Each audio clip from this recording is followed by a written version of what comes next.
was notoriously a handsome man. Yeah, sure. Good look Chica, take the edge off. I like that. And you smile for it. You got a good grill on you, dude. Look at those teeth. Chloe, my dude.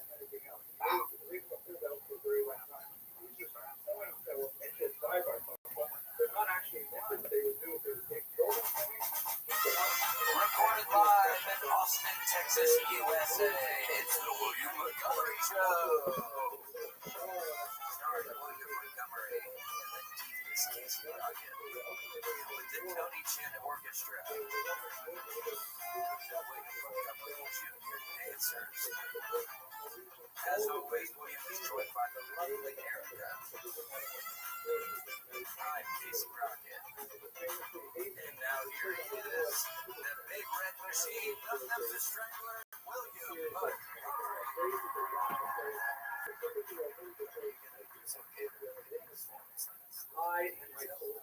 Yes, we're thinking about that. We're thinking about taking on a picture with Santa. We're going to take that kind of this past week and see what's I know.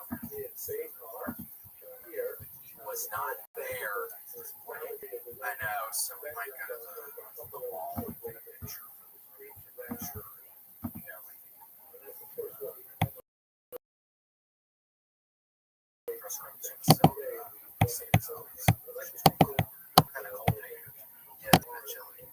You gotta keep holding your nose.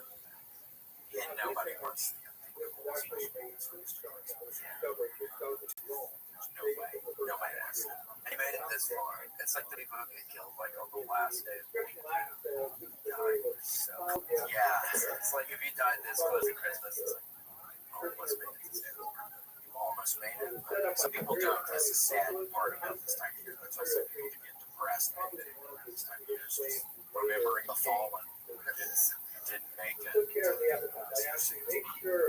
Remembering things that were fortunate. Just one glimpse at the cookie tray, just one bite out of it. There's only one.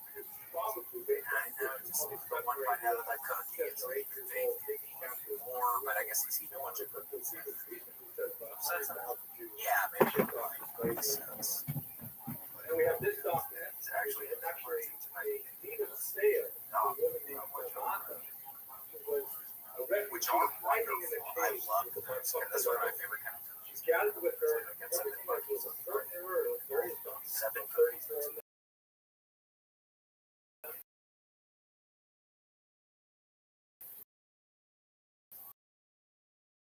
Oh, that's pretty good. How was Buc-ee's? Was it crowded? It was crowded as hell. Everyone getting their plastic bag of sour bells. So, honey cashew is almost finished off my bag of dark chocolate. Servings are so big. Thank you very much. Buc-ee there. Yes, Buc-ee was there. That is nice.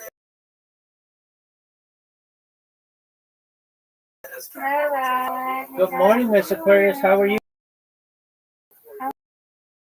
Dave, how are you? I'm well, thank you. Yes, I am. All right. Okay, We'll get them. see you tonight. God willing, we'll play.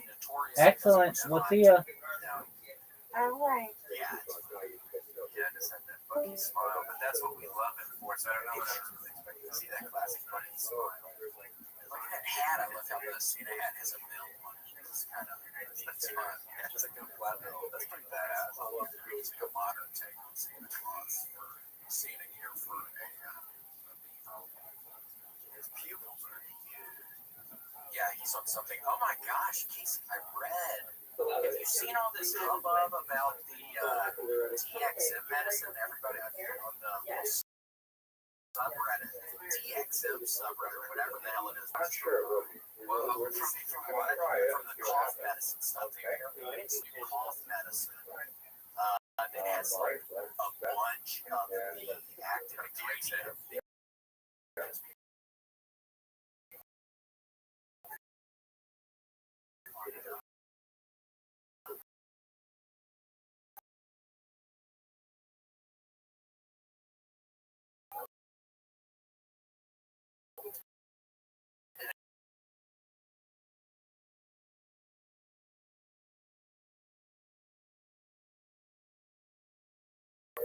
Was it a cup of coffee? Exactly. Did you have good sleep last night? I slept like a little.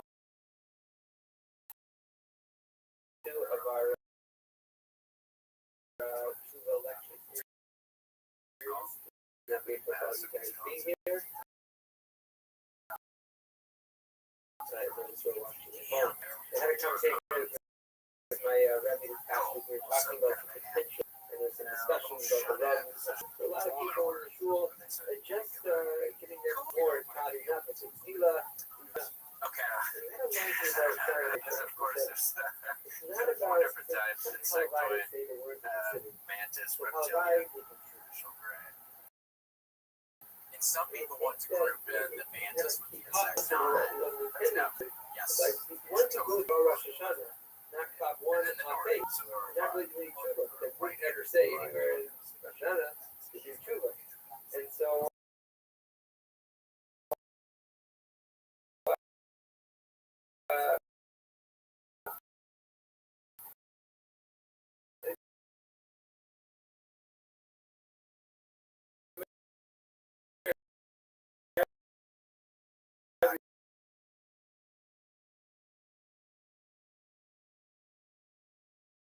take those guys into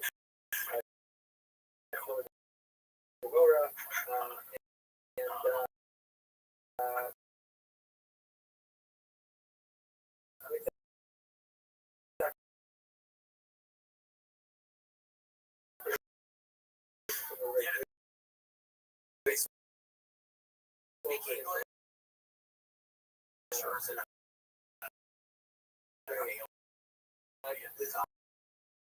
like almost like a frog. it's actually perfect. You know where he lives now? Very aggressive. And they do steal her. So they are here from Drama. I don't know. There's one that's really big. Thank you very much, Rabbi. I appreciate the introduction. What, And 20 thank you for coming early. I only found it all day.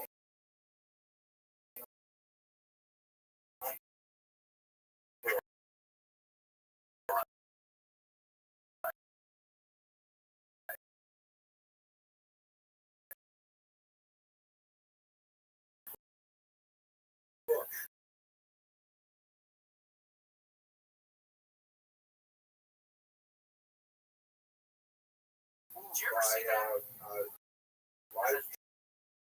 James Cameron.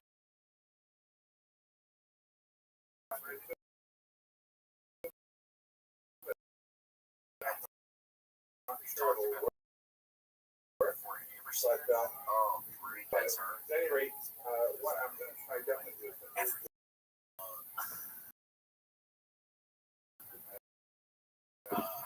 I haven't seen the pardon me. Oh, my movie guy. You have got to see Wonder. Okay, so my goal is to keep in the present. We're going to do a little bit of history first. I might talk about this amazing world relations. Yeah, he was like really Glorious. Yeah, he had to bring water. They had this technology. I talked about something that I don't know any other tradition that hasn't done something that really is something unusual, and it deserves a lot more attention. So we're going to talk just a little bit about what the is. We're going to place it in its historical socket.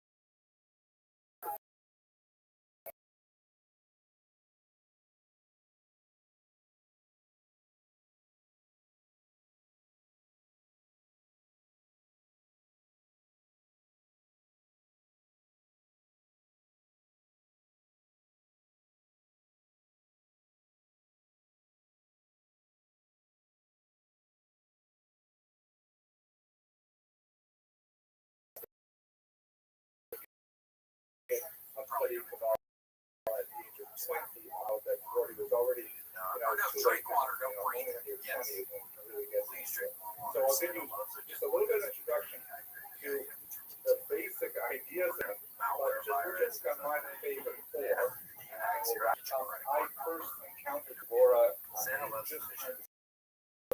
and I came across a Lots of copy visions. of And for bookstore. anybody And watching I was today, I knew it was Kabbalah. we were looking at the comments. It seems like Look at this. And so minority, shoulder, very kind of like vocal a minority, brown paper bag, made of home like we're that. gonna have to please But forgive just us. the first We're 12 working out the pages. kinks. We're figuring all of this shit out. So get off our jobs, okay? We're gonna figure it out. As the rabbi said, I spent the third minute translating it. Special Sunday edition. I really got a lot out of it. It's one of the 10 books that changed my life. And I think it has For to anybody who hates anyone's life. we greatly Phenomenal work. apologize. Change the relationship Sorry. with people around you. What do we do? What am I supposed to do? What are we supposed to do?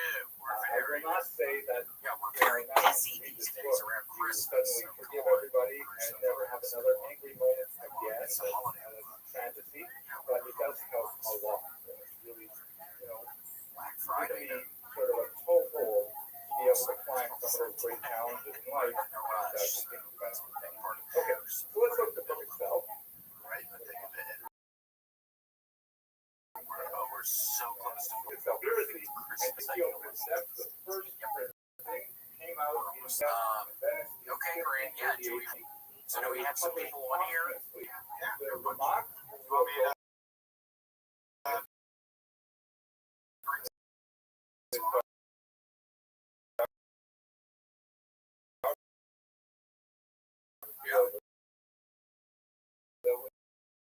join Fire leaving behind a widow and an Oh my 8-year-old son gosh. named Desire, impoverished by the devastating flames of real California.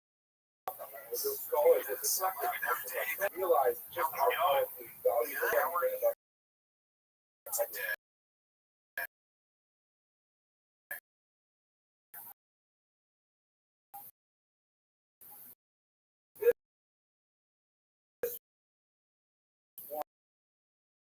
the man of the first draft that infinite at points he says like another wrong citations from Mars. You can see that Good answer. Yes, that's a strange title Homer's Aurora, the palm tree of the Aurora, was given to it by its later publishers.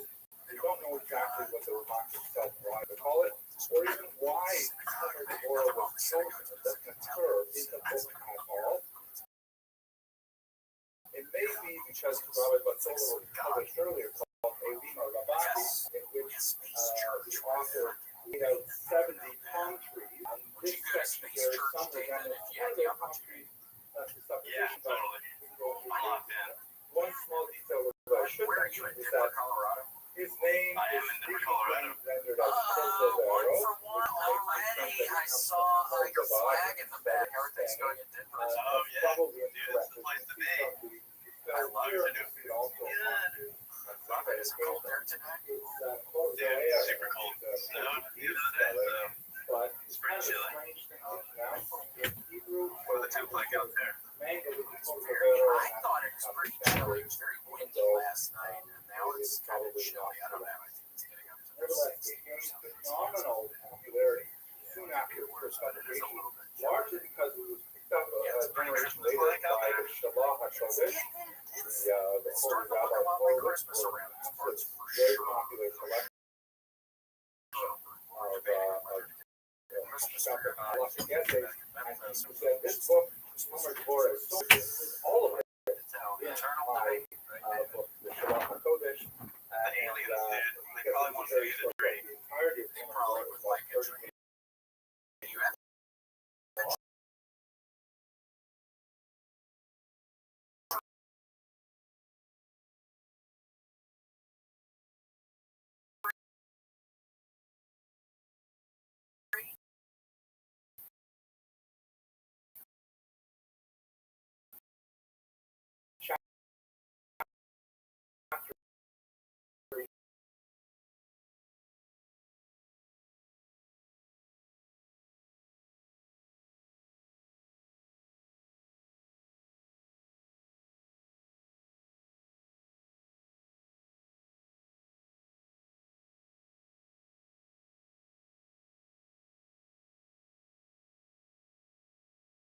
God was the high of the great loves fishes. And like for that. So this Anybody watching particular genre today? started by I was looking at the comments last week. We were looking at the comments. It said Kabbalah as the launching pad for minority, but a discussing very vocal minority. ethical, not theoretical, but Figuring what all of is this the shit shell out. and what is the So afterlife. get off our jocks. The original We're gonna Kabbalah think is that not trying to like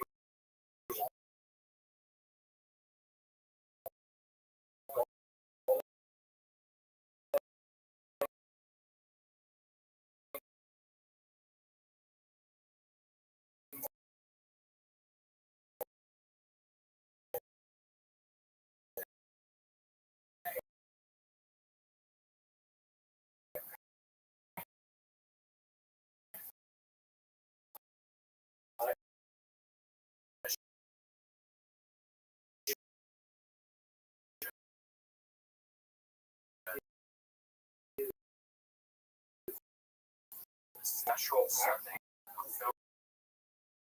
Kabbalah have to show about our interpersonal So for relations. anybody who That's hates it, what we're Chris here is to God. on. The last one has had to okay.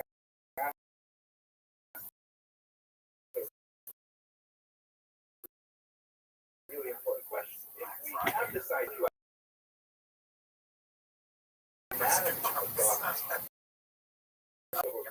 I will see if they're actually paying attention to their there are some implications for that. I've been waiting the whole Once time, we man. have this kind of working idea, Wait, this one. that we would Oh no! what's your record? That's exactly the process. Hello, David. So that you How's it know going? how to behave. Good. How are you today?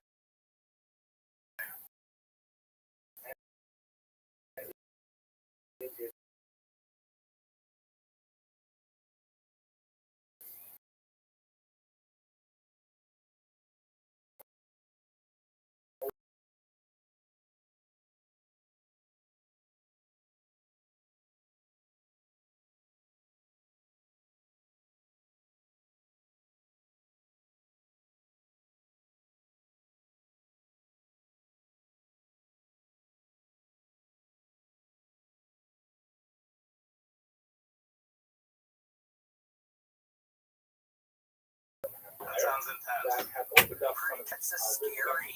That's scary. That's a scary. They're supposed to be right here in the central courts of Israel working the tax I don't get what policy he's doing. and textile Sounds Jews, of course, have a very long association with textile. It's the same thing. Textile. whoa. And lots of Jews started coming to the spot because it had this thing.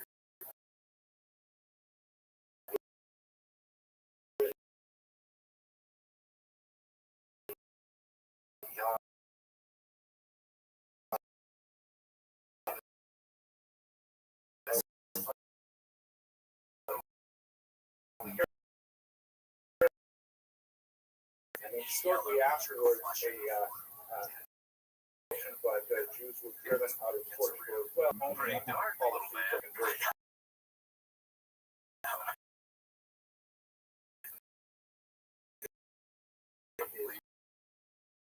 We don't know for sure, but it is most the Rabbbi was child is one of 1522 of refugees I was looking at the comments last week. raised about 16 years old. Minority, but a But very they vocal were minority. sort of like It's college shows.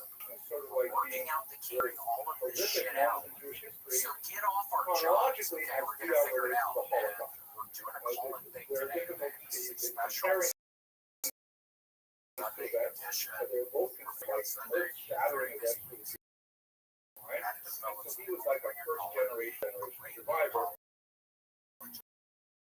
There was scars, and lend Jay, back what do we do?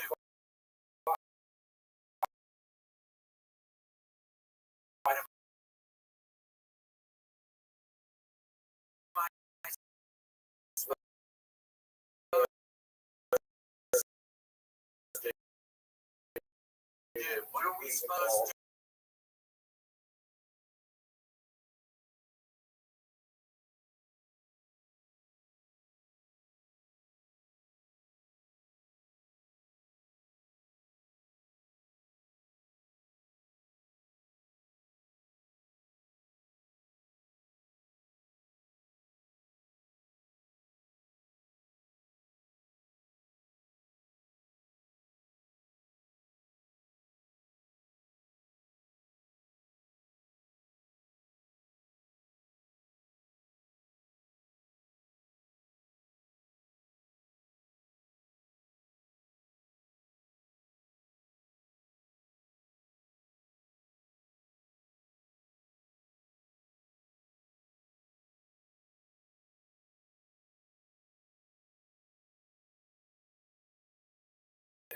quite elevated and it's high, and you go, Wait, that's not in there. 20, Oh no.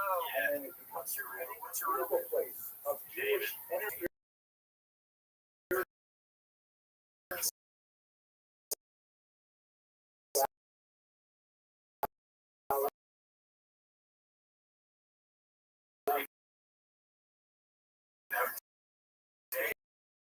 David? What's down Serious type. always kind of like, it's that, it's the 50s, 70s. It's kind of like, been, retrospecting back towards that. But it was all together.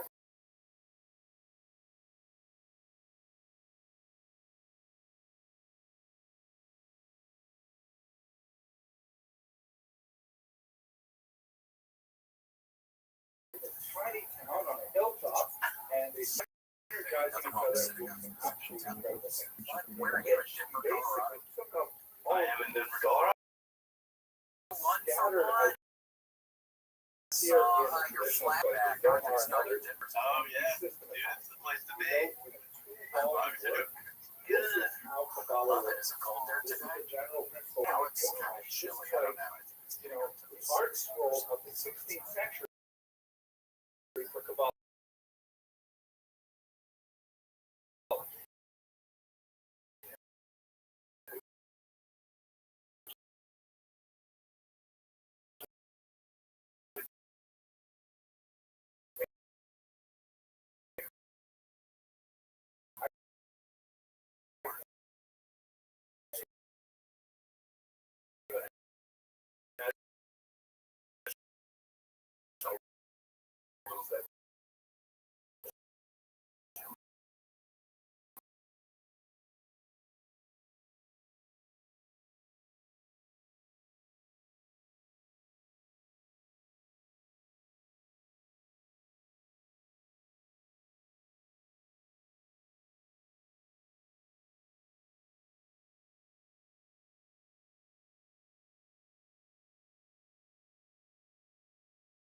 That appear in spots. Like a tree. You And have a they're tree? frequently coated with this distinctive light blue One ornament. Oh my gosh, a Digimon. I'm kidding. Is it a Pokemon or a Digimon? Digimon, no. Oh, no. He was the oldest Digimon? No, I can't name one Digimon. There's a bunch of them. David, do you remember? And I don't know if you or four Is there that many of them? I think I named it. No. Author of the It's a Digimon, correct? Yeah, it's Digimon. My younger brother was really into the Digimon. I was more on the Pokemon side. This was his brother-in-law. Slightly Yeah, what older than happened? I wonder how Digimon was able to had totally this strange surpass. kind of habit that they would go out on what they called the Digimon. Digimon. horses or exiles. And they would go off and wander throughout the hillside in the region of So, Sky. David, what's your best present And you've gotten for they somebody would just so like, thus and far? the Ramak wrote about Oh, this in a man. book called Sacred Gerushin. And If I'm being honest, I haven't bought any described presents. his travel with his brother-in-law who was also a Jew. Yeah, just, And they would like walk on, they felt like I was waiting till last. special And I don't know what to sit get. I down, never know what to get. oven or stay at a time until the feeling faded away, and then they went on. I mean, it sounds kind of bizarre, but this is the kind of stuff they did. It's What's it get for the holiness that people are Kabbalistic activities like this Yeah. activity created a kind of so many other rabbis, especially Kabbalists, like Highland Byron, I used to know.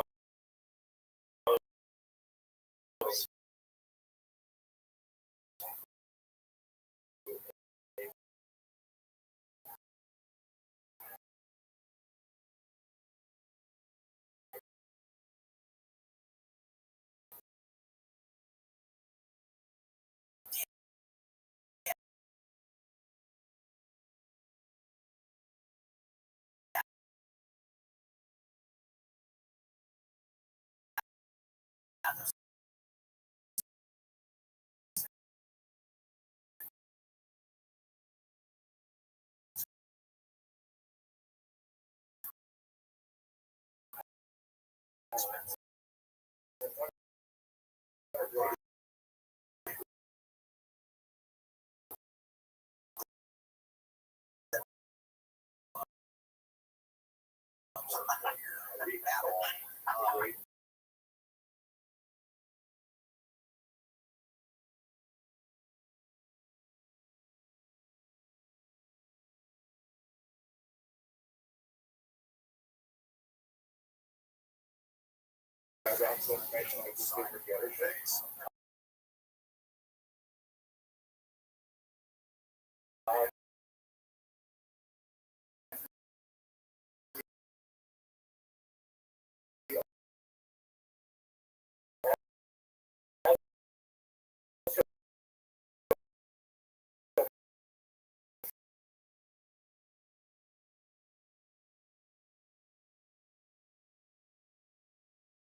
So I was at work, saw your Instagram post, and I was like, all right, let me just hop in the Zoom.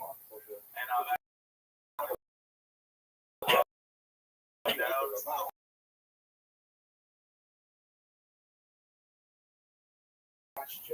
It is, yeah. So,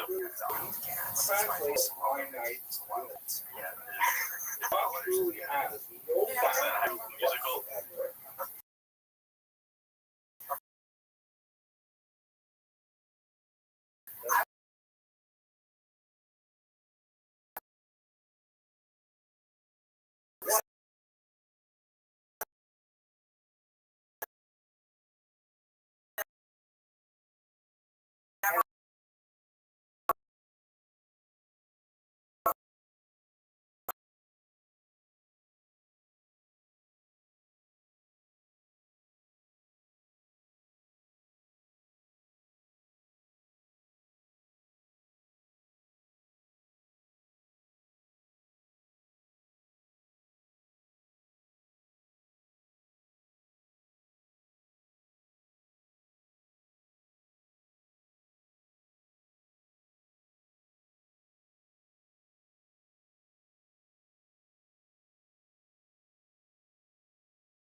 One allowed, but again, I'm not living with them anymore. They don't. Really very early sources. God as a world engaged in a process of self-contraction, Like the idea of physical shrinking. I had no idea about that.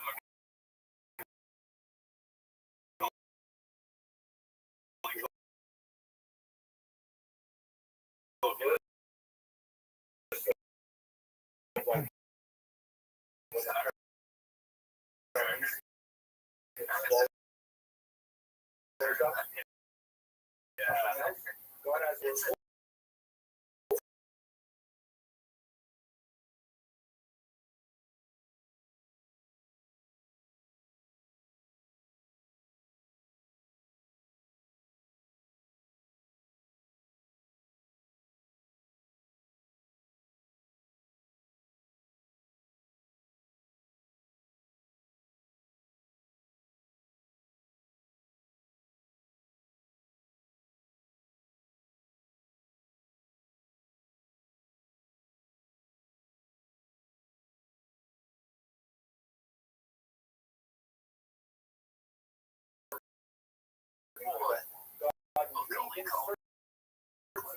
Here he is. There's Macaulay. He is. well, God, Well, you're going to see how that stacks up to high school musical. Totally, I will. Again. Yeah, you're but right. eventually translated Yeah, to make it work. you may have conversation. And that rains down a mixture of that hot water. So that second study part,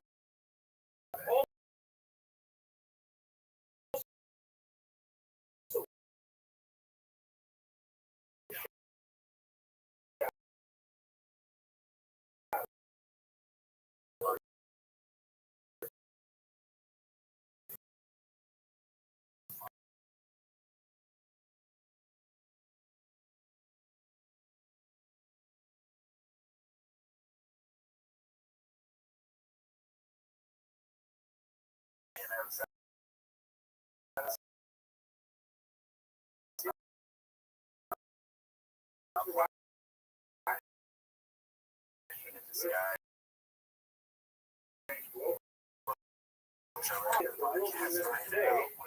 Rothschild. That's funny. Yeah, he said it to me. Concert. Friday night. Daniel Donato. Great. speak, which is the highest level of humanity, then there is shared. Things like that, see their existence, but it's just so heavily, heavily weighed down in the mind.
And give out Shabbos candles every time you're releasing the holiness, you're allowing it to go up into the traditional flow.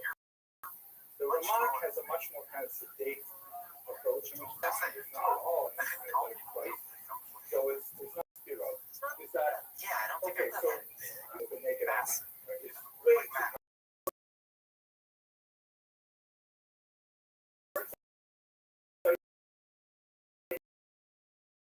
too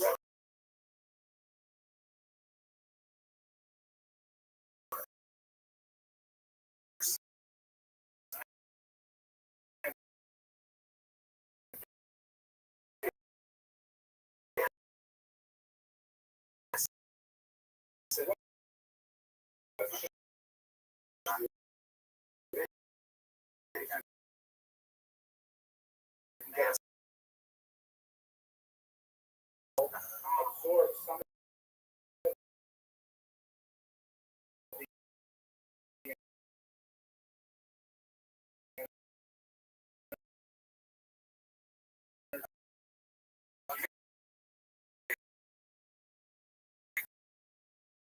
What else? but it also disturbs it, right? It's time to look at it steadily. You get another beer, you put it over here. Then finally, at the Gosh, bottom, how are you, the chimpanzee? Ramak is saying, I was hoping you were you going to say recall you custom those that, rings. you know, we have to know the only thing that we can say about God.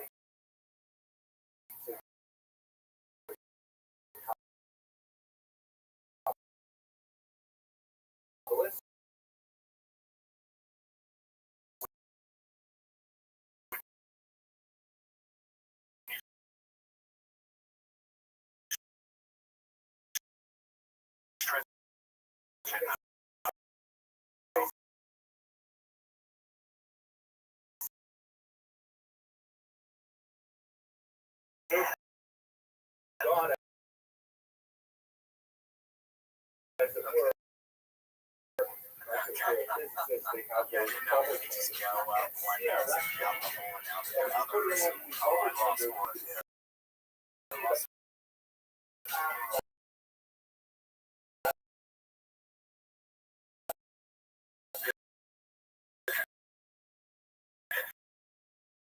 Like, so the biblical metaphor, you Oh can't my see my gosh, face it's here. really fun right in front of us. And the fact that Working on they all other need people's different cars. things to understand how to direct your life. I know it sounds complicated. Think Yeah, about it. you know, that's one cars and try driving it, isn't it? And then, oh, I'm gonna die. What So, God you'll fall off. what God does. I almost fucked up the wheel pretty good. Oh my gosh, fucking up wheels. I saw some video.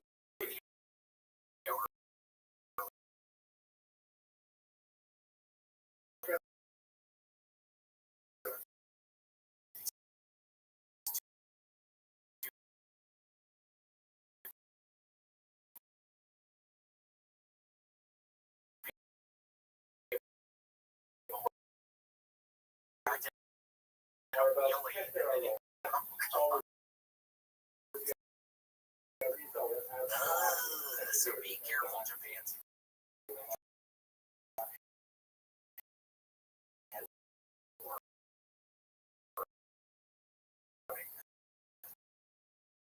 Especially this time of year, you're so First, close to to God almost interacts there. with the universe.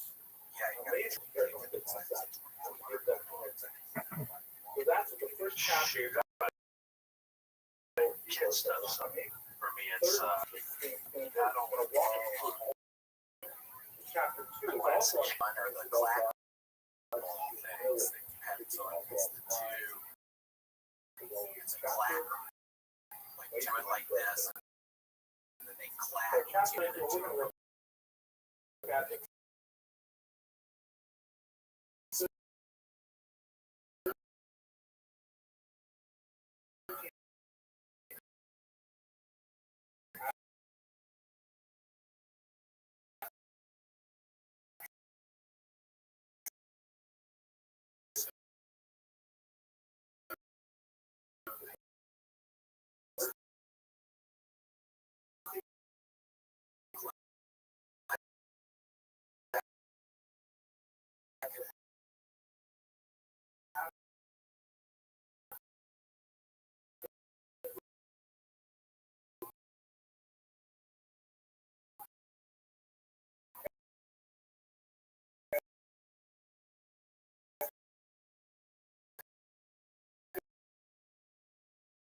That could be fun. first interaction with warriors.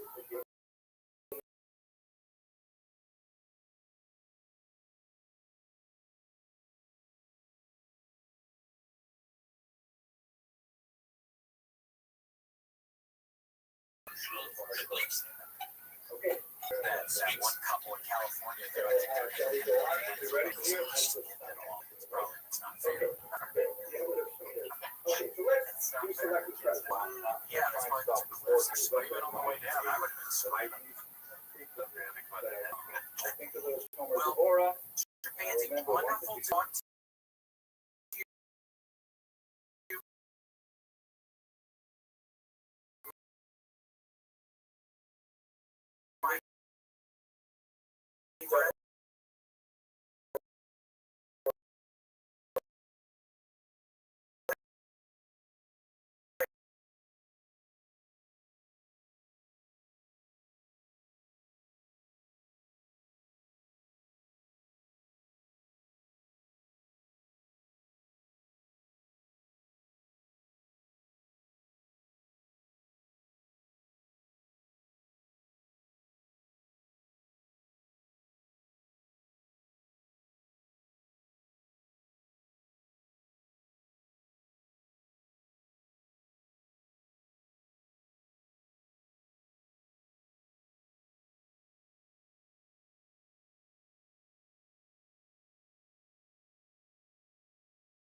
Guess where I'm at? It's my friend he would do this great bit where I don't know, kind of ghetto over here. There's a bunch of Mormon folks here for years. Yeah, when they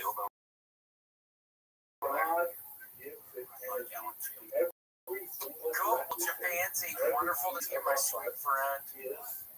Facilitated by a burst of energy from God. Yeah, be very safe. The famous measures I will. not a blade of grass grows Just like that. He's going to never know if he was safe. flow of it.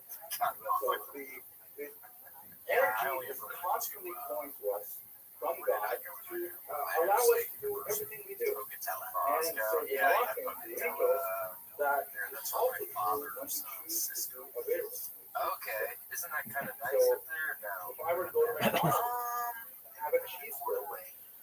Fine. I mean, it was like a de-emphasized following the cheeseburger. It's like God is saying, okay, here you go, here's more energy.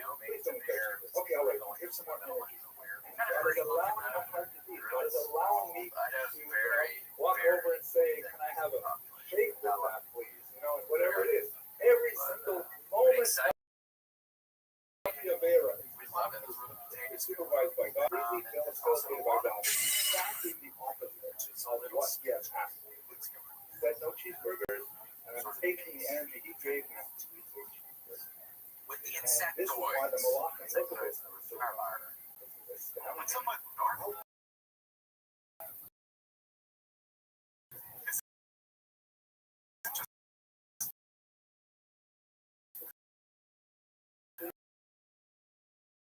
Nordic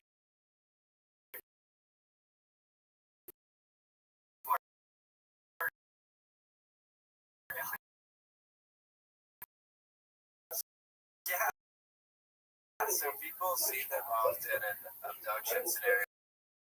They'll see Nordic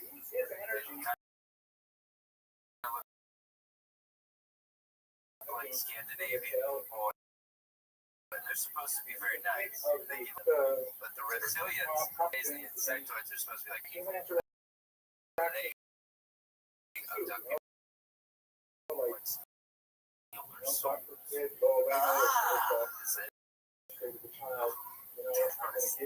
I realized that was actually a thing, the Nordic ones. Yeah, I thought you were kidding yourself. People say it's a real thing.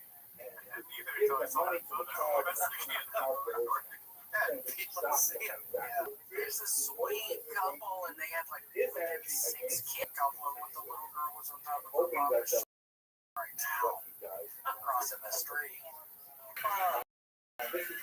Sack of potatoes, that's what he used to say after we watched our friend.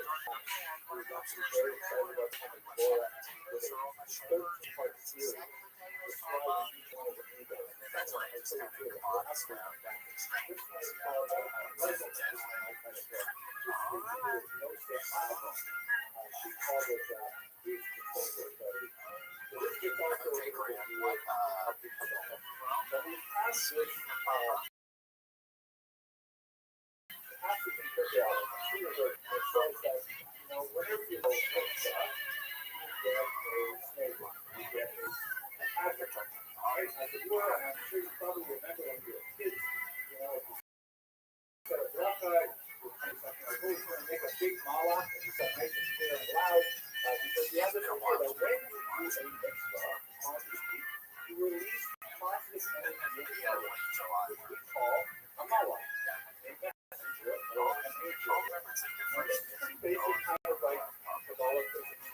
But the opposite is also true. Not often talked about. The Mishnah in Pirkei also says if a person doesn't obey Torah, they create a negative energy of a contagion.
That's where Casey just was. Just there. But Hashem, I will never let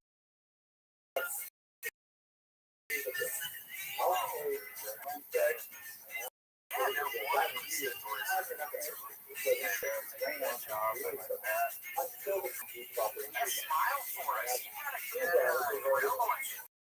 Glowing. so these figures About that. over a million times since Musical genius. To ask me questions. So I probably stop it down from 2 to 1 cent. eventually he will get I probably need to just stop. It's not gonna make my teeth fall out. that would be devastating to your work relationship. If you put like but generally, in your professional opinion, I probably need to relax on that. There's a lot more that It's good too.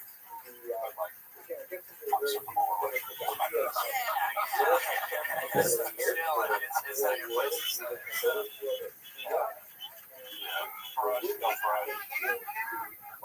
What about this story?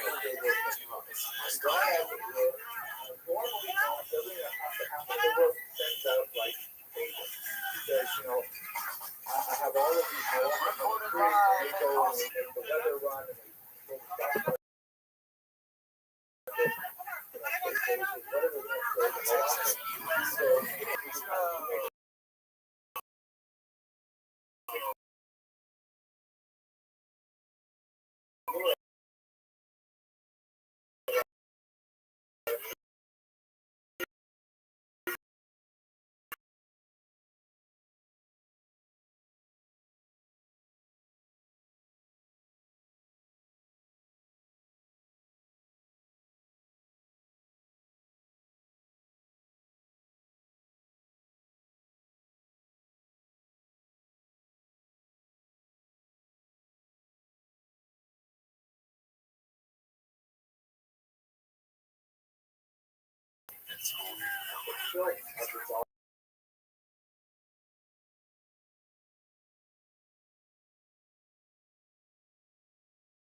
There he is. You live in Pimp. Dude. Are you ready?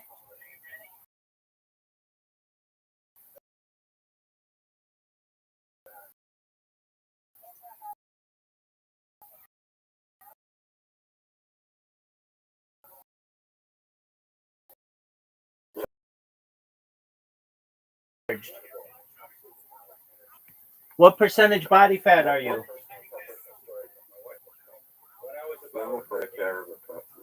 What the fuck are you saying, dog?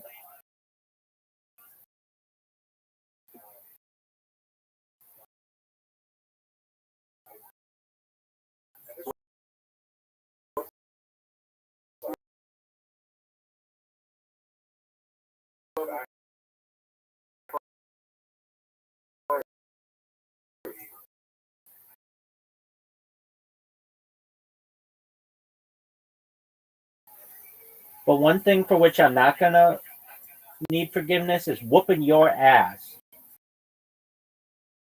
Are you ready?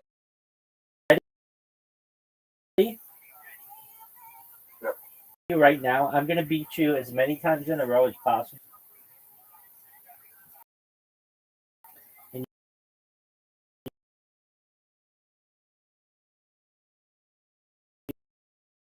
you're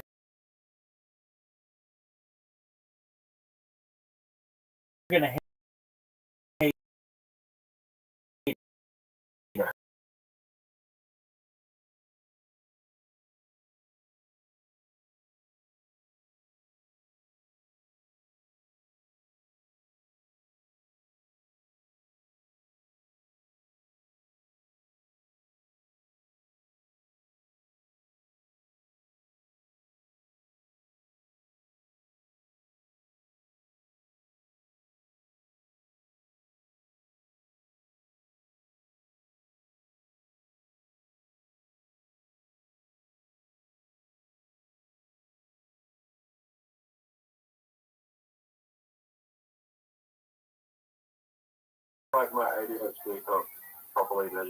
Yeah, I mean, why does it matter?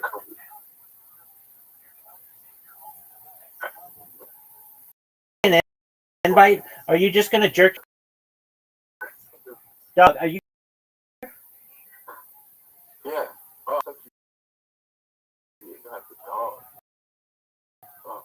Oh, okay. We'll play darts later.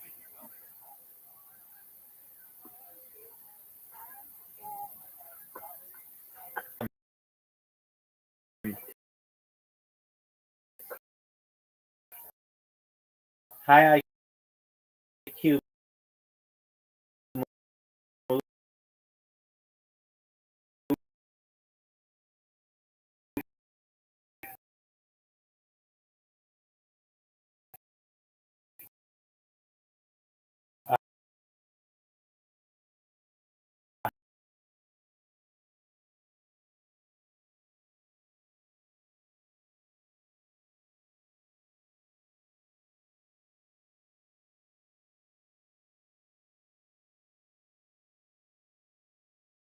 See, so hi,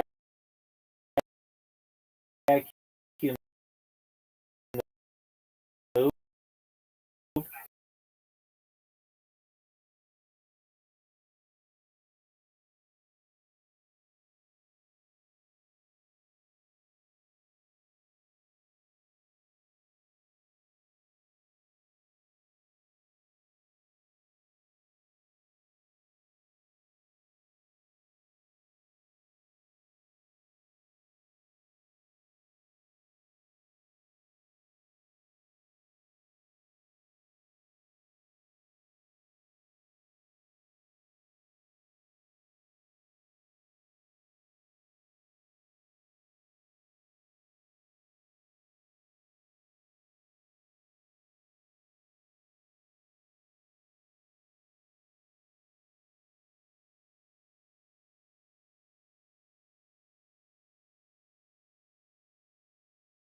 hole.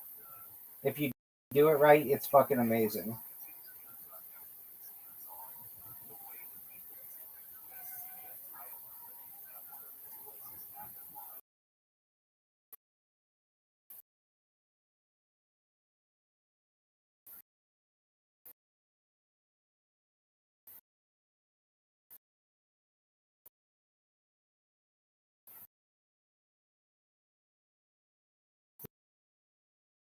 Look how sick.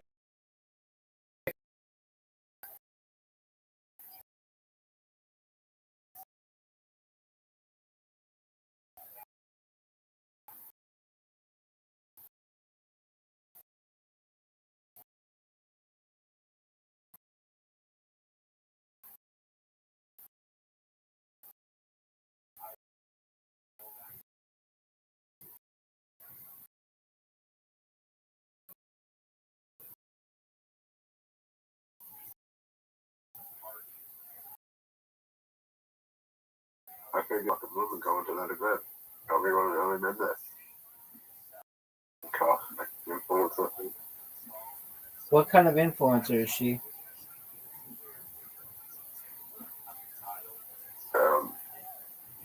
She has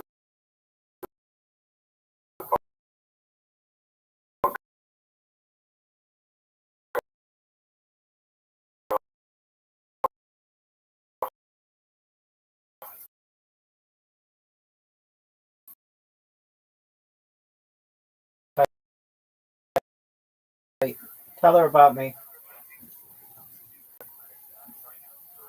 that's a good idea. Fuck yeah, it's a good idea, big dog.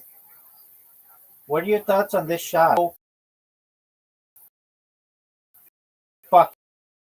fucking way. Dude.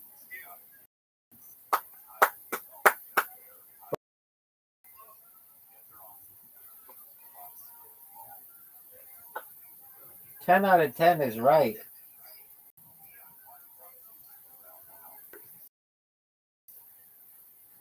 Jonah, I know, that's why I bought it. you bought it? With like the coins you earn on this app. Oh, you earn how many?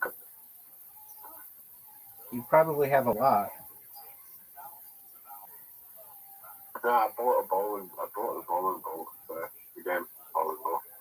Yeah, but you still have. Wonder if I can check for you.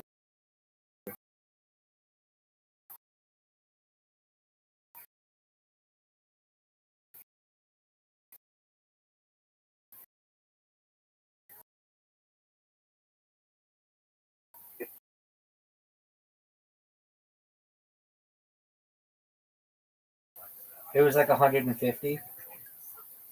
Yeah, how many minutes ago?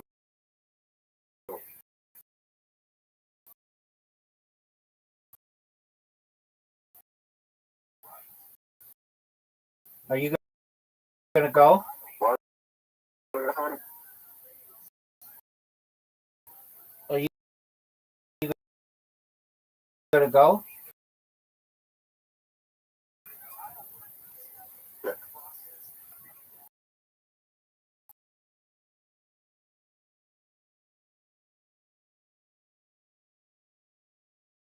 Dude. Oh shit. Stop.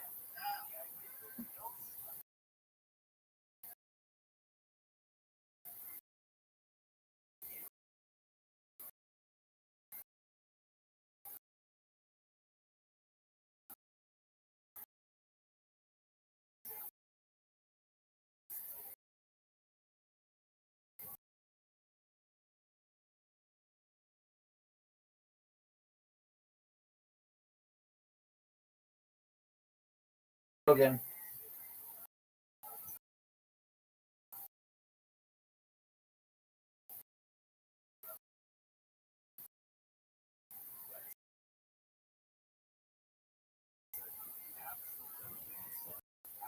Oh, what an amazing shot. Yeah, I think I'm You've never met him.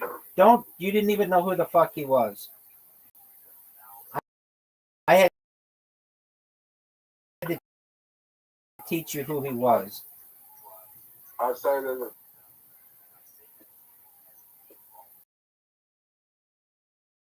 yeah. But you didn't know the end of frequently. There's a good chance we No, you didn't. get it. No, you didn't.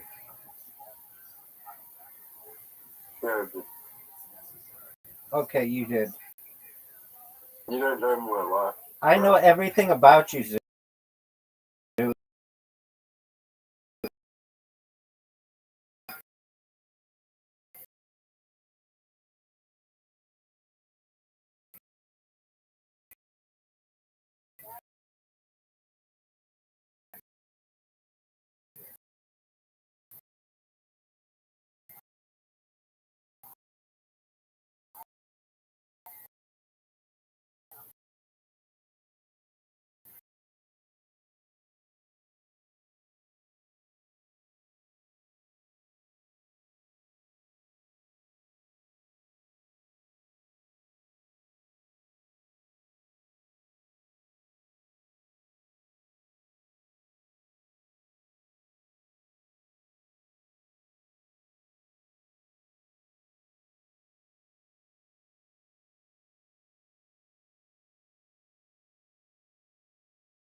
And that didn't waste enough of life. Did you blow him?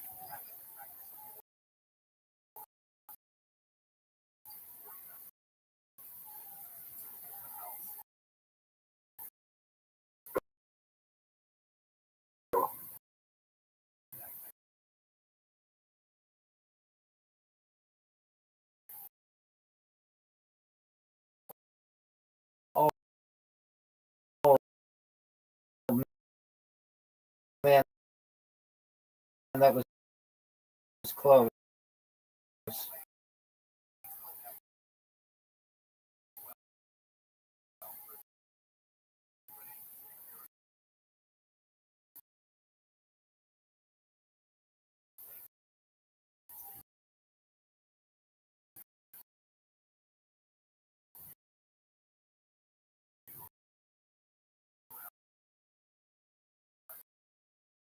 I don't know.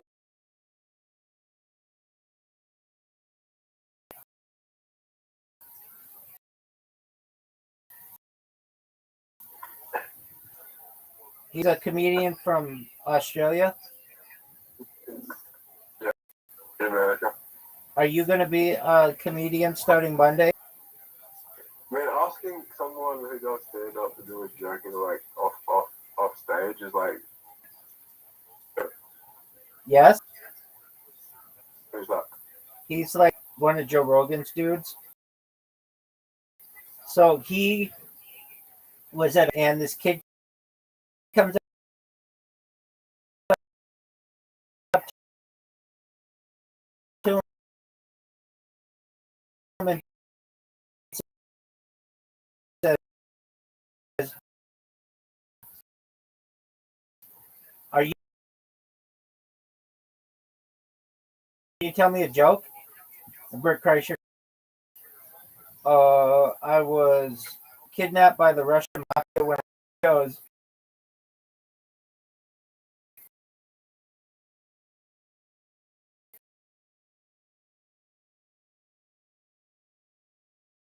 1 years old. The kid,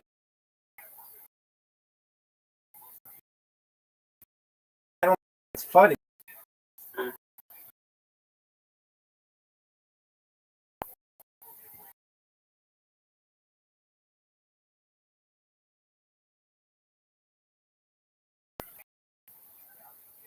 Zoot, I'm starting to catch up with you. Zoot, I'm starting to. Zoot, I'm starting.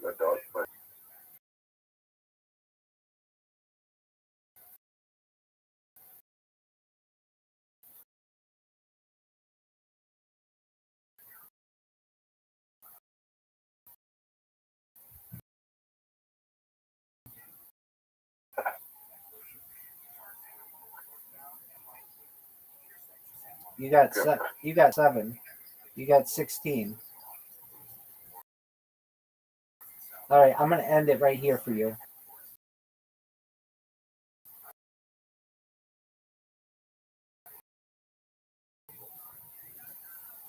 Games in a row. You're so lame. You're like, you know that it's rude for you to ask a stand-up comedian to tell you a joke. You are not a stand-up comedian. Don't call yourself that.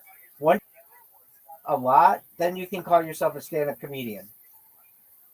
As of right now, if anything, you're an open micer. Do you know what an open micer is?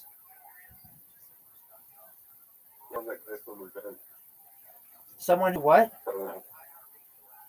Someone who goes to an event, open mic event, and has no following and just on a stand. 100%.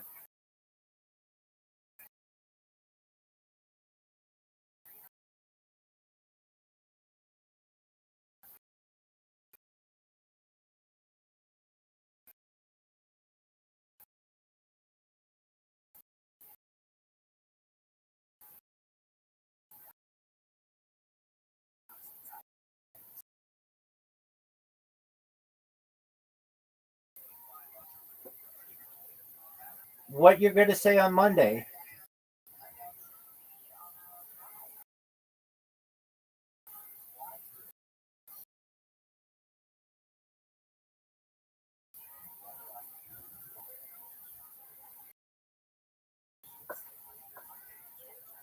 Got me. I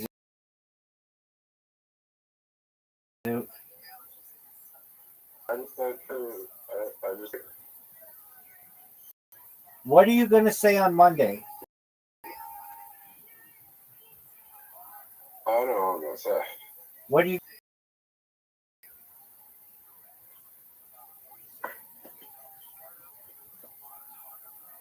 You know what? I think you're going to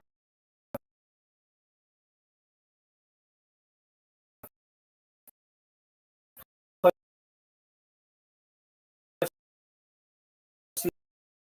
Yeah.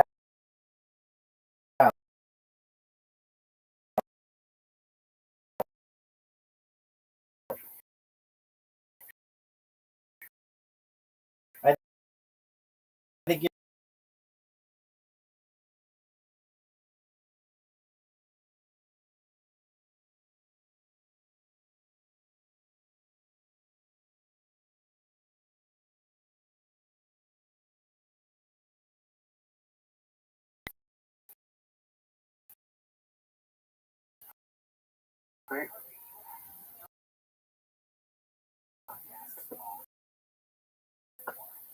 Zoot, you're going to win 6 more games against you. And then you're only. Zoot, that was bad.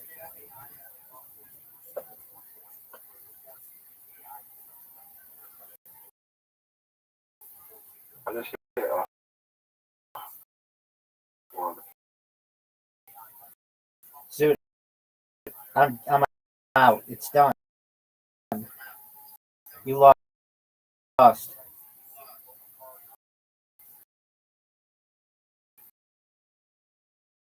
3.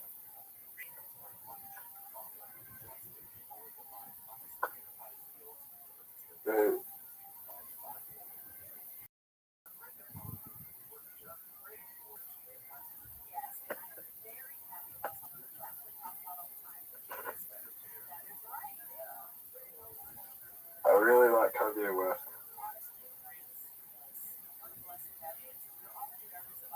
I dedicate this shot to We Kanye. can separate. Dog, you're We done. can separate. You're done. We can separate off and on.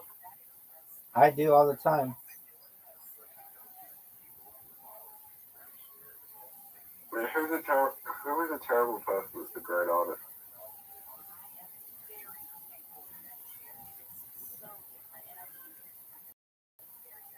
I don't know if Michael Jackson was guilty, but there's an argument.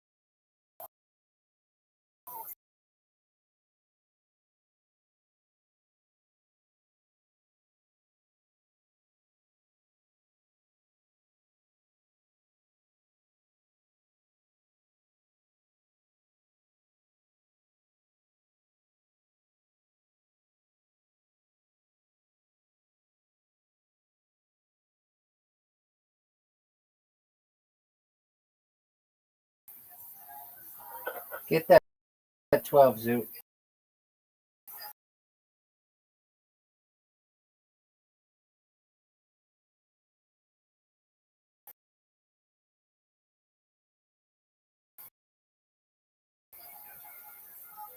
Michael Jackson was a guilty.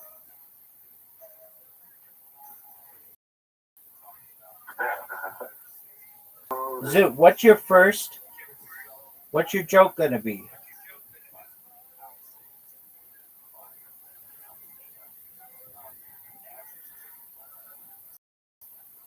What's my drink gonna be? Yeah.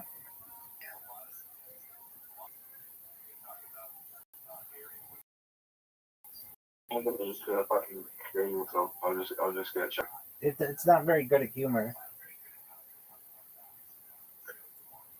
Yeah, I was joking. It wasn't funny.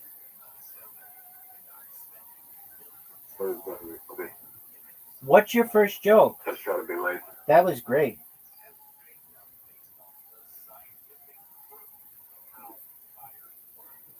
Would you take that right now, 20 millimeters? Yeah.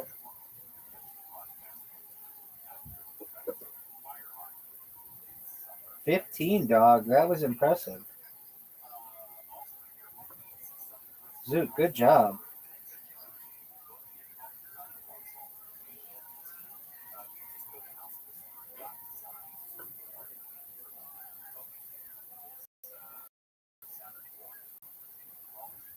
Fuck. Zoot, I did better.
Zoot, are you proud of the way that you've played?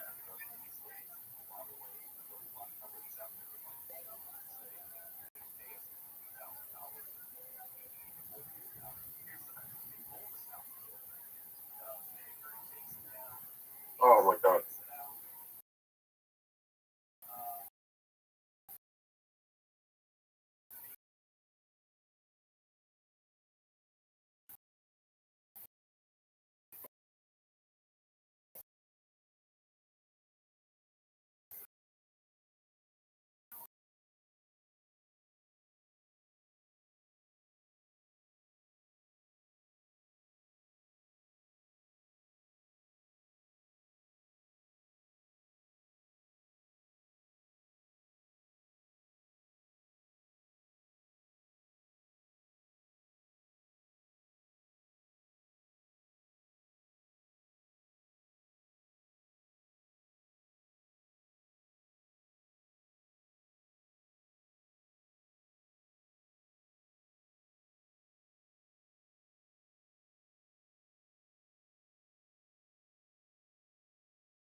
I'll take that. What the fuck?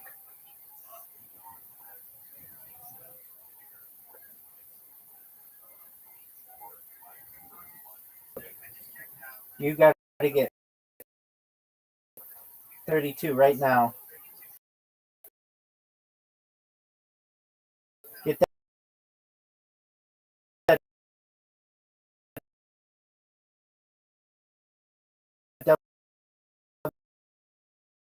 double 16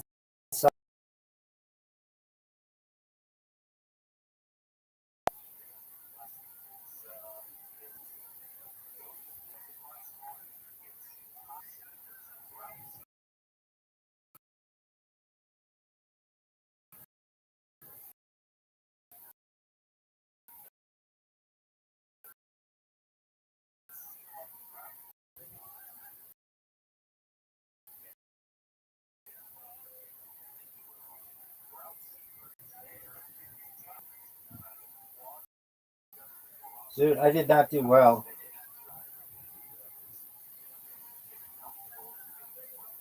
Zoot got a 17. A 3.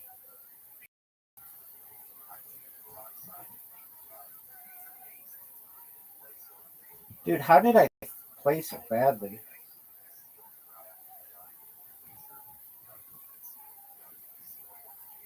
$16. Get another one.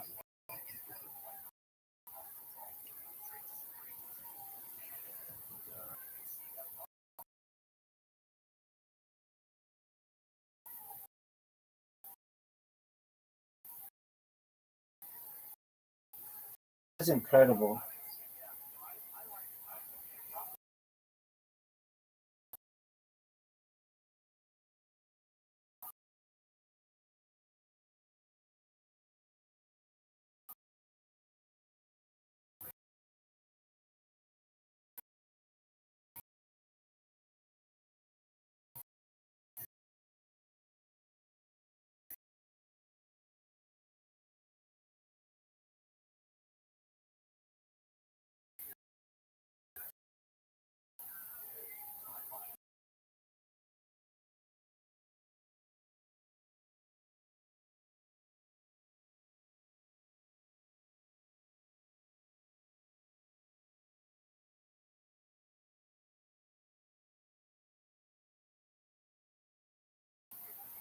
Um, that was a lot, but it was getting Out of fact, it was getting expensive. someone gave me the vape yesterday, and it orange. I don't think I ever want to vape again. It was fucking nice. It was orange. That's the front. Like, Oh I wow, was about to slow the front off the. that's not good. Yeah. Are we gonna die? Look who the fuck it is. Carom time, baby. Yeah, I have a question for you. 8 inches. Are you ready to lose? Are you talking to Are Zoot? you having Duke there? Who else do you think's here? Been practicing on Duke, have you? Hold on. Have you been training?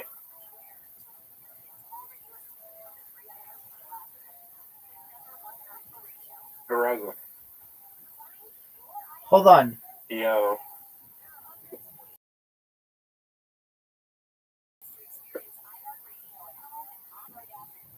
You can't play so many games at once.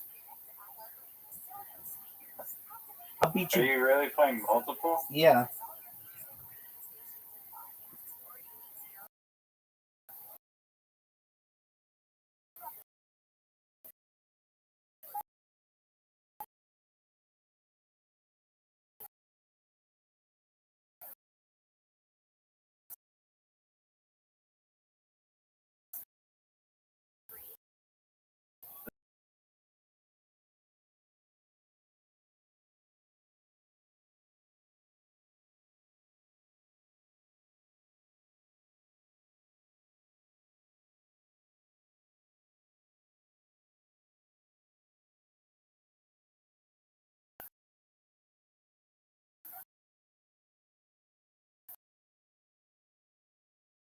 $169, yeah.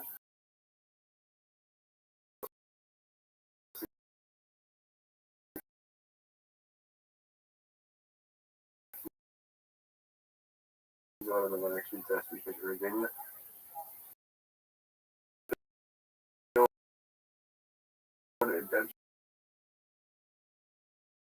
Right now. Please tell Riser what your intentions are.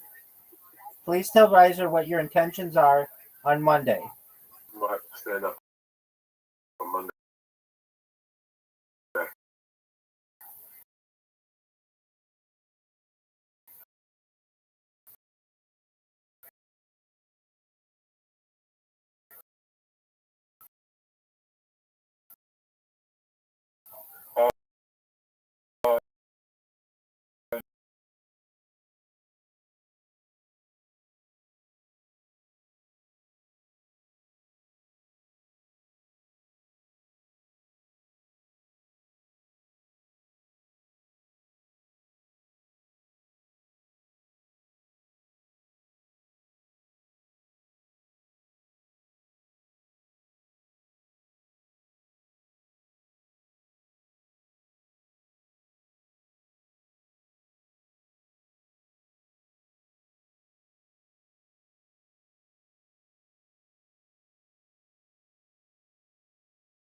see the dragon attack.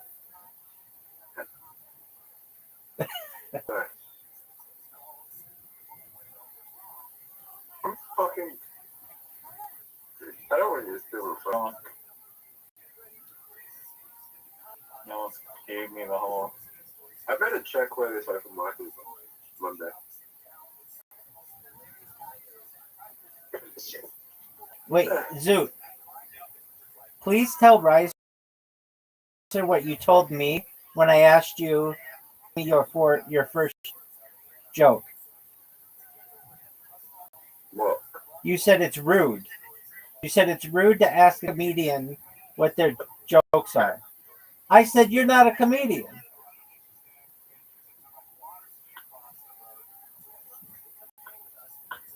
Zoot, are you gonna go? Apparently, Taylor Swift had like this Go, Zoot. concert that was fun. How did you lose that? Oh, you just didn't shoot him. I gotta check where the fucking thing is. 7:30 How did you p.m. fucking phone? That's in like a week.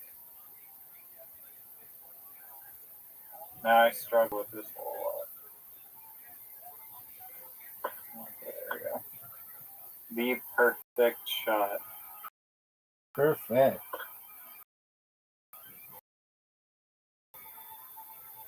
I gotta fuck. Zoot, are you gonna jerk yourself off raw, or are you gonna go? Don't worry about your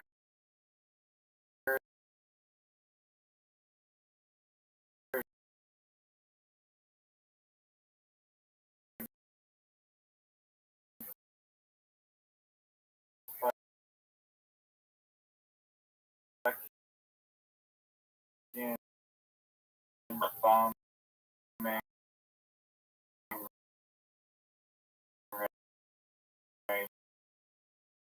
now.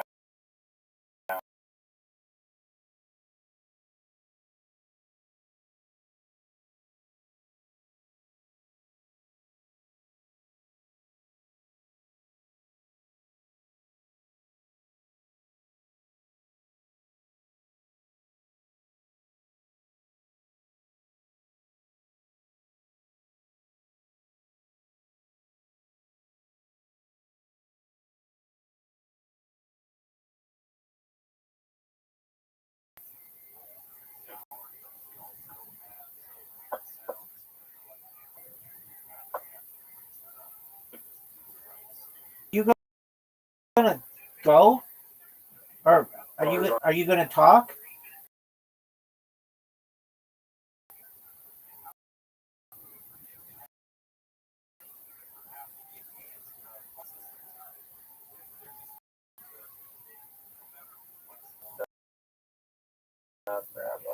Yeah, because this game doesn't come because Zoot.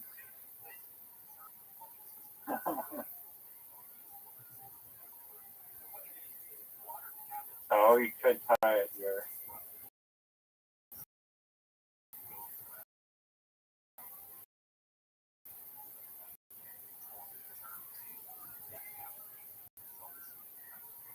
More.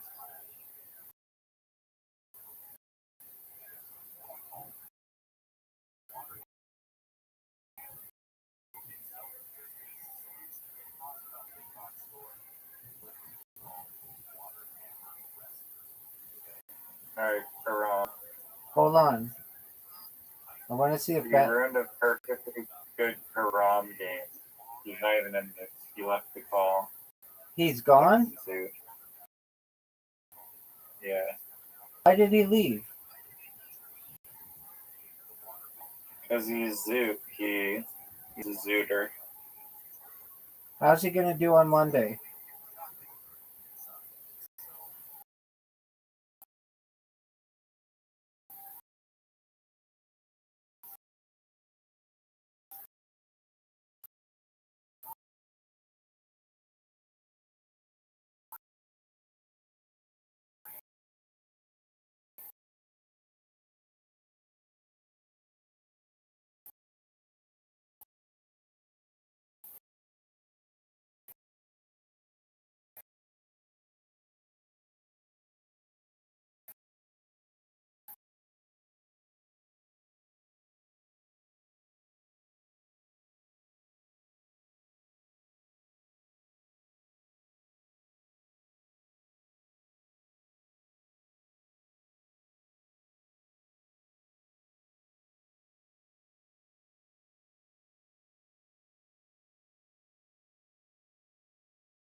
Dude, are you gonna accept?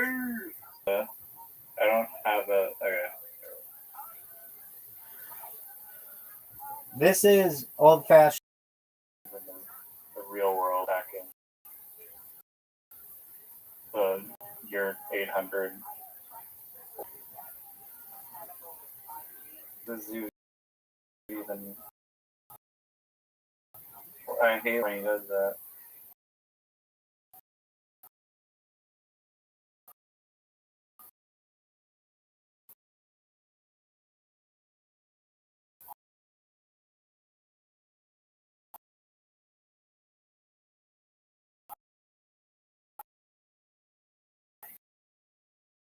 I do too.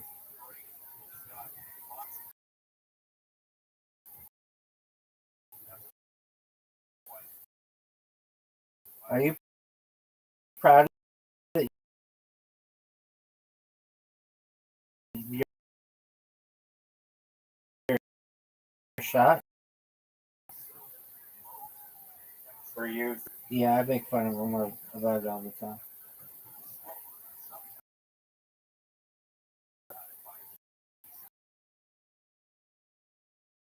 Oh, that was great, dude.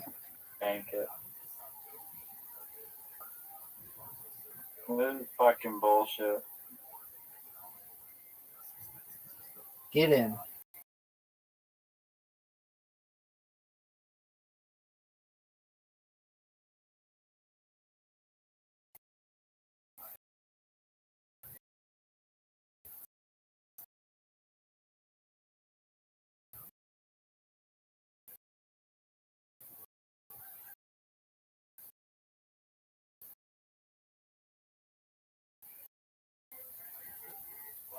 I wonder if I could make this.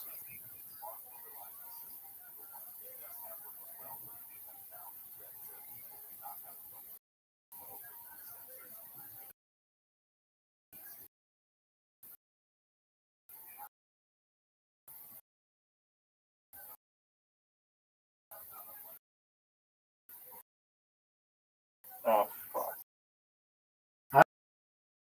I wouldn't know what Go in. happens if you get the little caroms all over to the point where you can't put anything down. What happens? What do you mean you can't put anything down? Like, you can't move the.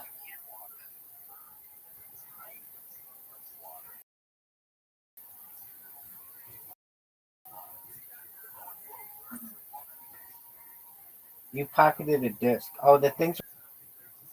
Watch this move. Stop. Pocket. What's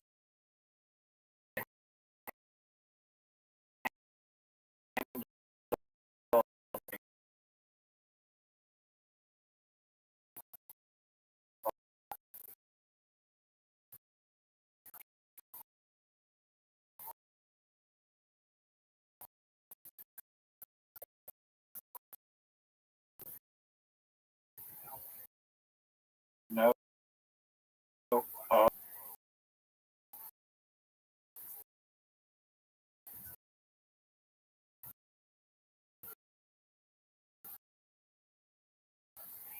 I thought you were gonna go for the white one in the middle there. No, dog.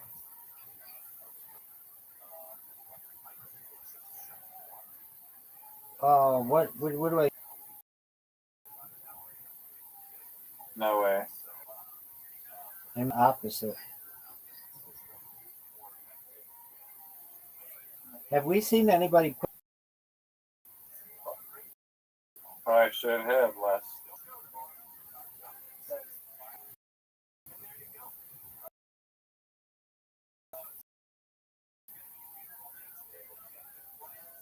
Oh, no. That was a big miss.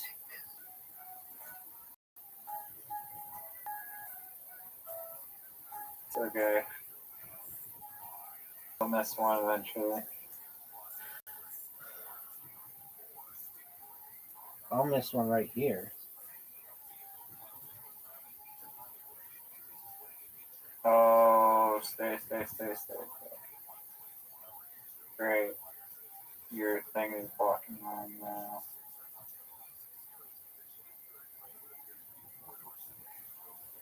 What the fuck was that?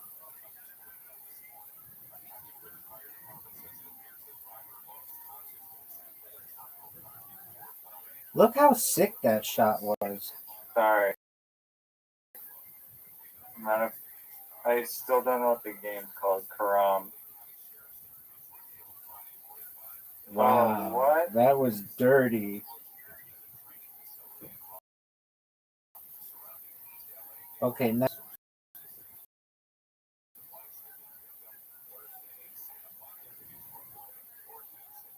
Oh, would you just over my shots? Thank you. Get it.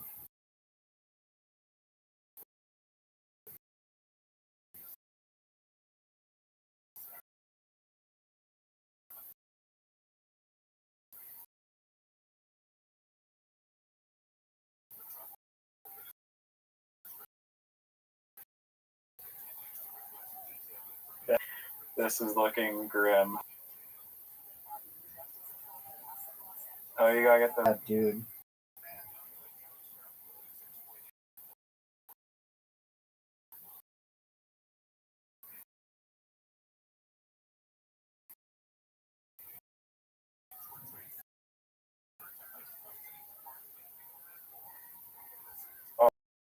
I get to do the red one, except I'm gonna miss my other one. Yeah, the other one's like impossible. Dog, look at this. Oh no. Dog, look how.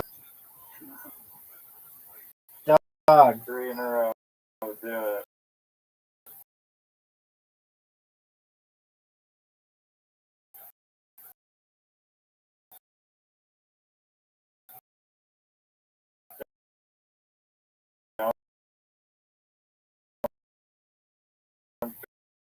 Go.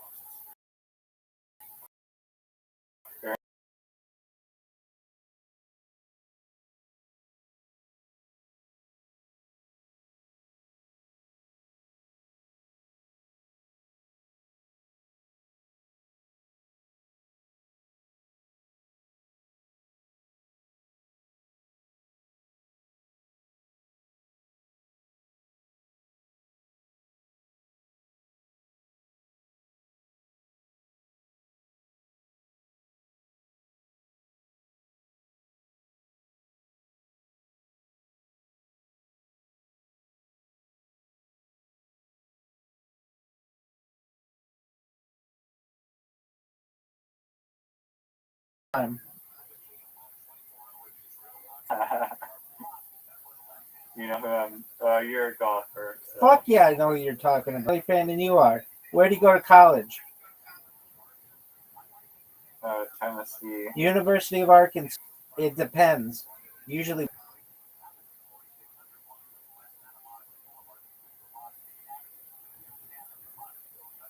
Um.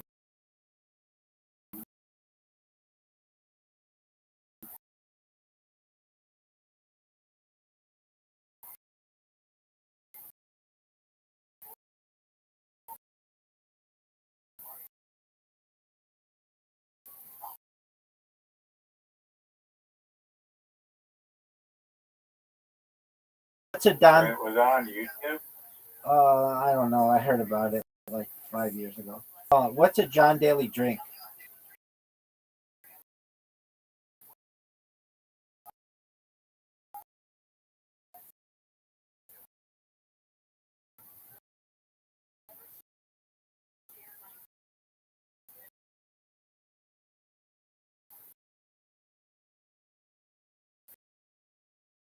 Beer and cigarettes. Are you serious that didn't go in? I've never seen it on Daily.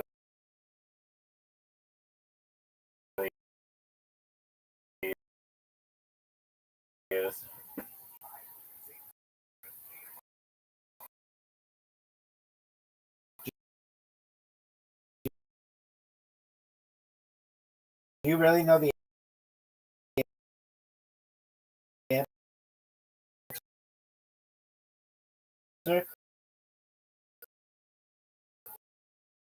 Don't.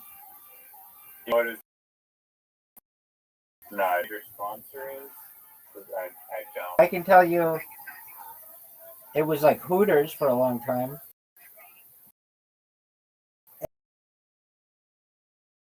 Every year to go to the Hooters parking lot with an RV, sign stuff for people all day, and take pictures of. We have the Happy Gilmore. Exactly. I don't know if he will be. I don't think so, but He could do a he's cameo. already too similar. He- Similar. He could do a cameo that would be really big. John Daly, yes. Yeah. He might have one. No, not what I mean. He could do a cameo like in the movie.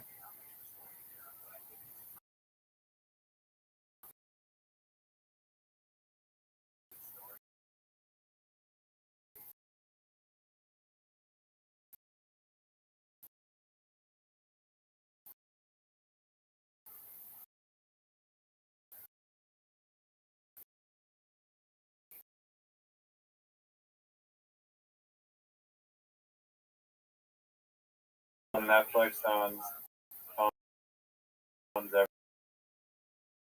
everything now. To me, a movie isn't a real movie if it's not in theaters. It's like basically like straight to video It's on everything, or like Amazon or whatever. in the theater.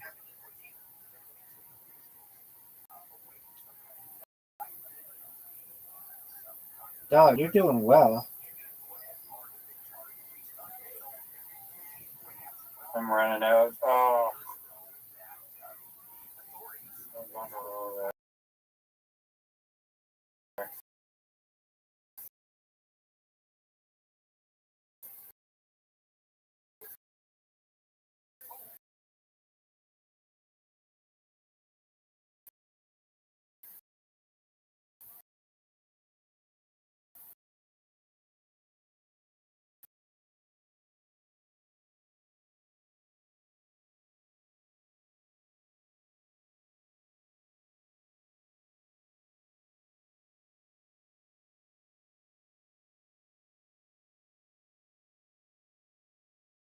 What I see? Oh, you can get the weight.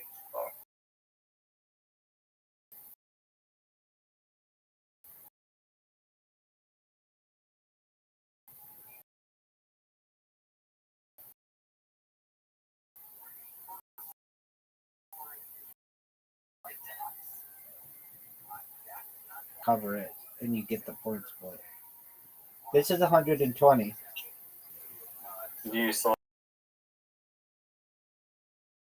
I had already selected it. I had already selected it when you said do the 210 one.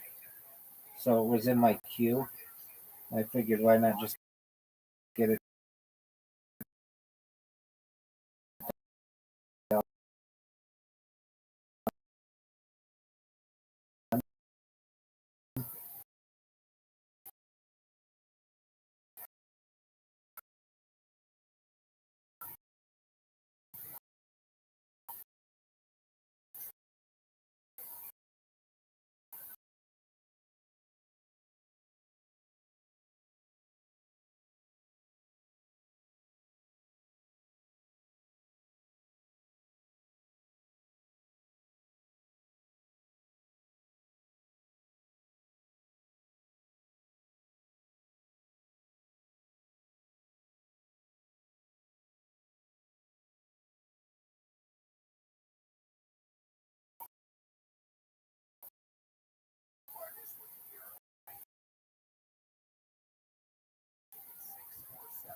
Fuck it.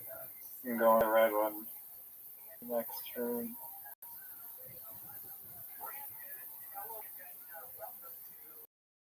You better hope you get the red one.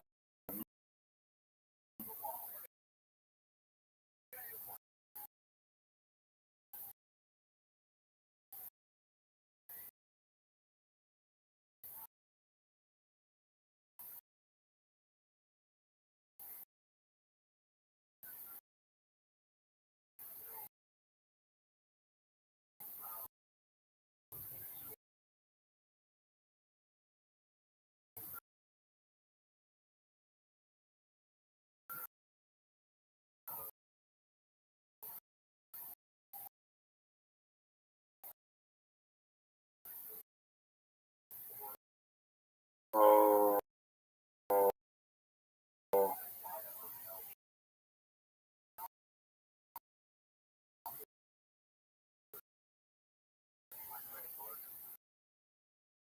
No way you get this. I have to cut.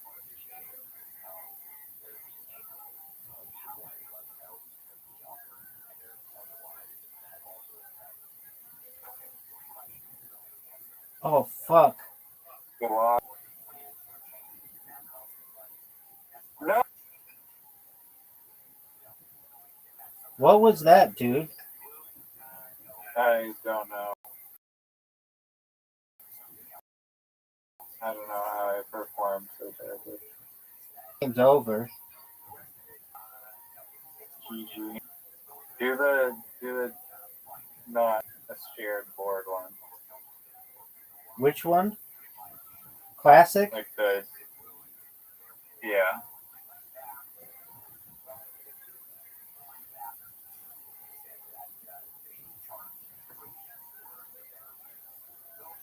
What do you think is the weirdest Rabbi? It's a good question.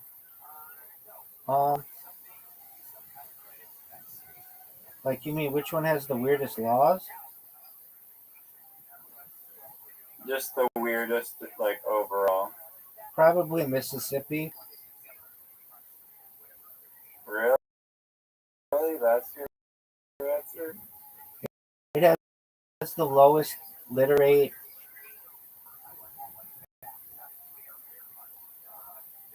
Like, Florida can be weird.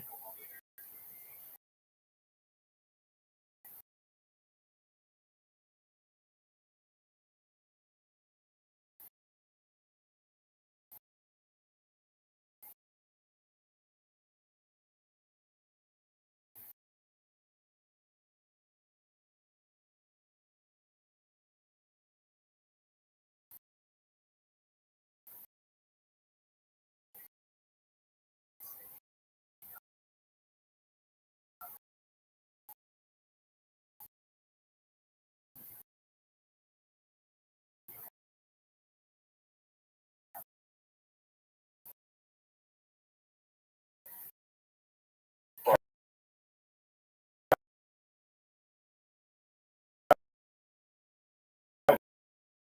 do you think for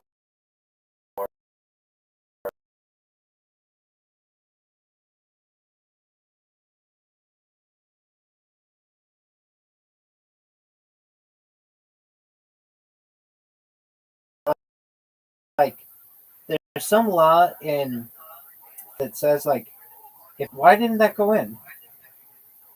Why didn't that count?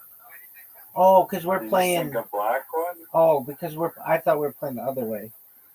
Fuck.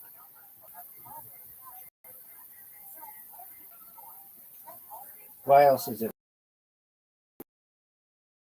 weird?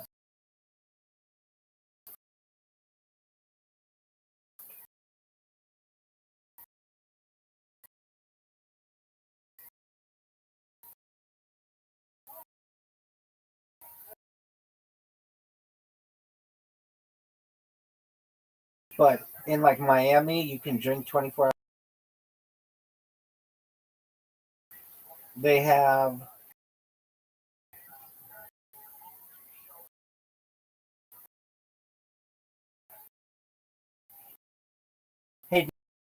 Did you listen to Howard Stern stuff?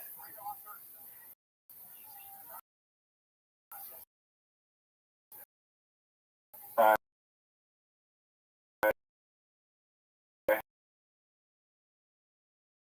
haven't had a chance yet. That's cool.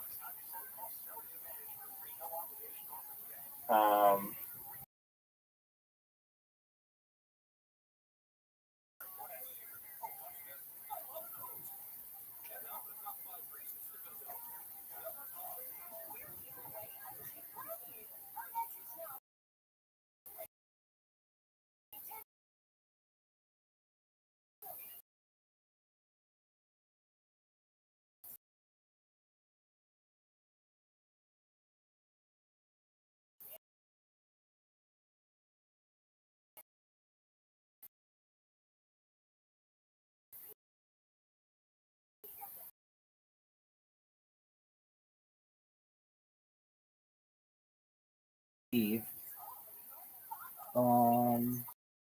What is up with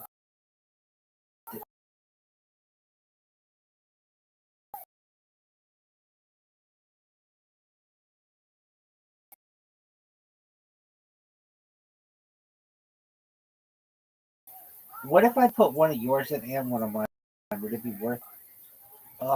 I just Maine is boring.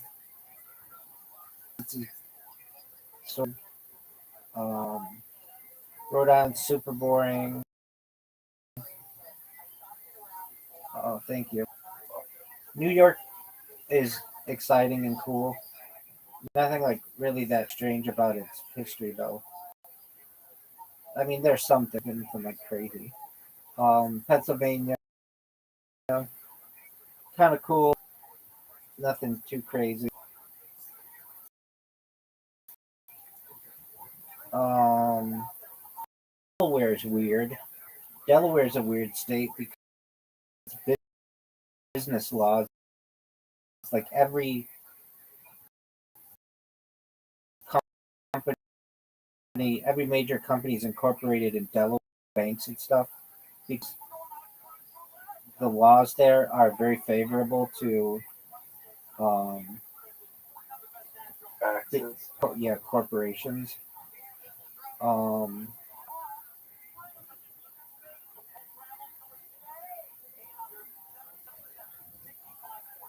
what else?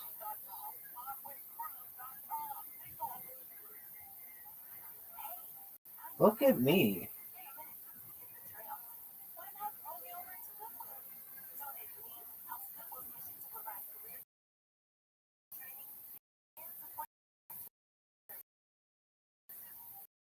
Oh, big shot.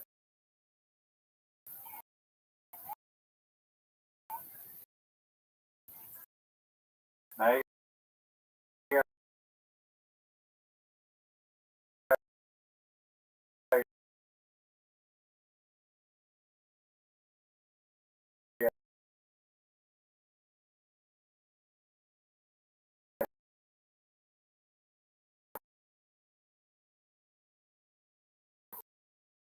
this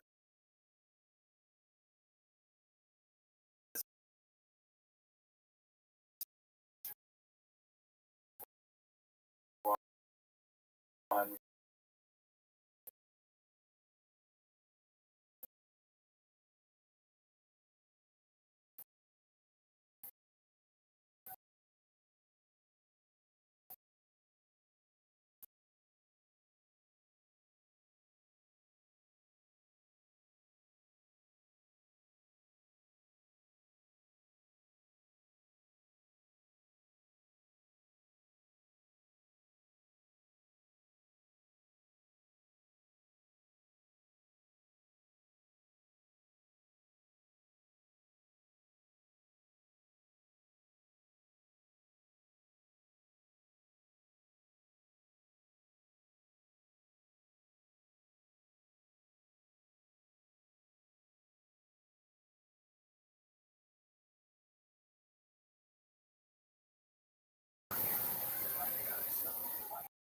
Um, San Francisco's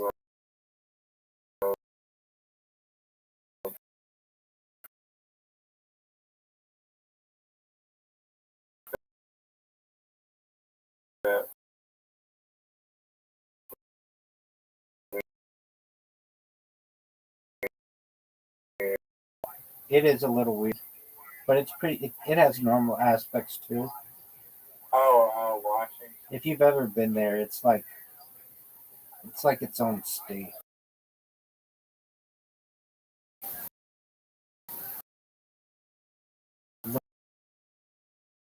The weirdest Are city there any globally. weirdest one? Well, Toronto's the most weird. It's pretty normal for being so diverse. No, what happens if you sing that? I don't get punished. Vancouver's kind of weird. Have you even been to Vancouver? No, but it's got a huge Chinese population, and it's in like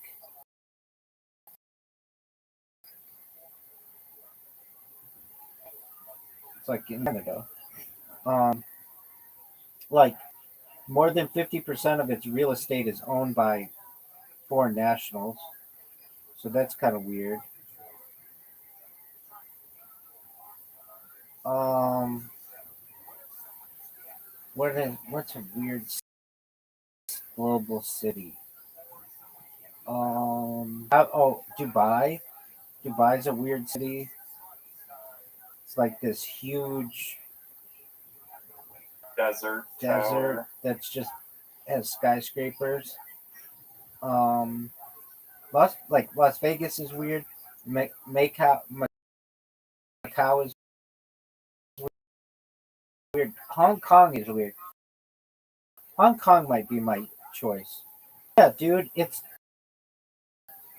literally a it was a British protectorate for like 100 years.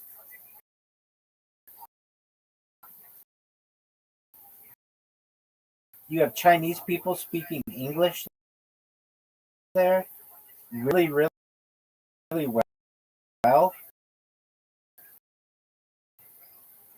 What a shot! Um, Can barely.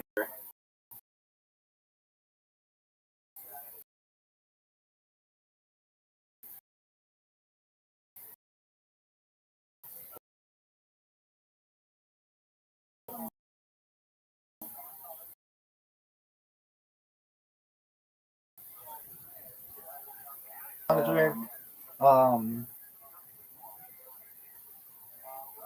I'm gonna say like most North Koreans weird. Fuck. what else is weird? Amsterdam is weird. Amsterdam might I be. was just gonna say Amsterdam because of all their. It's progressive. Yeah. Tel Aviv is pretty weird.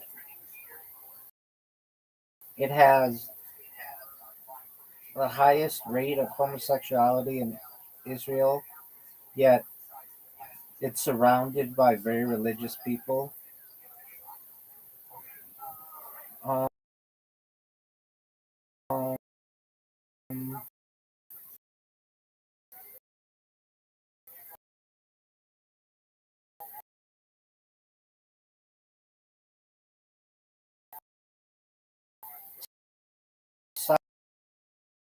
South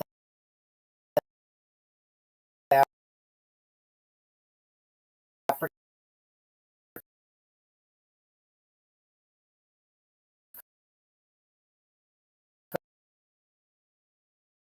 is, or Cape Town.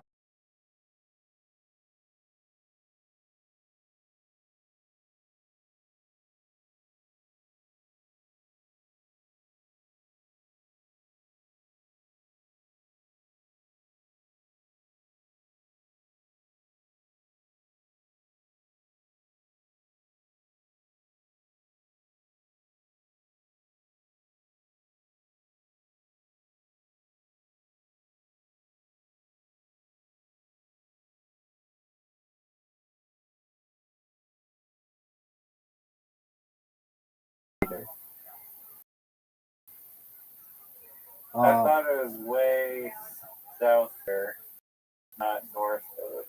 it is. It's just like whatever.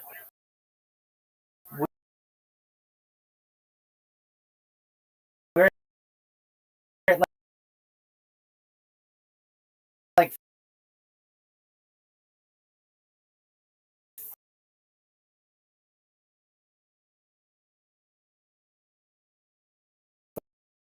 30,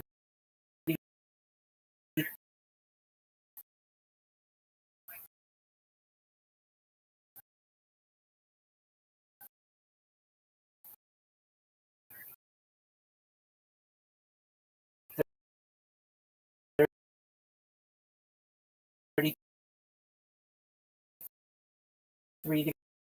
degrees.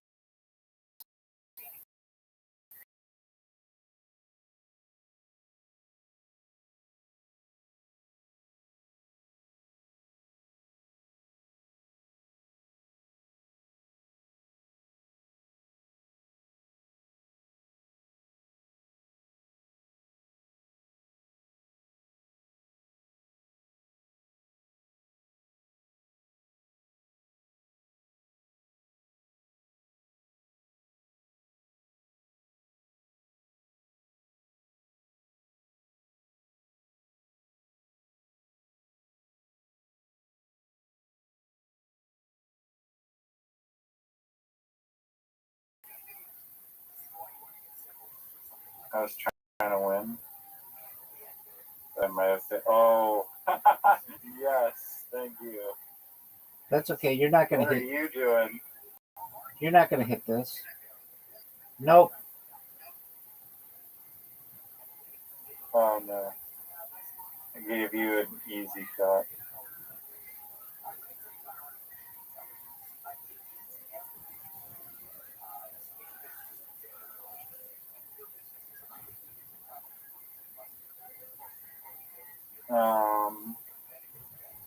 Okay. Apartheid. Why do non-South Africans pronounce apartheid as apartheid? Apartheid as apartheid. Um, okay, I've lived under for 60 years, and my parents did great before me. Okay, so how do you pronounce this shit? Okay, in American English, the H sound disappears in practice when preceded by a consonant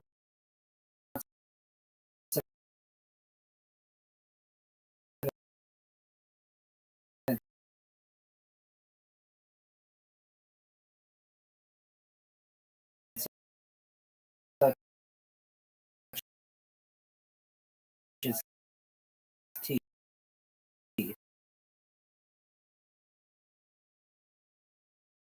Hook pronounced and the H often dropped in. Let's go, Tuck. No, I'm gonna look up.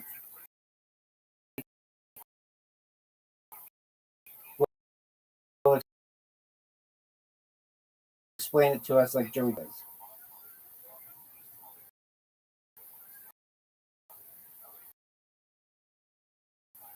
Ask him to explain it like William.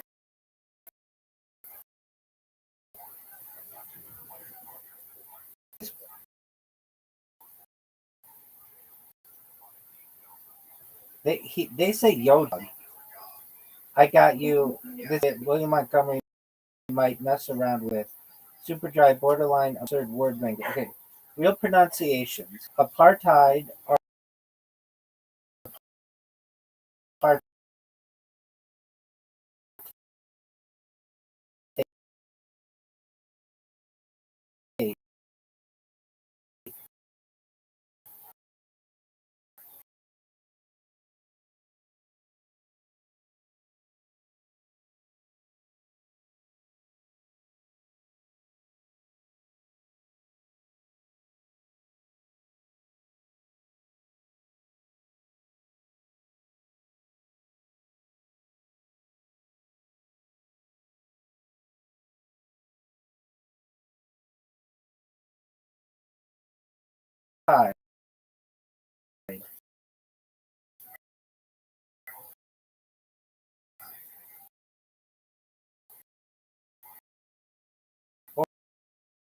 Origin. African definition. British English, it sounds like apartheid. Does anyone pronounce a apartheid?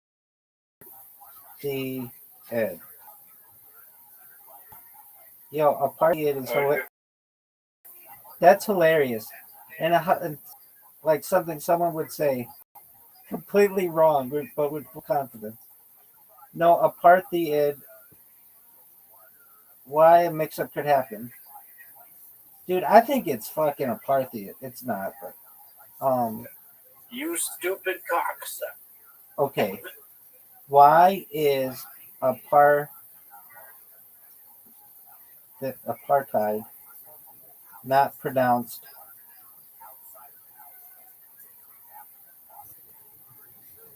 apartheid? Apartheid.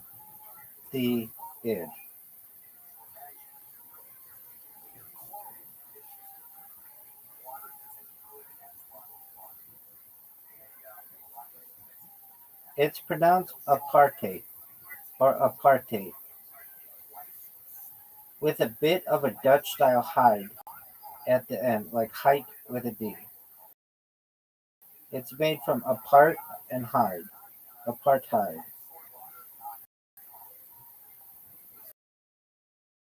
Why Americans say apartheid?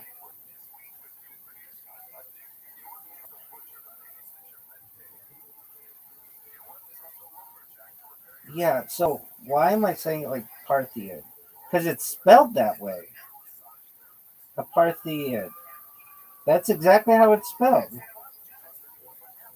Apartheid. Apartheid. I mean, I use both of them, but well, I don't know if I've ever said Parthian. Have you heard a South African ever say apartheid? No, apartheid is what they say. Um, but it's like it seems like it's a Greek, like the Parthenon. I think that's where I was getting that from, but it's not. It's apartheid.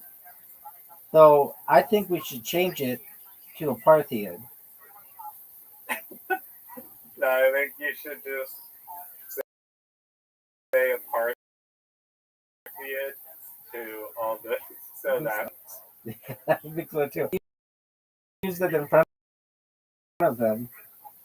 I was asked about it one time. My thoughts were on apartheid.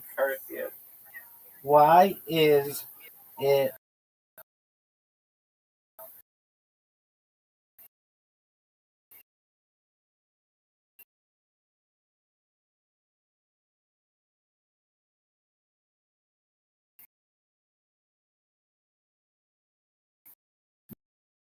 not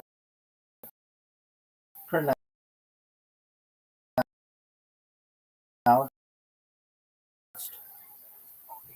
a id?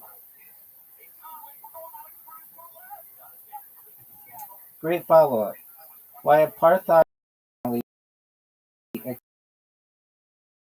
comes from Afrikaans and in that language. So what is apartheid? It's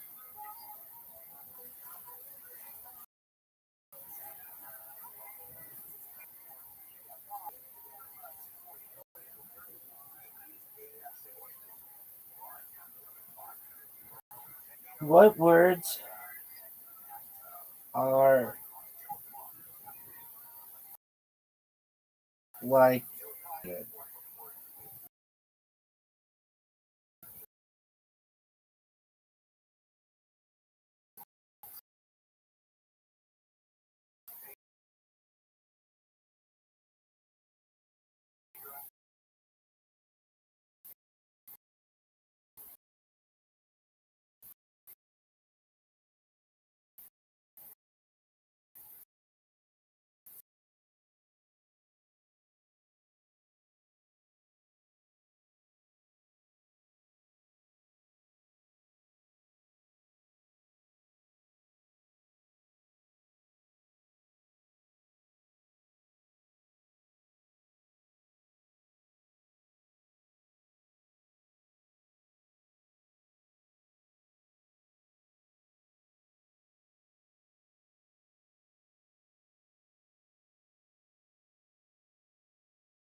It's not. Why have you been up? Why have you been like till like 8:30 in the morning?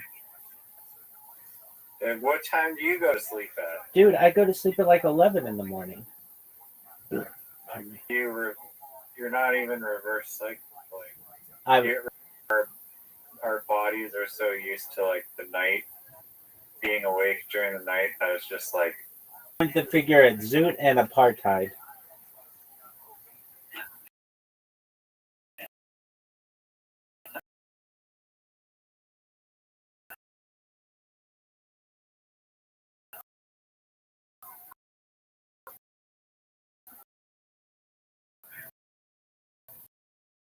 apart. I don't know. It should be Ruled out.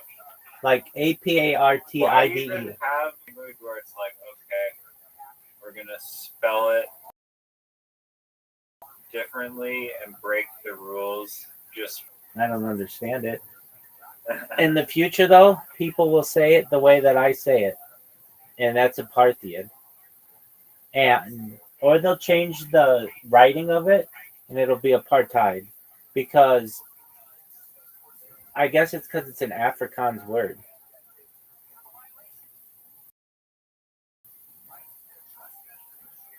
Yeah. Do you know how a Chinese keyboard works?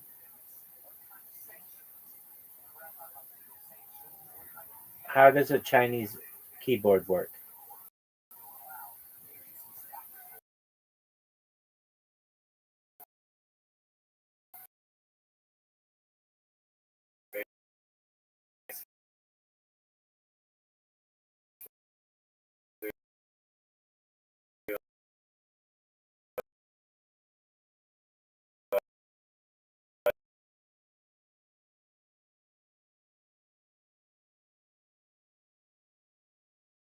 To building blocks to build each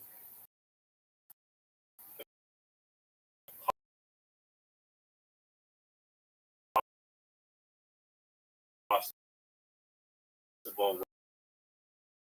into like, and then you can add them together, and then it'll make suggestions like winding down. Oh, I really mean a theory about that.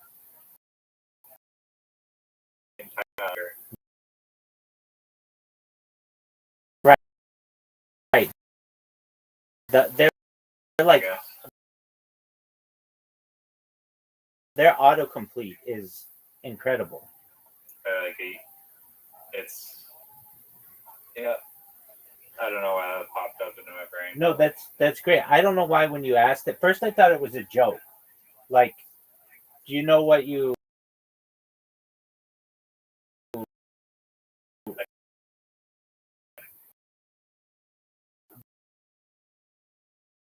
Do you know?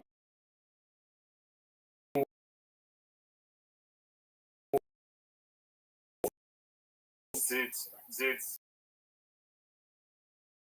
I recognize that you were talking about the Chinese keyboard layout. I tried watching one video and getting to the answer to that like a year ago, and then it's like I still don't get it. It's like driving me crazy. I need to know what the fuck how it works. Dude, it's incredible. It's incredible that they have that one, and their autocomplete is like 30 years ahead of English. And then you have the Iowa. It's like, aren't you guys seeing like the people who are using these keyboards? Like one of them like has to like literally go through like 25,000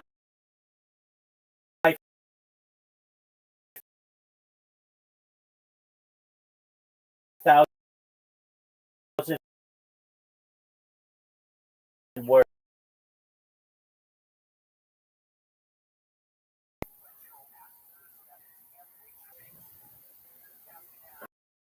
I'm not an expert, but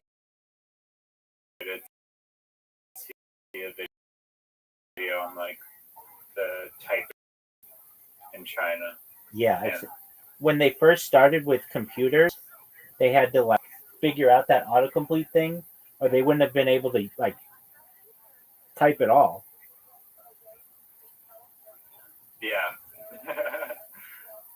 They would have been out of SOL, and they divided their Taiwan went with like their own version, like the Chinese language, but like, and then China had their own different version of Chinese that wasn't based on some old military version. Like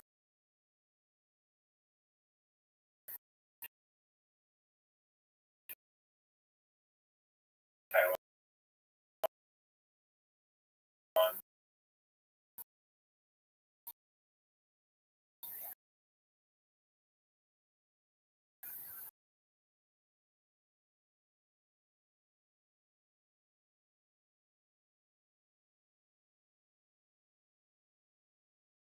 Fighting.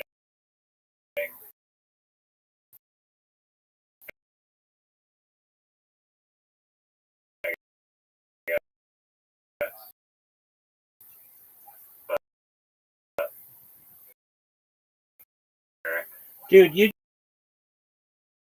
just gave me an idea. I don't know if this is a good idea. It's like UFC, but let me think how this works. Okay. A UFC for women, and they wear shawns. It would, I guess, they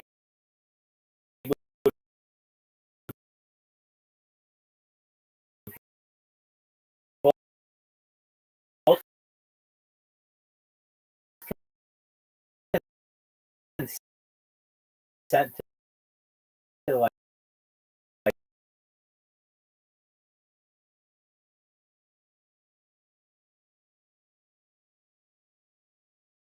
I guess, like if it were just like one bad shit.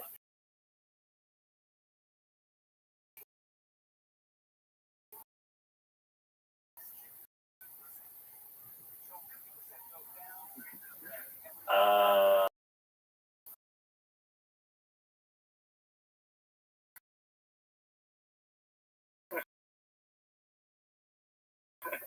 Yeah.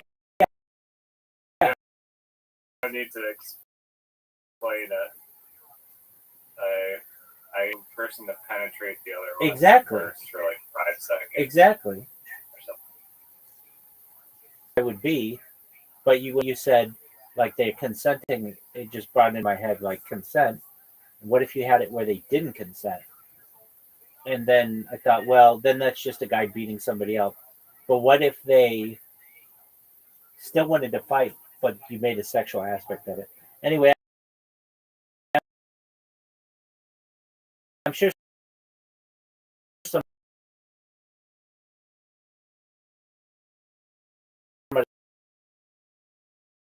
thought of,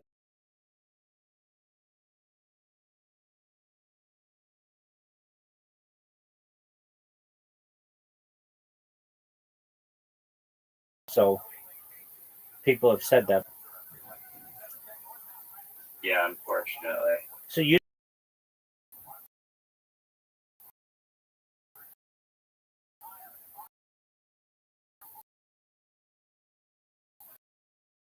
No, I love UFC, but I'm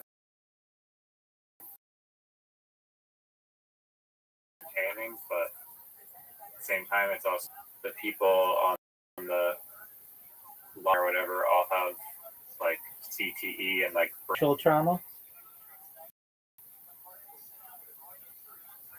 I mean they're still punching in the UFC, but I don't know. Oh yeah, no, I meant in the sex.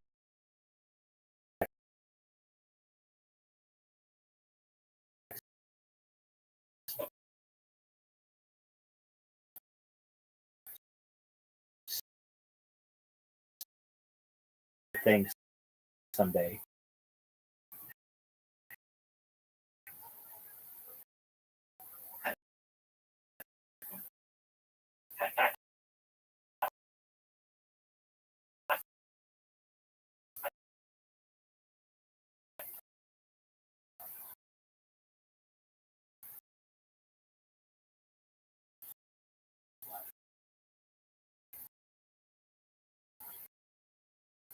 I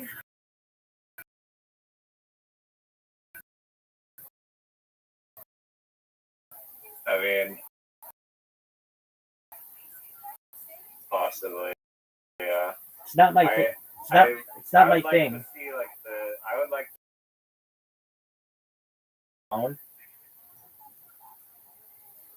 yeah.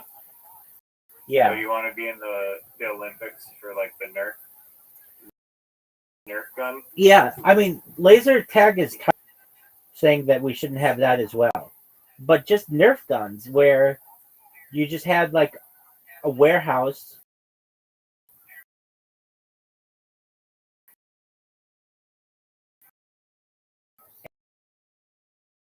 And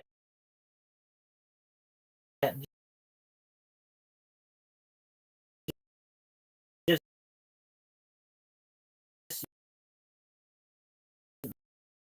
with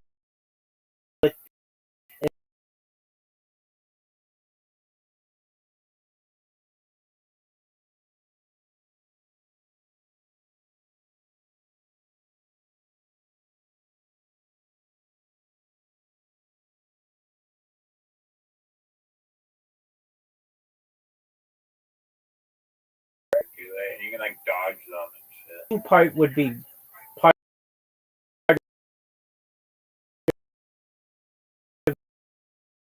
why it's cool.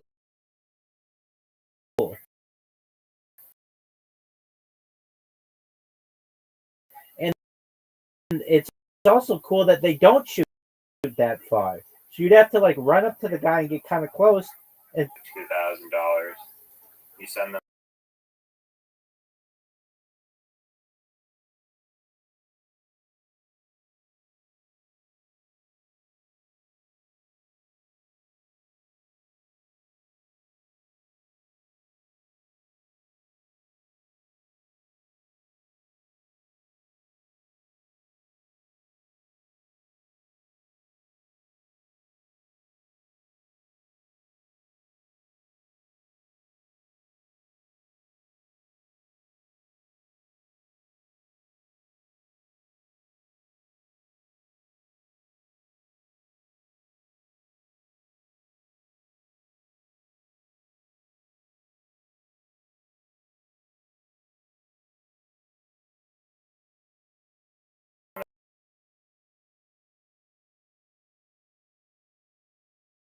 Into a hardware store. They have to build a rabbit and like fight people on the other boats and take over. great idea. But they're built like these like lumberjack sports, like sucking trees and like log rolling, and like the one that's crazy to me is the fucking one where they have some strap that like goes around the tree. I know what you're talking and about. it'll, like lock on or something.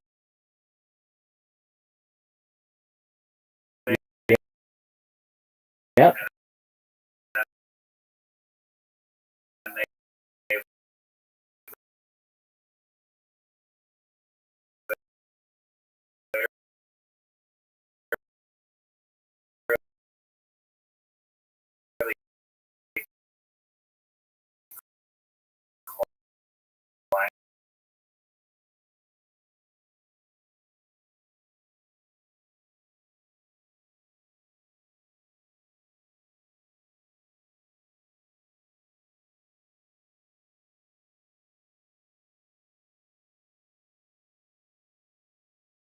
They are giant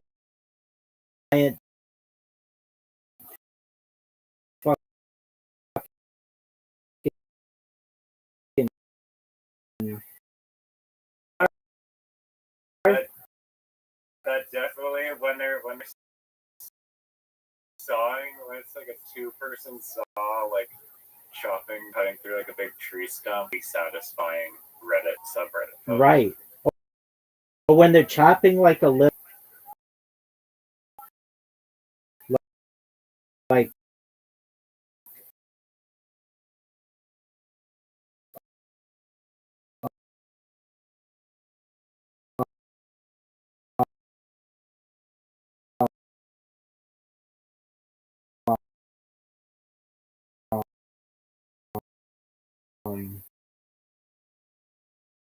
I don't know, like a triangle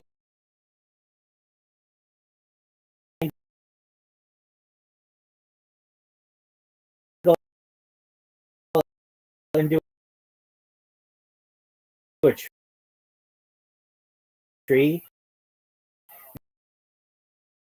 and then they do the other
massacre was.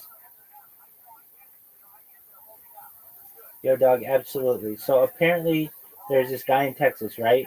But instead of like Whataburger or riding a horse, my man was making lampshades out of people. I mean, what is this? Hobby Lobby meets hell? The real life inspiration behind the Texas Chainsaw Massacre. The movie wasn't actually based on a real chainsaw massacre in Texas. It was loosely inspired by a real sicko from Wisconsin, not Texas, but nevertheless. Oh yeah, Ed Gein. Whatever. I don't know how to pronounce anything today. Ed Gein, the real life psycho. Name Edward Theodore Gein, born 1906, Plainfield, Wisconsin. Nicknamed the Butcher of Plainfield. Vibes, creepy loner, obsessed with his mom, lived in a farmhouse full of body parts. Crime, graves, and made furniture masks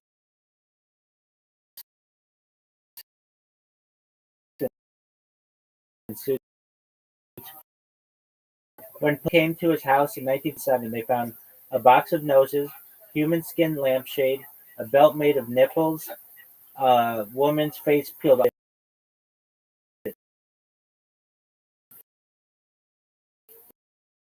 Who said he got the idea from staying in a hardware store, thinking of a faster way to cut through a crowd during holiday shopping. Can you say a belt made out of nipples? I did say a belt made out of nipples. That is,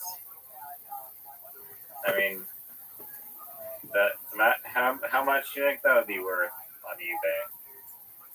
Ed Gein's nipple belt.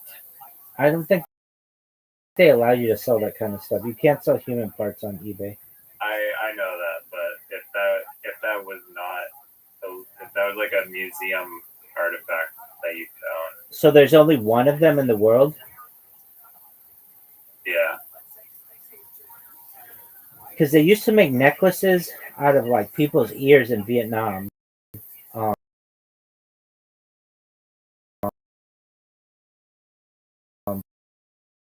But if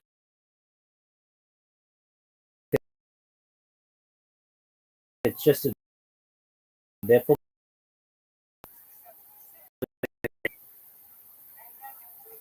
it would be a way of how you could like show people how many American GIs that you killed.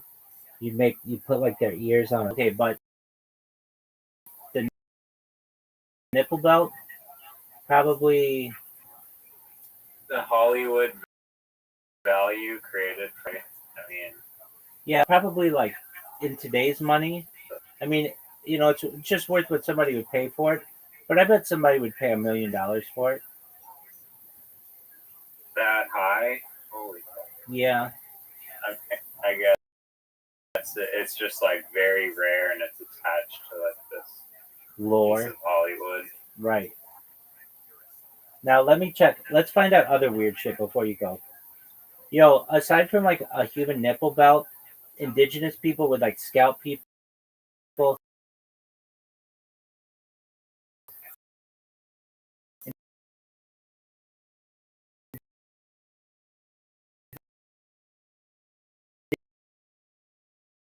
Didn't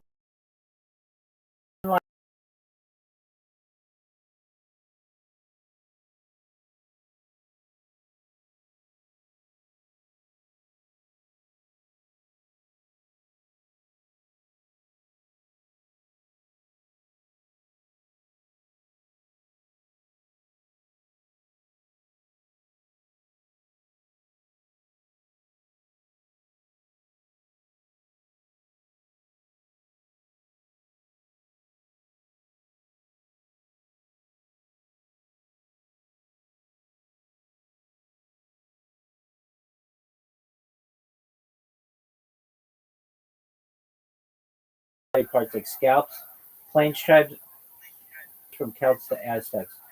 Fun fact: some Mongol warriors would sew enemies' ears together in that, so they were like inflating their numbers. Cups and goblets. Scythians, ancient steppe warrior, enemy skulls into drinking cups. Dracula.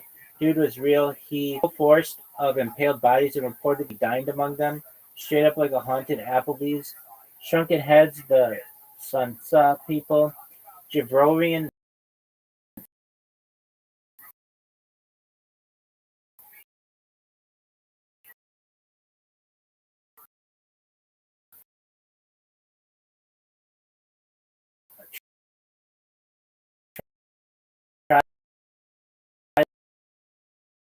shrink enemy heads called Sansa to trap their spirit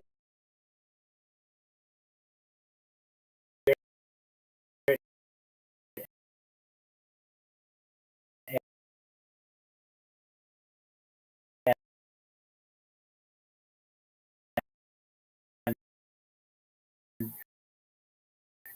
flex that W.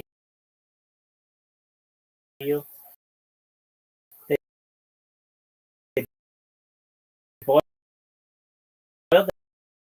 the head, sewed the lips shut, filled it with hot sand, and it like a charm. And it like condenses.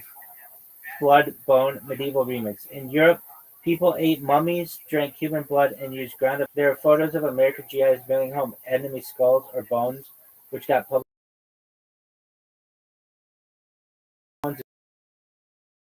as flukes.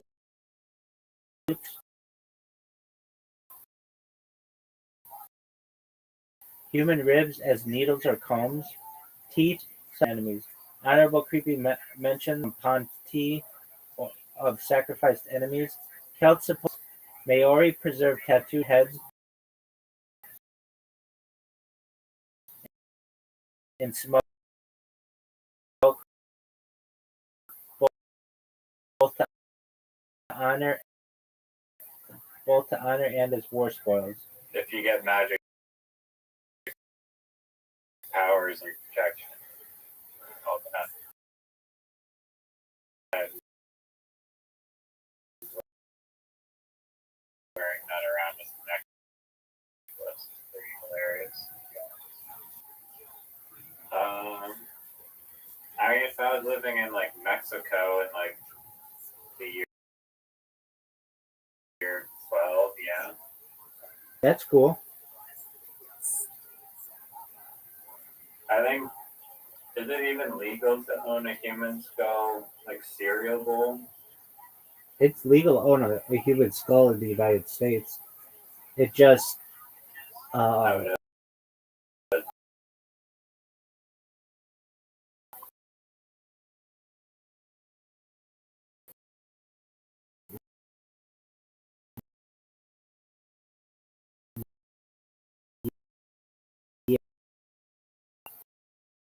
it there's some kind of laws on it. Hold on. Yo, dog, great question. Yes, it's mostly legal, and but there's state by state exceptions. There's oddity collectors,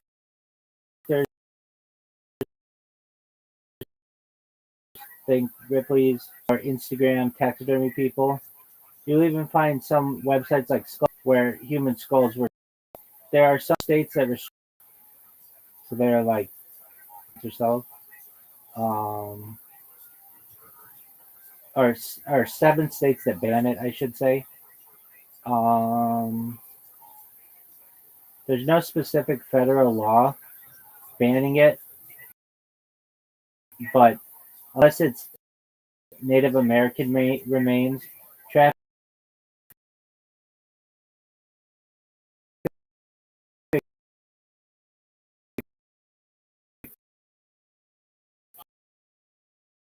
parts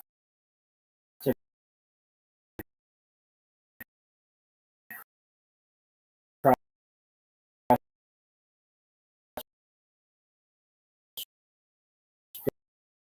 state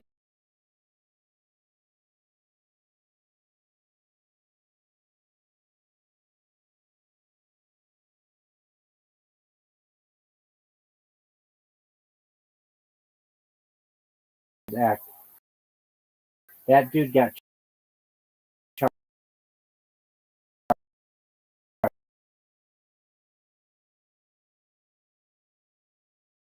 I no question why he got charged. Why would he get charged? and in Cambodian prisons, they like don't give a fuck about the prisoners. So if you have like disease or something, they like won't fucking help you, and then they'll harvest your organs once you die, sell it to the Chinese people on like a black market. That is terrible.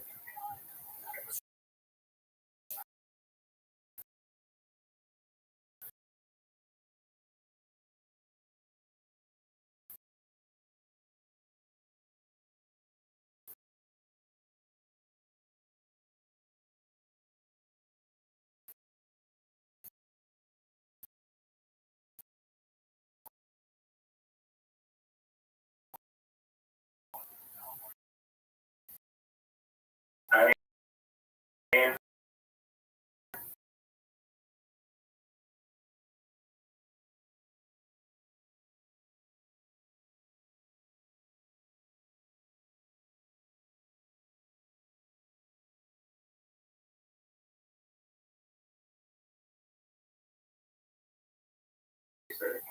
Yeah, we're supposed to we have a board of we don't donate our bodies to scientific research.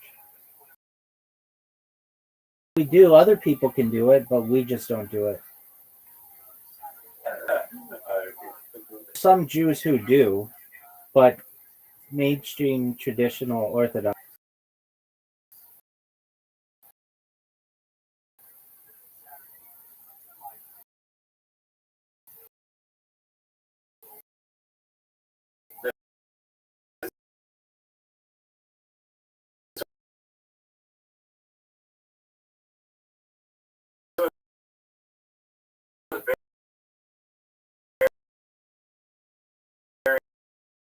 very like household per se, right? Plus, I think I'm like there's like religion is a significant part of like a whole lot of people's lives. Like there's entire so I just find that like fascinating. I don't know. Canada's a diverse place.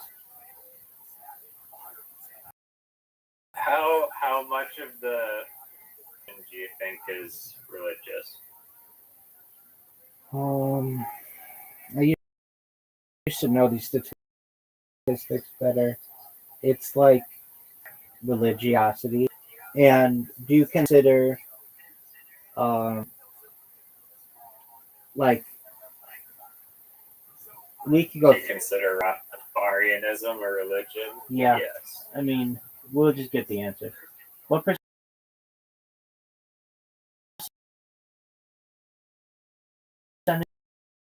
of the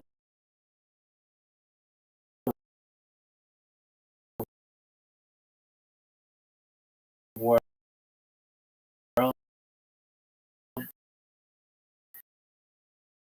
is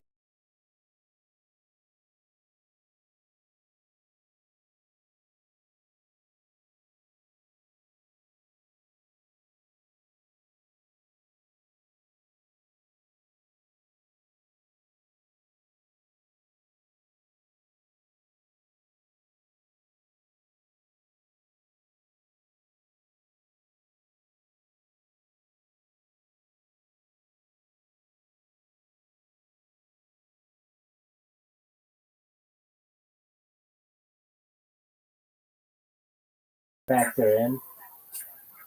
I mean, I'll define being religious than your religion. And if you like once on Christmas,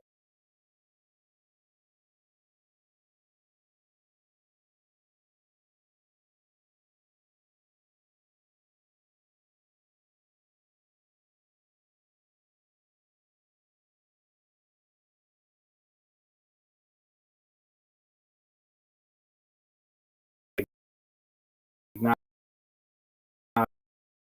state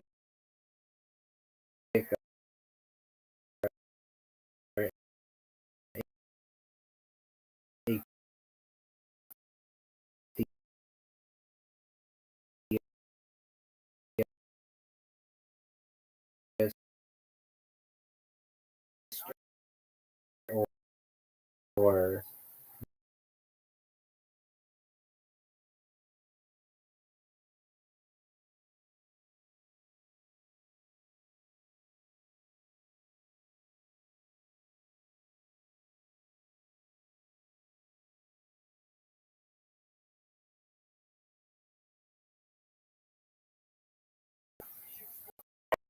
the most religious country. But it is a good low try attempt at it. well, so are you talking what is religious? Yes. You know, I used to know this. I thought it was Jordan for some time, but I could be wrong.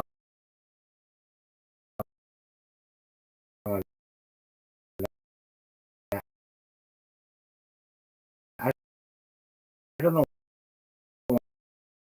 why I want to say that.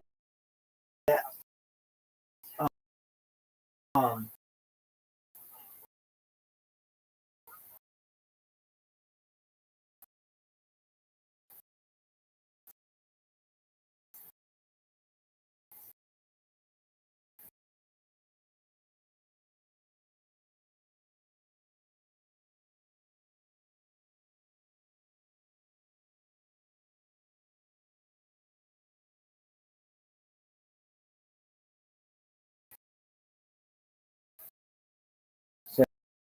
says is practically 100% Muslim. Muslim. Anya, about 100.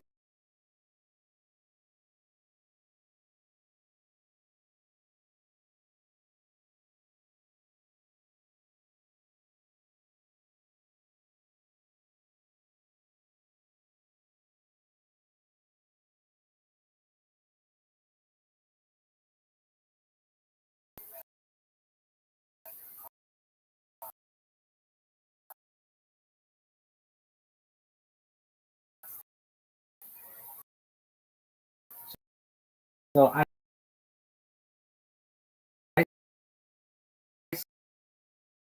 said I said Jordan, and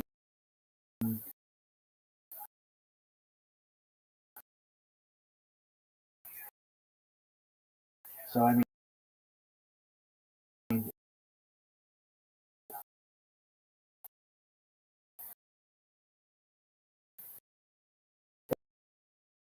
that's a big one. Okay, but let's see this. Yo, dog, is Afghanistan Central Asia? Oh, let me see what the Middle East.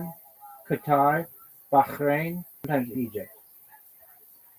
Central Okay, and well, this includes like from Pakistan to Afghanistan to Tajikistan to Kyrgyzstan. Every stan is in Asia, but in the Middle East hold on. area. Every stand is in Asia, but Except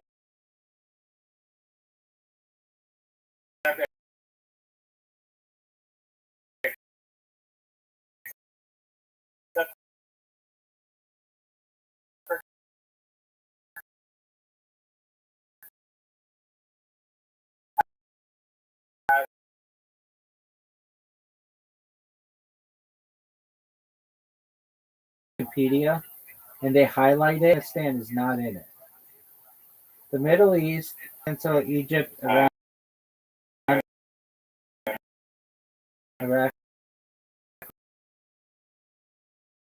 Levant, and Turkey. If you Al-Qatari and Dekalia, Bahrain, Cyprus, Egypt, Iran, Qatar, Saudi Arabia, Syria, Yemen.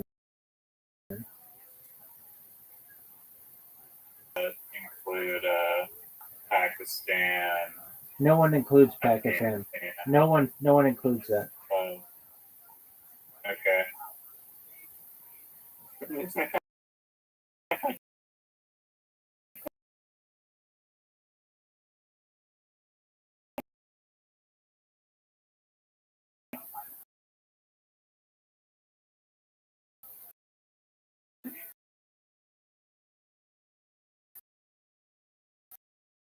Hold on. Except these maps. Administration in the first decade of the 20th century called the Greater Middle East, Afghanistan, Pakistan, and Turkey. Well, you can agree with George W. Bush.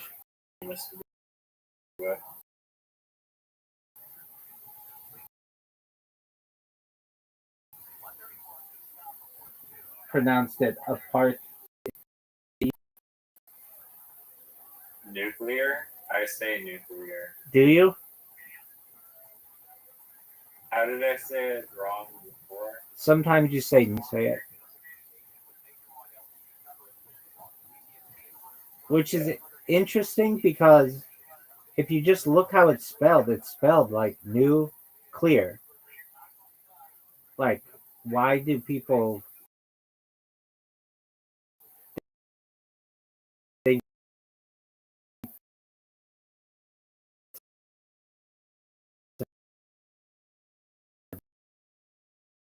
add? Yeah, they're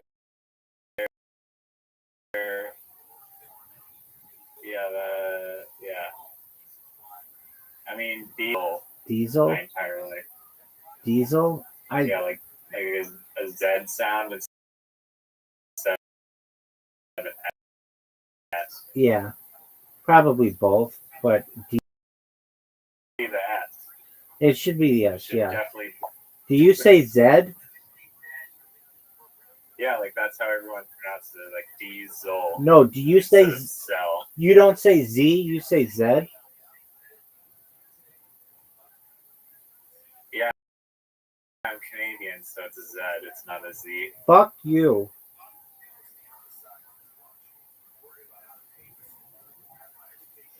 Spell color. Oh, do you say H? Do you say H and like actually put the H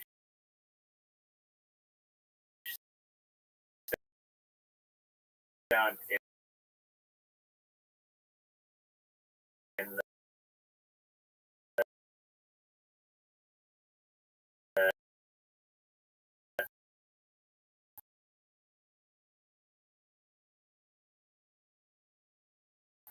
I'm Rastafarian, so I say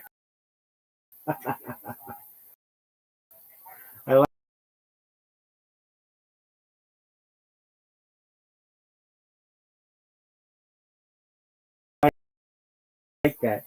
I don't think anybody like propagates a herb, or do they? No one says.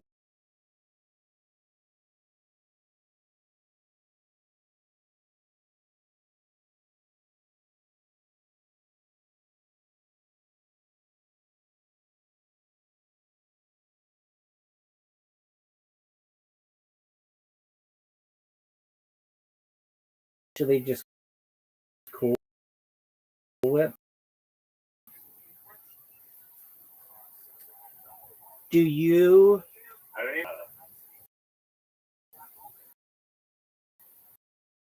fucking whipped cream. It's a weird thing. It's like um, it's it's like an oil.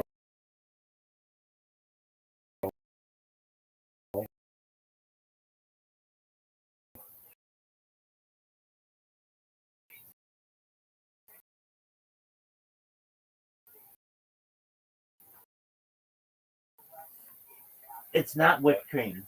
It doesn't have dairy or something like that.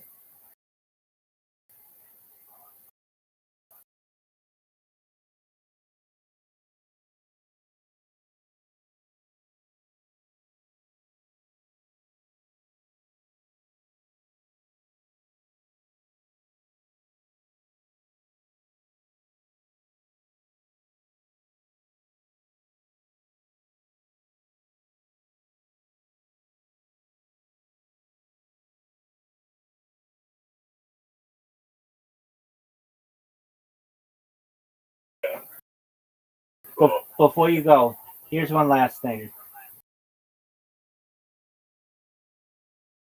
Especially one that could handle long storage and travel without spoiling. Butter was expensive and perishable.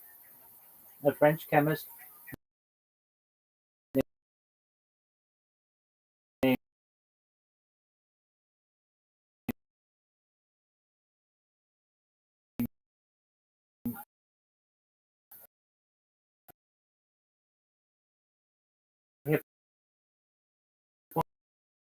Hippolyte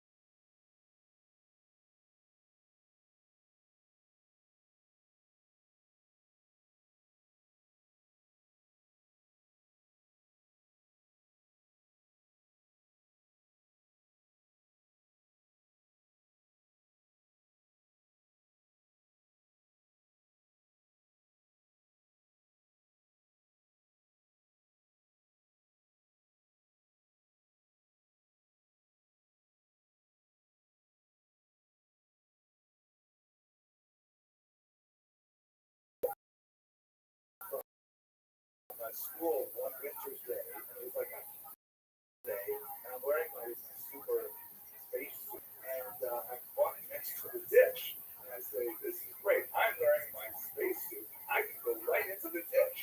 And I go into the ditch, and I discover my space suit is not backwater.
there's help me find anything, get into the bath, not a word of judgment against you.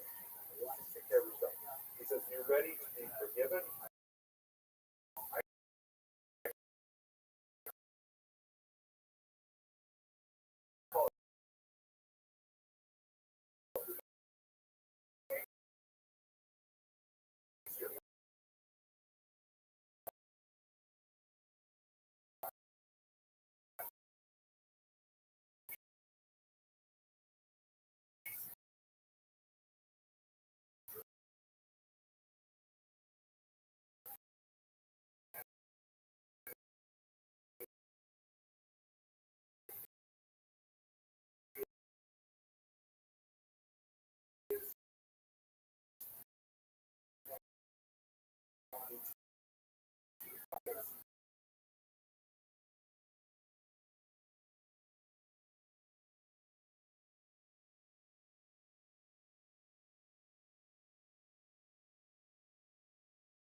Tanya, that is also discussed. He wants to destroy them all.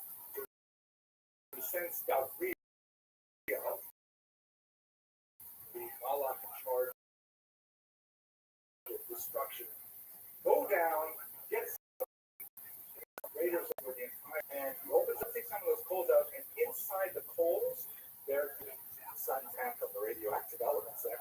Hashem's okay, forget about it. We're going to let them go. And he calls it.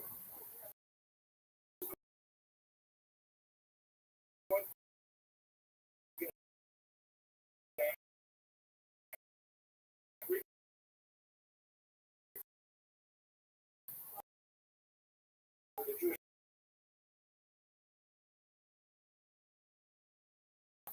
but the hand, in my action, they are charitable. They do give to them. So therefore he said,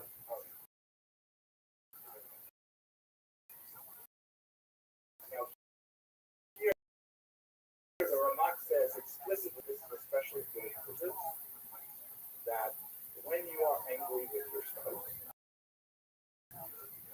you have to put in your mind token. You have to prepare in advance. It's like forgiveness requires work in advance. Put in your mind a token that when you get to that level of anger, remember that token, and it will kind of like just a little stop sign. You can run right to the stop sign. I've done it many times. Not to believe it. You can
that special room.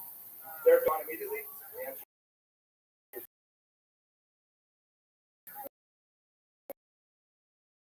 no.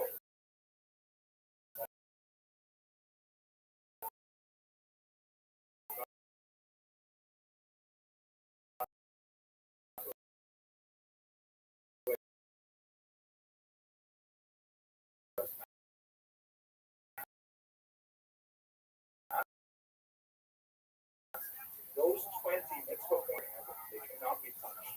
They're like solid, and that is like a miracle to do. Have small children. I know it's hard to imagine this, but when they become teenagers, it's like they're taken over by aliens from heaven, and they become much more difficult to deal with. And, but if I can with vulnerable, I'm not entirely sure that this was a good idea, but nevertheless, okay. Very on time and Rabbbi, our eldest. This is the 13th level. Is the remark says that if all the other 12 levels fail, this one never fails. Really trying hard to forgive someone. And again, sometimes people ask me, what about Hitler? I don't know. I've only used this in my personal life with arrows of outrageous fortune. Never had, like those kind of awful traumatic experiences. I don't know what to say about those things. But in regular life, it says if you can't forgive a person with other 12 levels, this level will always work. It is guaranteed in every circumstance to always work to forgive a person. But I have to say, it's like hugely exhausting to do it. I have used it on occasion, maybe 5 or 6 times. I've looked to level 13 to try to forgive someone, and it extinguishes a part of your soul. So it's really, really hard to do. And basically, what he says is every human being had a moment of innocence.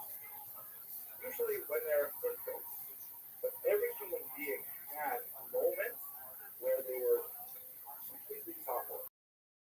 There's nothing wrong with it. They're beautiful works of art. With everything and good. And what you have to do is you have to go back to that place. You have to imagine that person.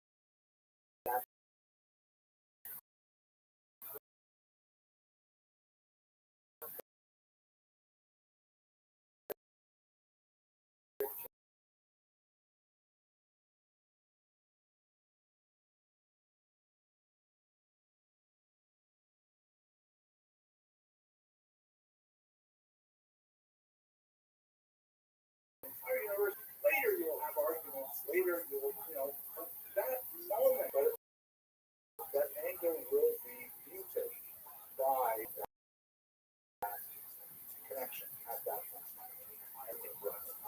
It is exhausting. When you're really angry with someone, it's hard to think of that moment. But it is. Well, we're still married, 34 years later. Okay, so I'm going to conclude now. Same daughter. This is Raphael. She was about 2 years old or so. And I think one of the most powerful lessons in Tshuva I've ever learned was from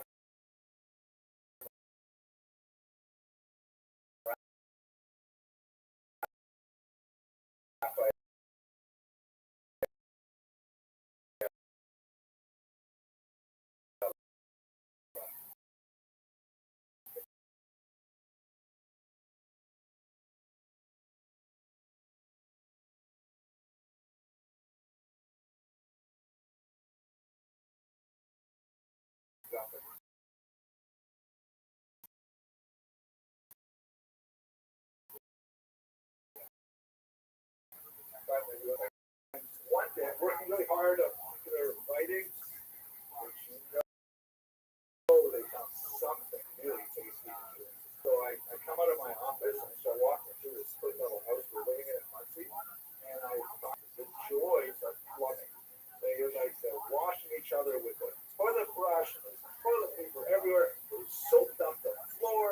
was like, yeah, Rabbbi was, I guess, about 4. He was about 2.5, 3, something like that.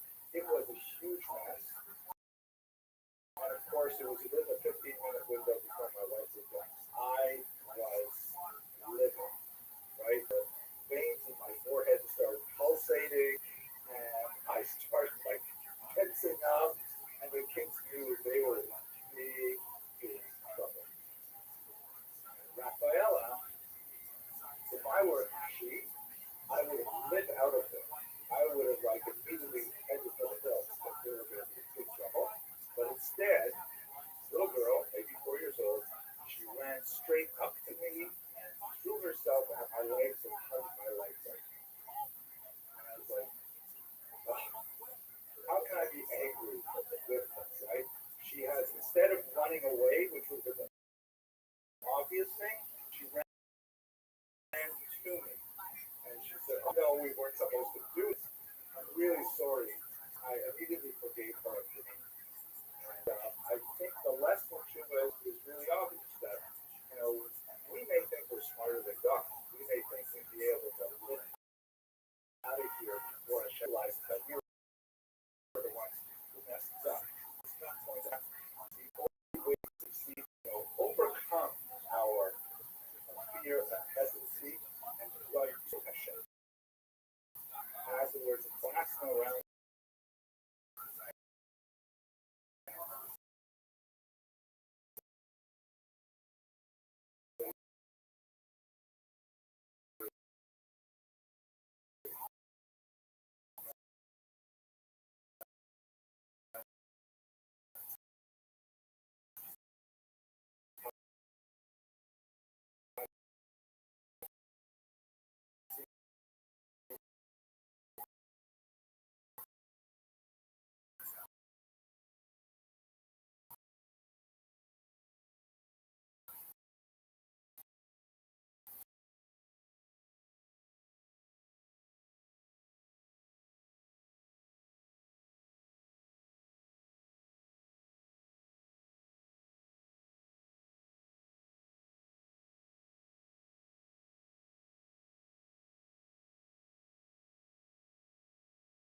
Thunderous applause, by the way. Okay, I suppose I could say.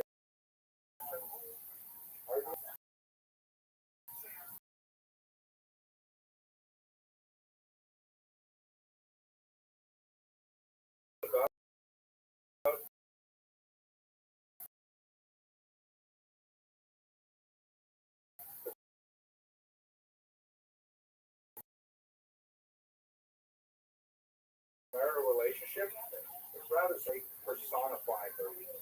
Just grateful for her and so on.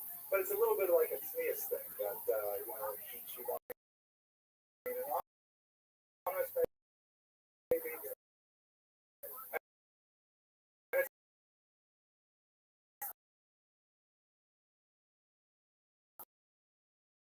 Not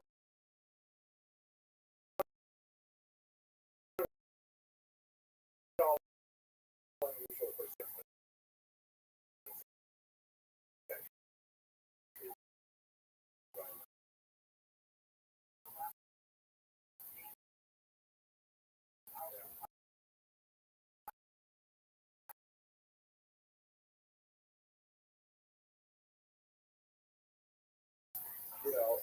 with any of these men who are disconnected, they're all ethereal. The truth is, the rock speaks very much about physically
Okay, lots of things from both. Tablet Stone is actually a student who lives in London, so I don't know what time it is there now, but I hope you get some sleep soon.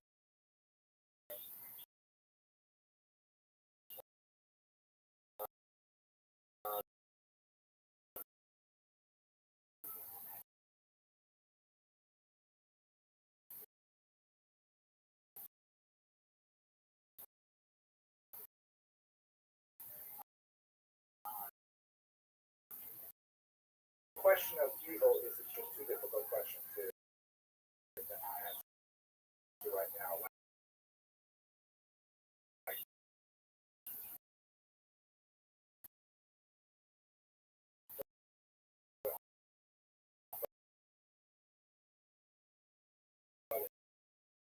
It is a really important one. Absolutely. Margaret Newhouse, nice to see you. She says this has been fun. Thank you. What about self-forgiveness from Richard McDonald? Yeah, that's a tough one. Self-forgiveness. So,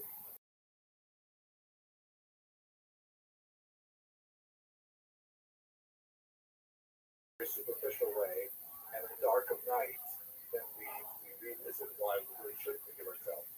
But when you read the Tomer Devorah and you feel empathy for other people's feelings, then it's easier to give yourself a little slack as well.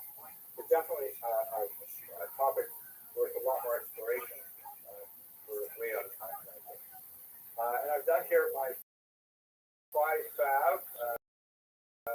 Jennifer says that my fave 5, my favorite primary teaching event for the entire work. So I actually have a whole series of lectures on each one of the levels online. So just look under the title Kabbalah of Forgiveness, which is the title I gave to the book that I wrote about this. And there's actually, in English, I think there are maybe 4 or 5 translations out there. Some of them are really quite excellent. And there's also on Safaria, is an English translation as well? 2 or 3 English translations on Safaria. So there's a lot of resources available. Okay, thank you very much for enduring this presentation, and hope you all have a feeling the same as well.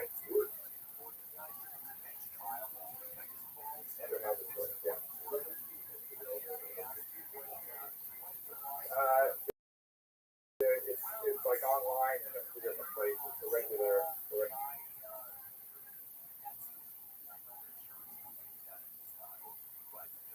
There's a microphone here. It's a live. Watch your step. Are we live? We're live. Okay.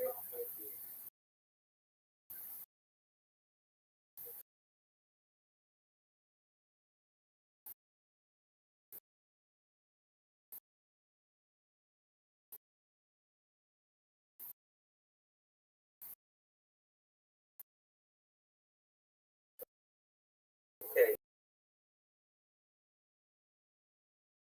We were talking about some potential. We were talking about some potential additions, whether we should add to the max.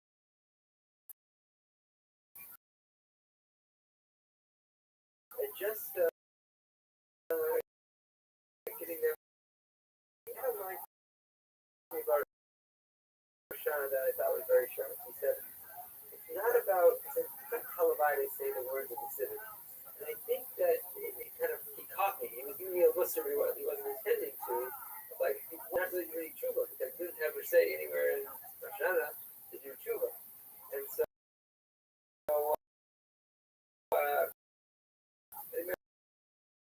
being a subtle reminder that the goal of all of this engagement process of tshuva, different opinions of what tshuva means, but ultimately we're trying to connect better with ourselves, each other, with the Baruch. And Dr. Gibson really confident that having this mini series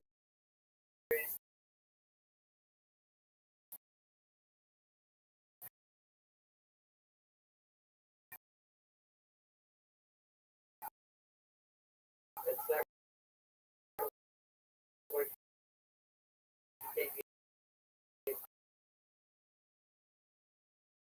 we offer for those who are interested. There's a free one. So you know where he lives now? Yeah, that might not be free. Anyone like a copy of Dr.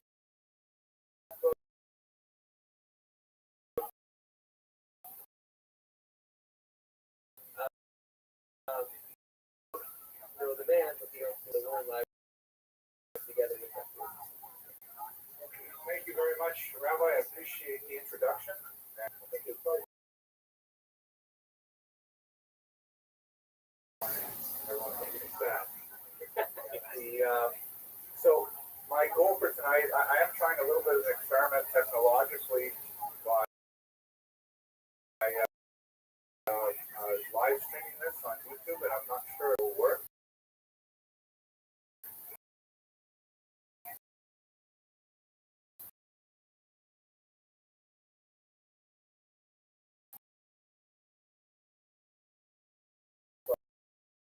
But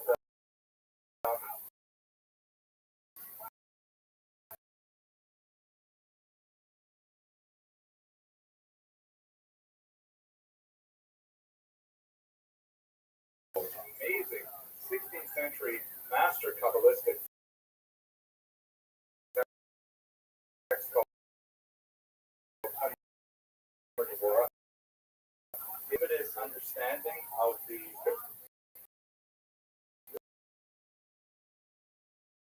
literary traditions of world religion.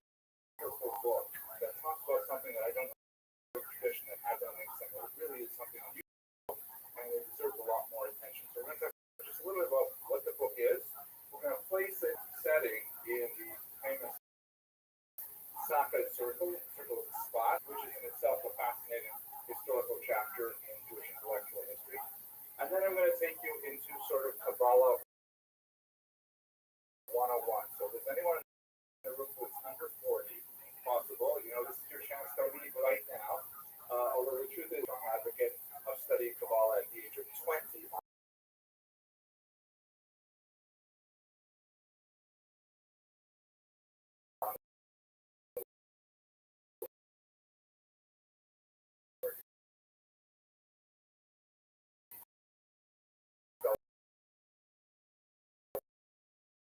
That 20 is when I really get into it.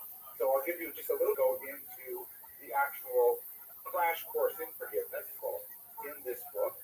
And we'll have time to maybe do 3 or 4 of them. Ideally, we can spend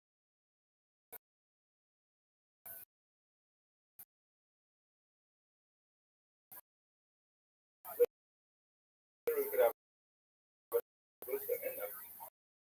But we'll just on my favorite 4, and then we'll wrap it up for the night. So I'll be counter Tomer. Look at this, so her shoulder kind of like, can I get a brown paper bag? Maybe I can bring it home like that. But it just, the first 12 pages just blew me away. So overwhelming. It was so amazing.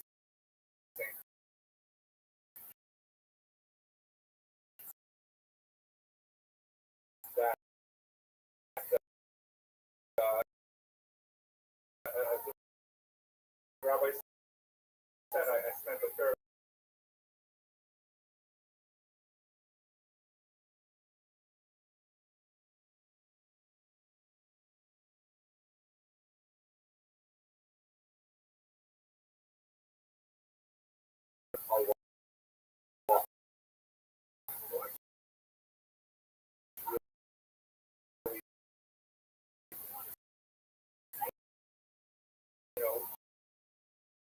to be able to climb some of those great challenges in life and continue to benefit. Okay, so what else?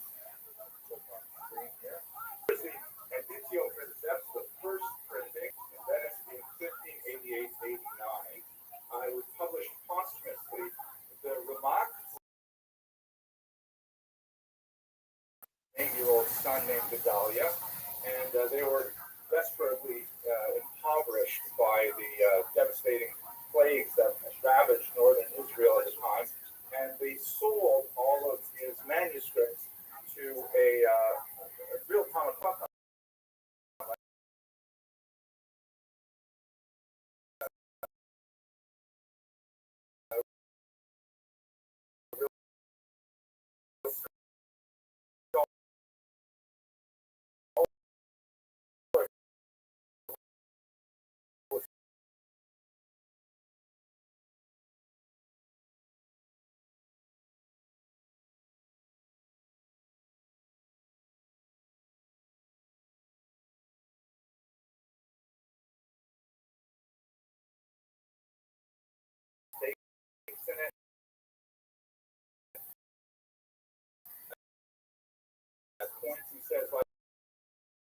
this, and then he'll only list one, and there's a couple of wrong citations in the Gemara, so you can see that graph, it was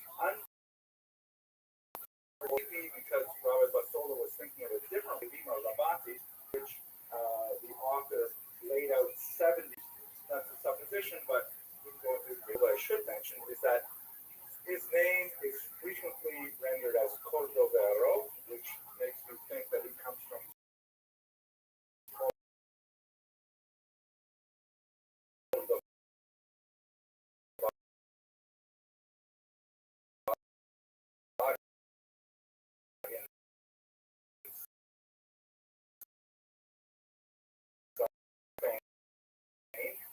that's probably incorrect. As you can see from the spelling here, we'll see it also.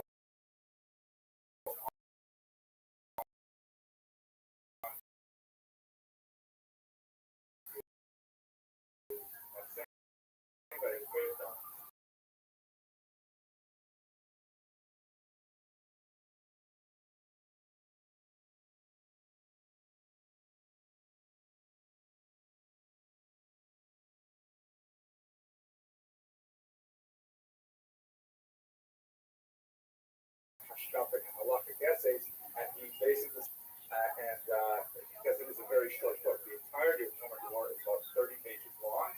Chapter 1 is in Jewish intellectual tradition, specifically that of what some have called Kabbalistic Musar. Musar is, of course, like the literature that builds towards ethical development, classics like Kovas of the Bubbles, Shilos Yesharim, and so on. One might say Pirkei Avos, but they all have like different sort of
Kabbalah in the sense of like, how did God make the world? What is the afterlife?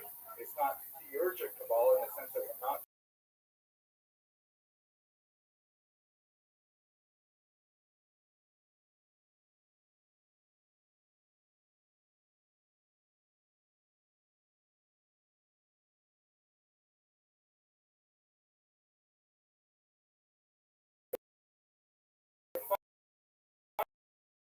fundamental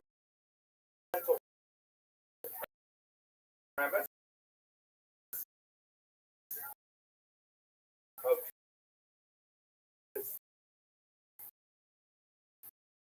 it's an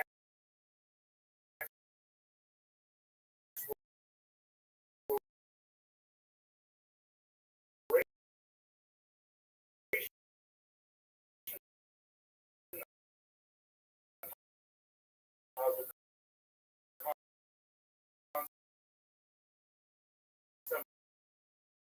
the halakha v'dracha, and you shall walk in his ways.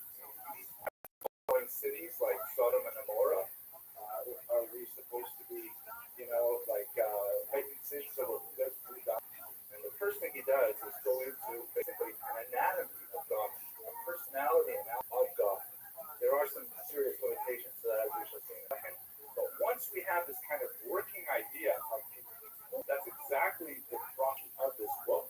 God, so that you can know how to behave, so you know how to overwhelming as an worship.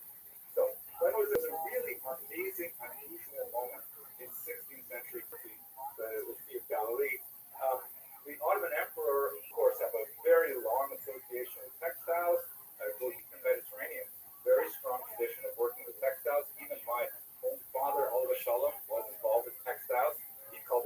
is, but it's the same thing. Textile is just a nicer way to say it. And so lots of Jews started coming to the spot because it had this generous tax policy to be involved in import and export of textiles. This was joined with an incredibly negative event in Jewish history, the Gerush Sfard, the expulsion of the Jews from Spain, and then shortly afterwards, not exactly an expulsion, but Jews were driven out of Portugal as well by extremely draconian policies of forced conversion. We don't know for sure, but it is most likely that the Ramat was the child, he was born in 1522, of refugees from Portugal that spoke Portuguese.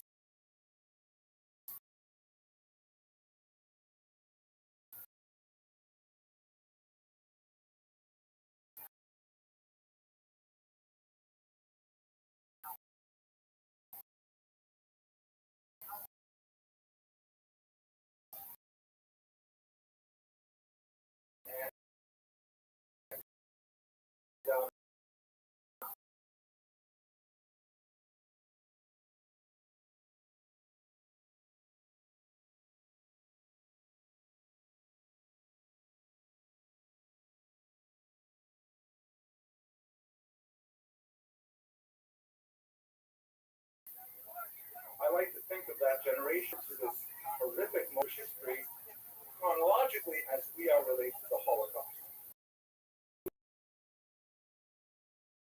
It was like a first generation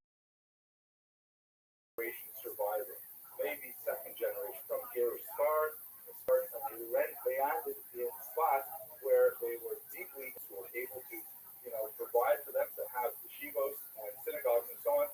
And the Ramat from Moshe Cordero was one of them. Spot itself was a nothing town until then. And in fact, it was sort of like a field of Jewish history because it really has no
wave that just washed through it, killing among other events. In the 1570s, it's kind of like been, it was a period of specifically lots of Spanish rabbis who had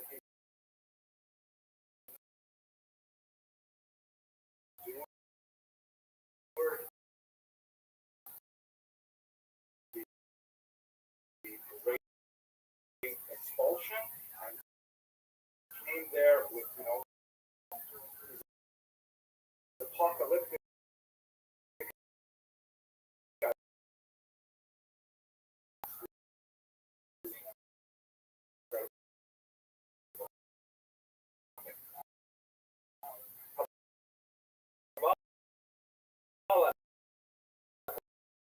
we understand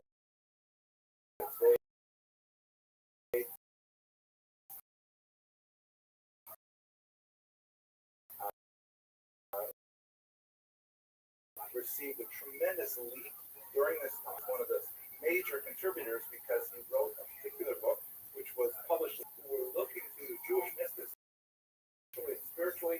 They said, "Oh my gosh, this is like the art scroll of the 16th century, which I actually understand Kabbalah." He was really big into drawing a photograph of some of the graves that appear in Spot. they're frequently coated with this distinctive light blue paint as sort of a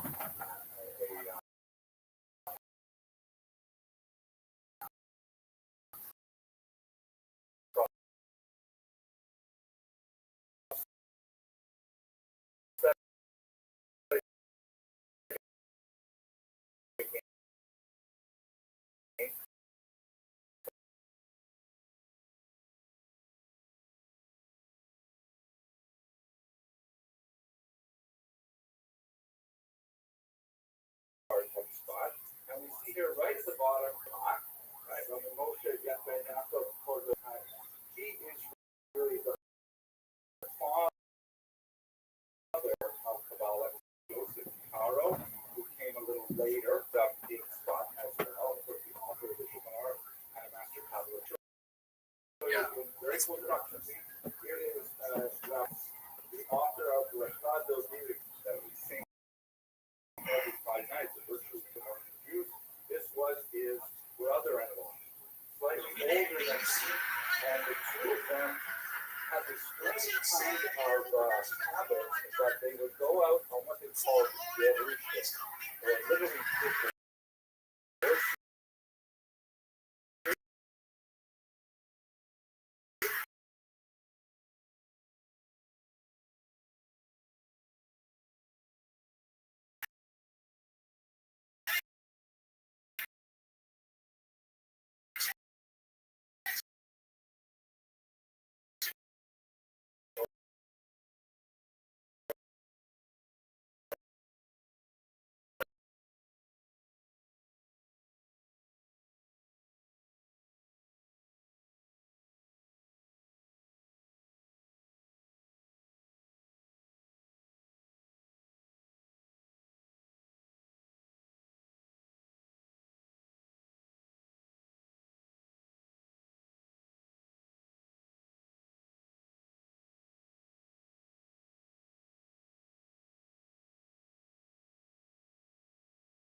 I got a West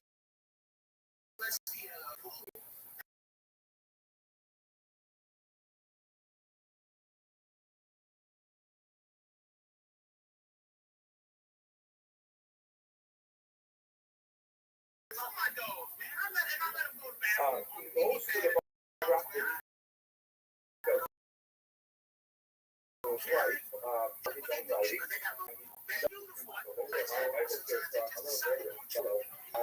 he wrote quite a bit, like to be published.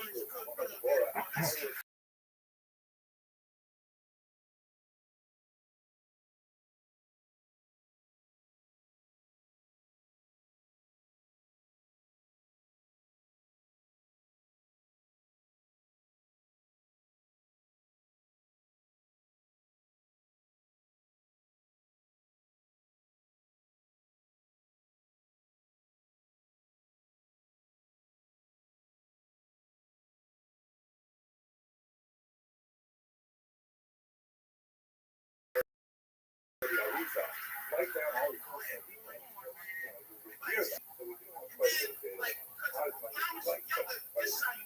the fundamental question that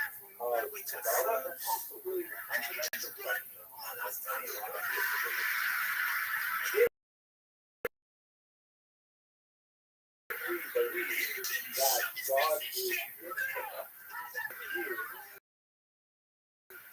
say into a finite universe. God truly has no boundaries whatsoever. And what am I?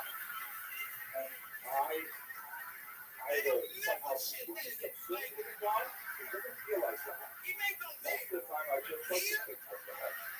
Sometimes I feel very good, but maybe I feel quite simple about it. Others, I feel like this table out there. So how is that? It is infinite, finite thought. So you can see this through very, very early sources, but it's explained with great clarity by the Rabbbi. The word engaged in a self-contraction called shrinking, in which, you know, if you remember your high school biology, kind of like the reverse of like when a parameter swallows up something else, God, as it were, opens up a vacuum within himself to say, here is a not God place. But then, if God is not in that place, having anything existed, what exists other than God? So then God reinserts himself. I mean, there's lots of diagrams of this. Usually you see like these big concentric circles with a tiny little rock coming into the center and things like that. God reinserts himself into that vacuum, and that is the physical world that we live in. It's kind of like an intentional removal of God and then clear application of God. Also, the metaphor that frequently uses is that of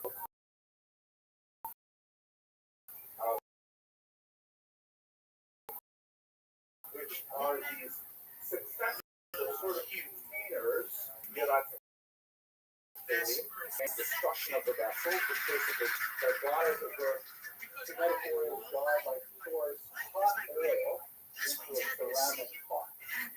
And the ceramic pot is unable to contain the hot oil, right? Because the hot oil is like the infinity of God. The ceramic pot is the attempt to create a finite concept. But it can't handle it. It's overwhelming. So the pot smashes, the pot shatters. There's a revenue going into the Soviet Union. It's being served steam gas cup, like one every 4 or 5 cups of certain extent. And it's in the hot water. So it's like that. So the first container, which is ketchup, it shatters. And that rains down the mixture of that hot oil, which is like bubbles, together with the material of the daily, of the vessel, and it falls into another clay vessel. But it's still too hot. It also shatters, and then that means you have a mixture of the first two vessels with the light of God in it, goes to a third pot of course, until finally, by the time you get to the bottom,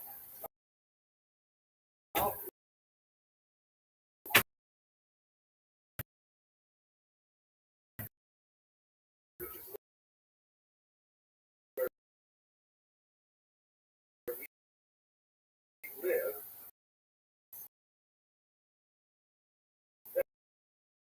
Then finally,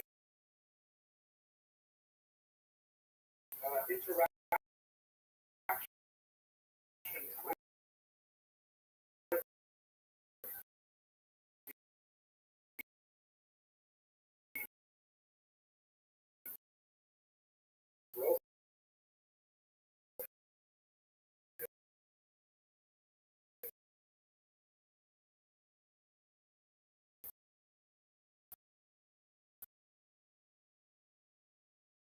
pots, and then it can exist in this way. The highest, the third level is metal things, meaning rocks and chairs and things like that. Their existence, but it's just so heavily not to be, you know, separate. By the way, one of the main understand this.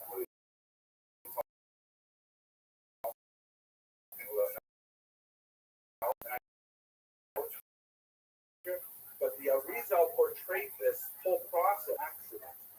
I don't really understand how that works, but the idea is that it has been set on fire, and we are in a crisis where we are sparks of holiness trapped within material entities, And the purpose of our existence is to free those sparks. This gives Hasidism, in particular Chabad Hasidism, a tremendous impetus to get out there and save those sparks and do those mitzvot and have people put on tefillin on the street and give out Shabbos candles, because every time you do a mitzvah, you are releasing the holiness. You're allowing it to go upwards to its original source. So Ramak has a much more kind of date approach in which he says, no, it's not an accident. This is the way in which God intended it. This is the way the universe is designed. It's not at all any kind of like crisis. So it's not as easy as sell for followers. I'll give you one more metaphor that I think is even a little better for understanding this. Is that, okay, so you can't look at the sun with the naked eye, right? It's way too powerful. It burns out your retinas. You can't do it. So what you can do is you can get a mirror and you can like hold up the mirror and you can sort of glance at the reflection in the mirror in a passing way. Because the mirror itself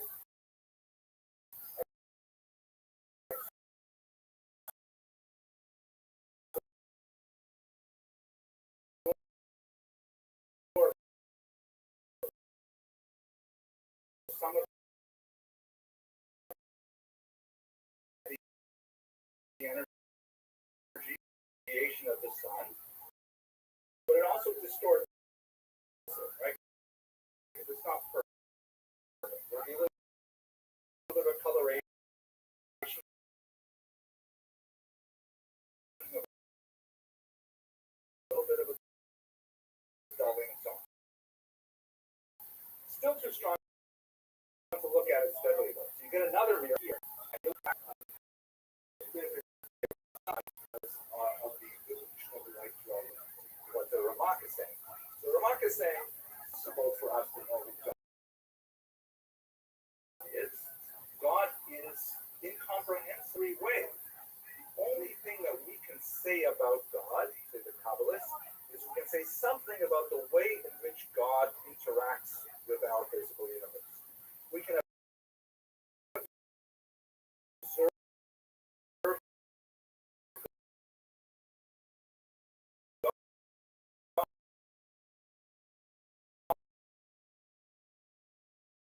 God as a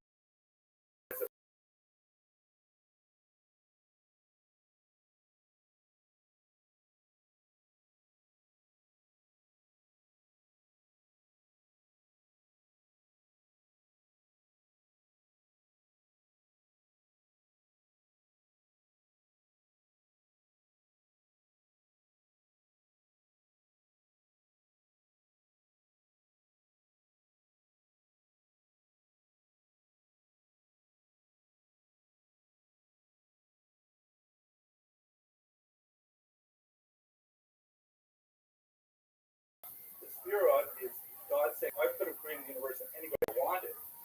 I chose these things, right? Keter means the crown, Chokhmah is wisdom. I know it sounds complicated.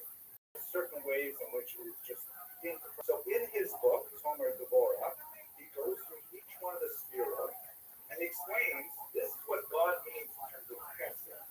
Look at what God does for chesed and how you do these things as well. It's phenomenal. It's really incredible. The first two chapters are about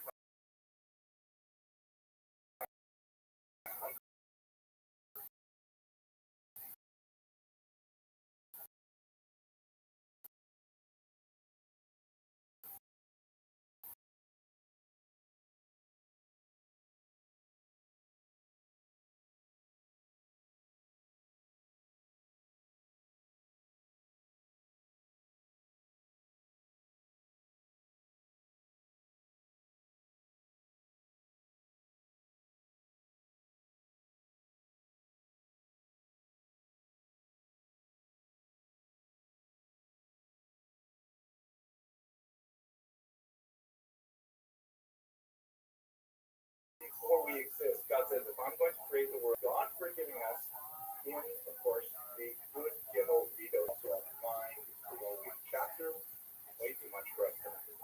But chapter 1 is what we're going to look at, the 13 learn those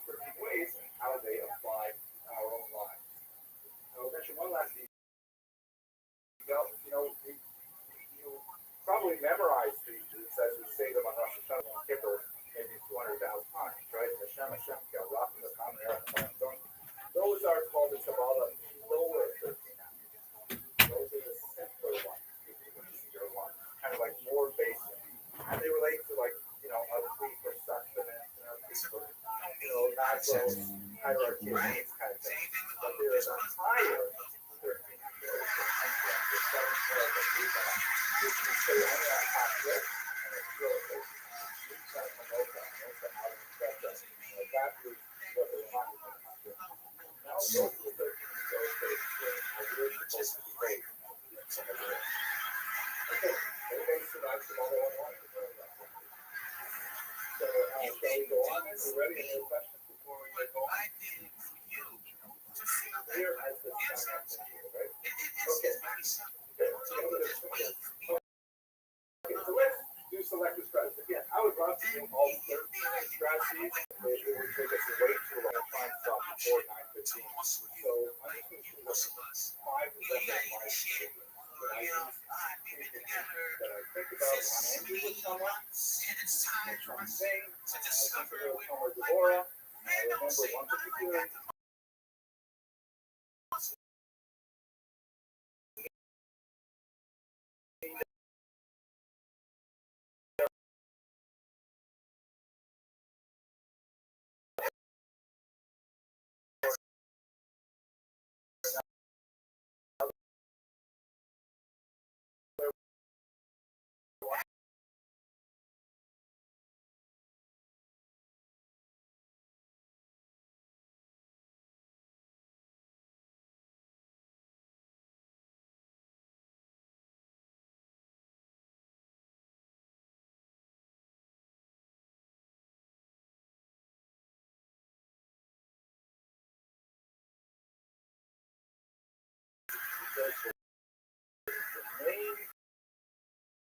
one of the highest names. I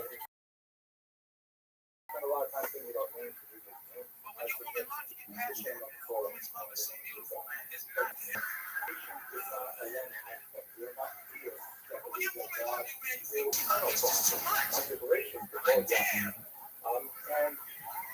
the fact is, nothing at all occurs.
Unless there's an angel striking it and saying, "Grow through when you choose to do a virus, and you choose to stay."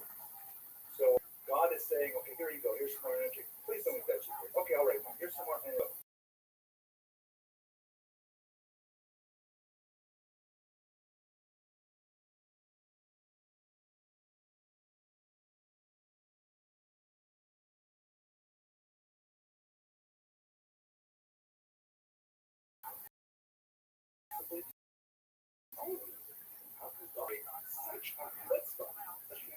Put his energy against rebel against.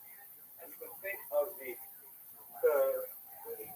comparable kinds of things in human interactions too. God forbid, they know if a person has a child with an addiction, they say to the child, I'm going to give you this money that you need, but please, don't spend it on Vegas or whatever stuff or whatever. And if you give the money to the child and the child goes and spends exactly what you don't want, something which is harmful to them. And nevertheless, they'll come back again and give money again. And that's just the way that we interact with God. And a lot of them look at this and they misfollow.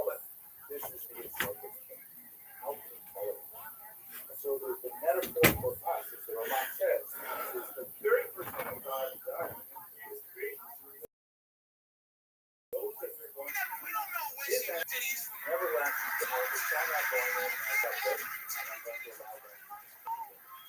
I'm hoping that after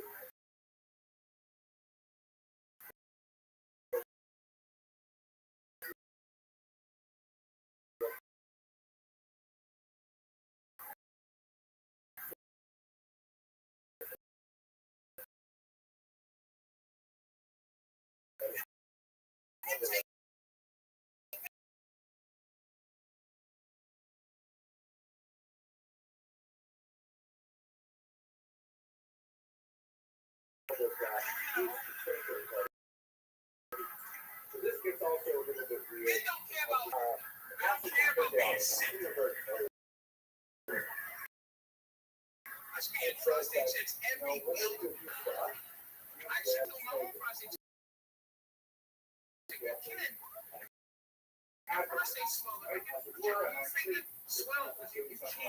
Make a big mala, say a bracha nice and clear and loud, because you have this idea that when you do a mitzvah, you release positive energy into the universe. This we call a mala, a messenger or an angel, if you will. And this is pretty basic, kind of like Kabbalah things. But the opposite is also true, and not often talked about. The Mishnah also says that the person does Nevera, they create a negative energy for you, but they can take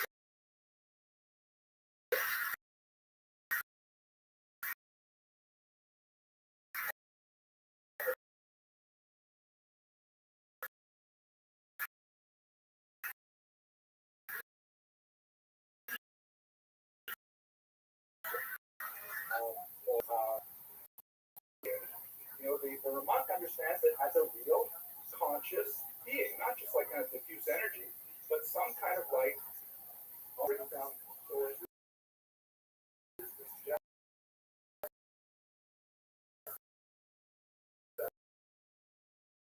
after 120 years,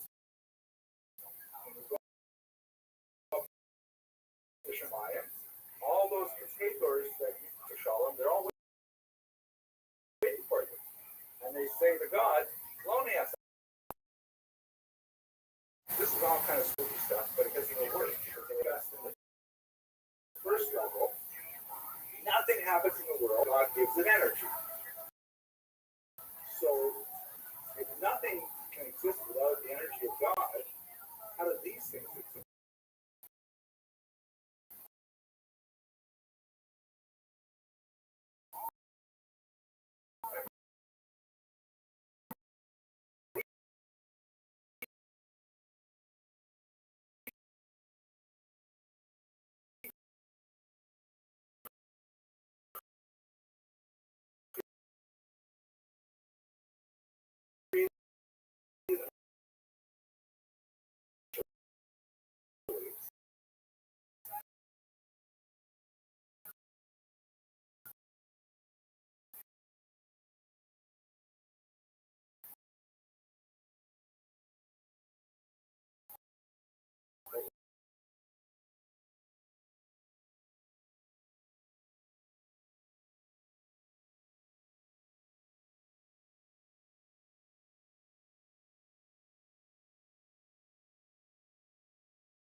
Like standing around here. That's like when, in human terms, you have someone who has done an awful act in your life, and that awful act continues itself in life. Like, let's say, for example, the example I use in my book is someone you told them a million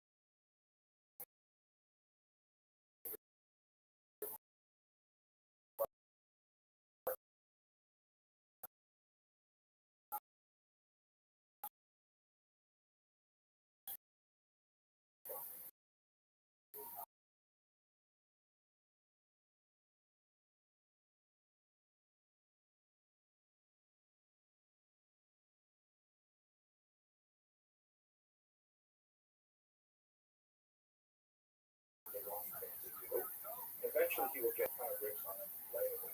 Because that would be devastating to your work relationship. First to the, again, it gets into the very deep of forgiveness.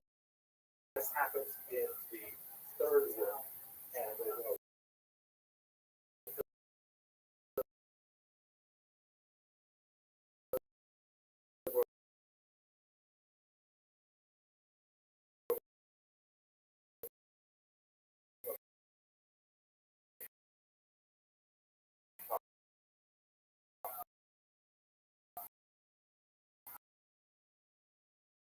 God, as it were, normally almost everything that happens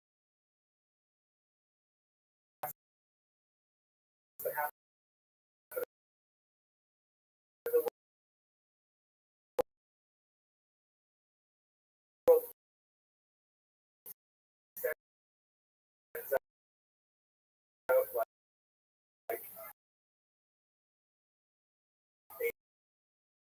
agents. He says, against him like we saw in the first level, and we heard first get involved. The filth of the daughters of God. And that's like actually father should be just around. Late father.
Back in the you just know. Like patches and stuff like that. This is when I thought he was like amazing. I also thought he was one of what control which is this. It was like kind of a different. Not in fact waterproof. I came home and I was like completely covered in milk from this ditch. I walked into the store, my parents had a store in the apartment I got, and I was like sopping wet with stinky water, it was cold, right? It was September, October time, and mother, it's actually not a word, pretty super, just looking at good, I see what other people not a word of judgment. Never said like, oh, take care of yourself. Go to the room with them. Like more than 50 times a day, I was in tears. Like, knowing I shouldn't eat it, but I was in pain. Like, oh my God. And I'm talking to my son about, hey, these cookies, man, they called me, I'm praying to God, and I'm lactose intolerant, but like if I eat these cookies, I gotta drink milk to go out like a soldier. Just like my favorite. Did he say all that weird stuff to you to rationalize eating them? I'm like, you know what? I don't need both of my feet.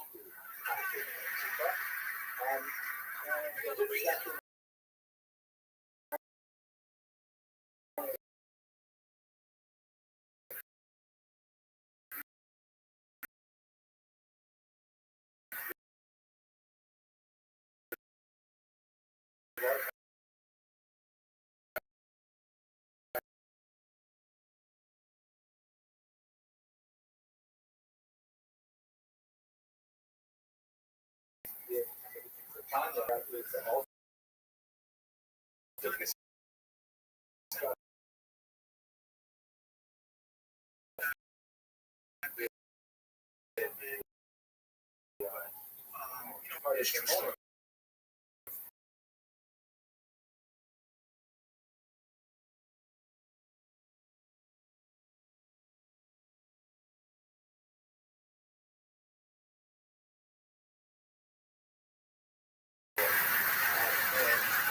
Gabriel goes there and opens up the valve now and looks inside the bucket and pulled up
though they deserve the general, they are explicitly especially good.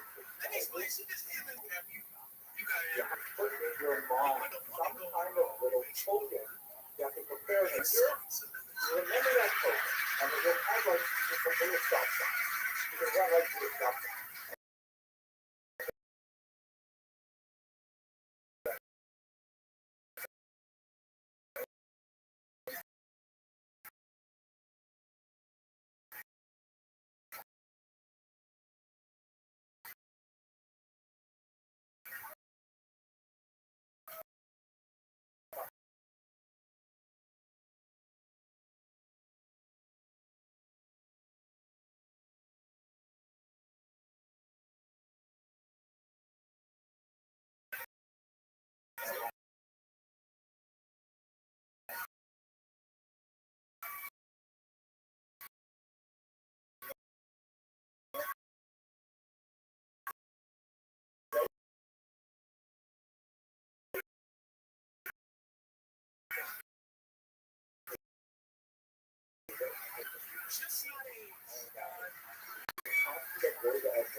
You may be angry with something totally different.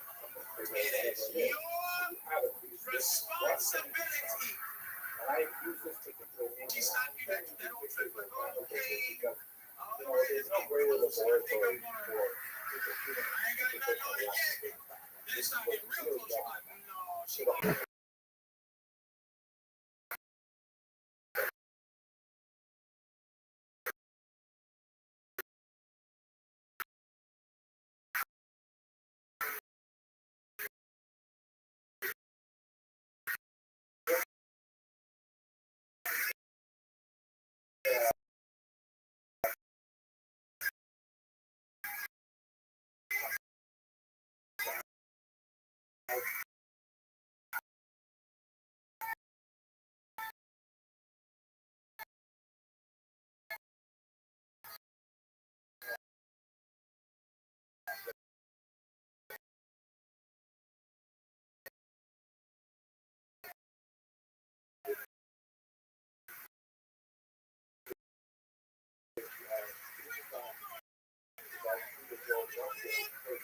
I go ahead and put a trash bag on my shit and just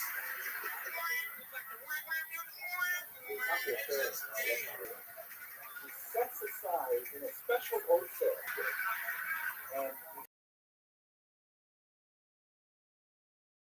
they have this idea that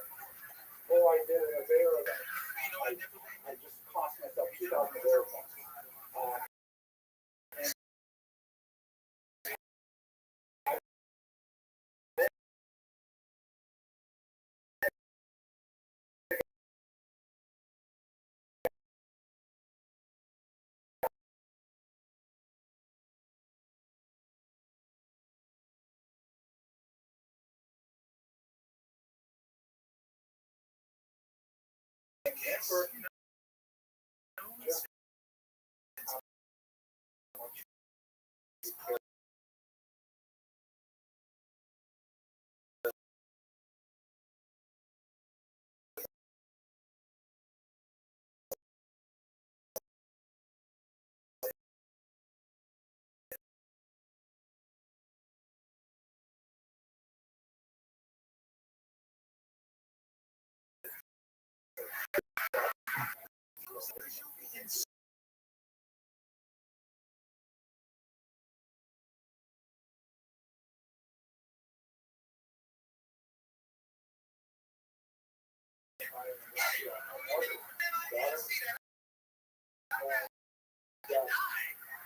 this is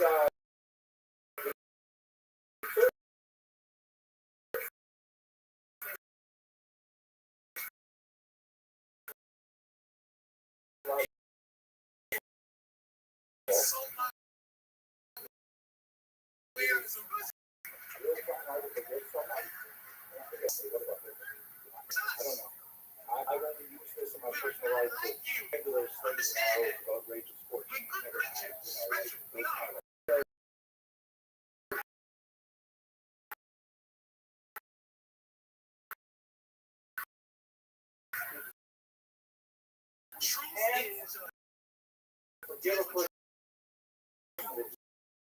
other 12 levels. This level will always be up. It is guaranteed. Every circumstance will always work. If you get a person, it's like I have used it on occasion. Every human being has a moment, usually when they're every human being has a moment where they were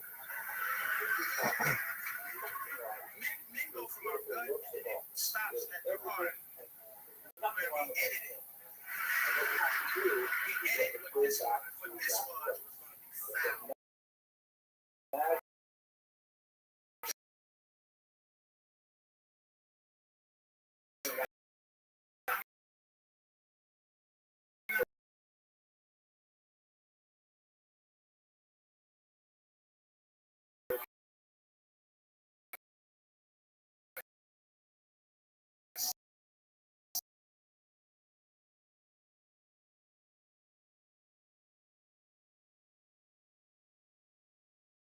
Just use stuff out, man.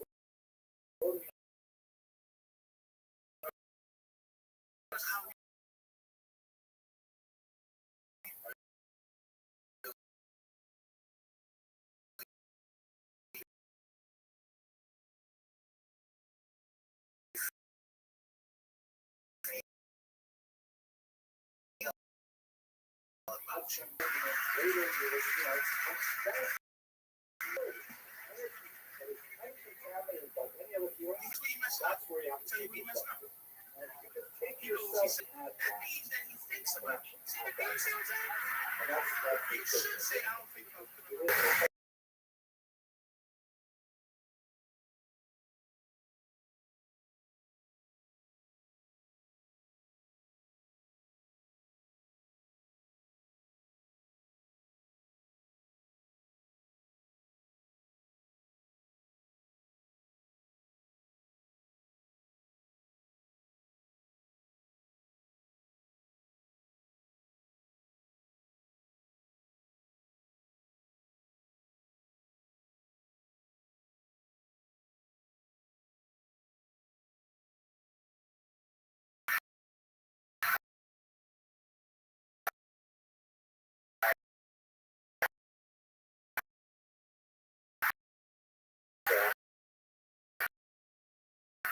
Westchester or the Federation unwisely charged Rafaela and the system.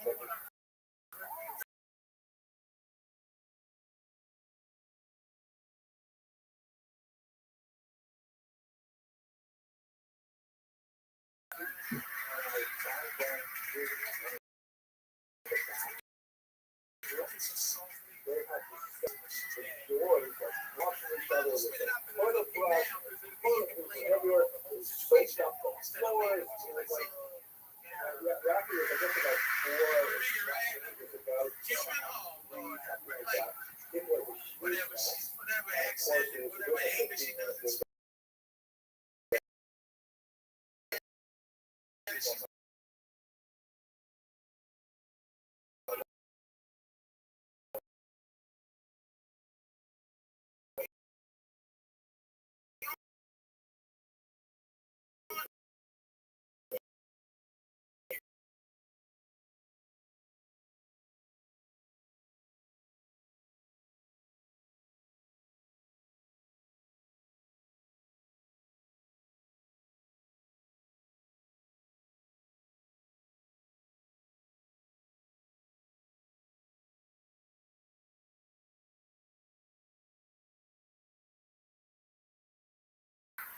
Sometimes it's like, it's I would have like immediately. this is really cool. Husbands kill you. They be in your face like they can whoop your ass. Like, wow, man, this would be so much easier.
I never seen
a little more common, but still having the right outfit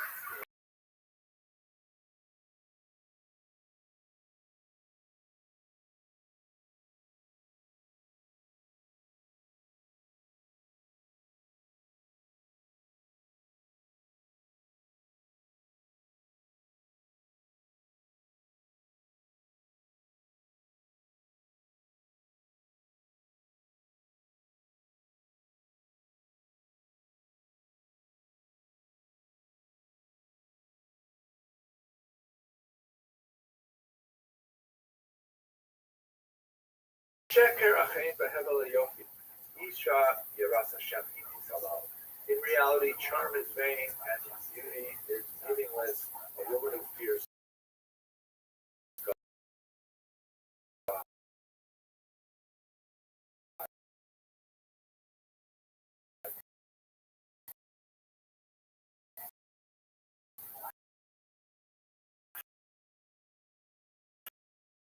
she should.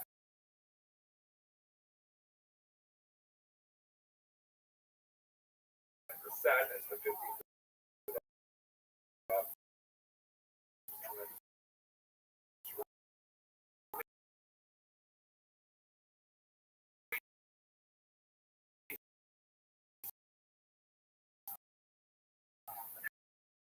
happiness, women out into the orchards, beautiful things. So the Gemara say, we want to have our inheritance. Our father did not have any sons, and we should inherit as well. So there was discussion there that yes, they would inherit, but in order to keep the tribal distinctions intact, they would marry within their own tribe. This presupposes that they had been allowed their tribe.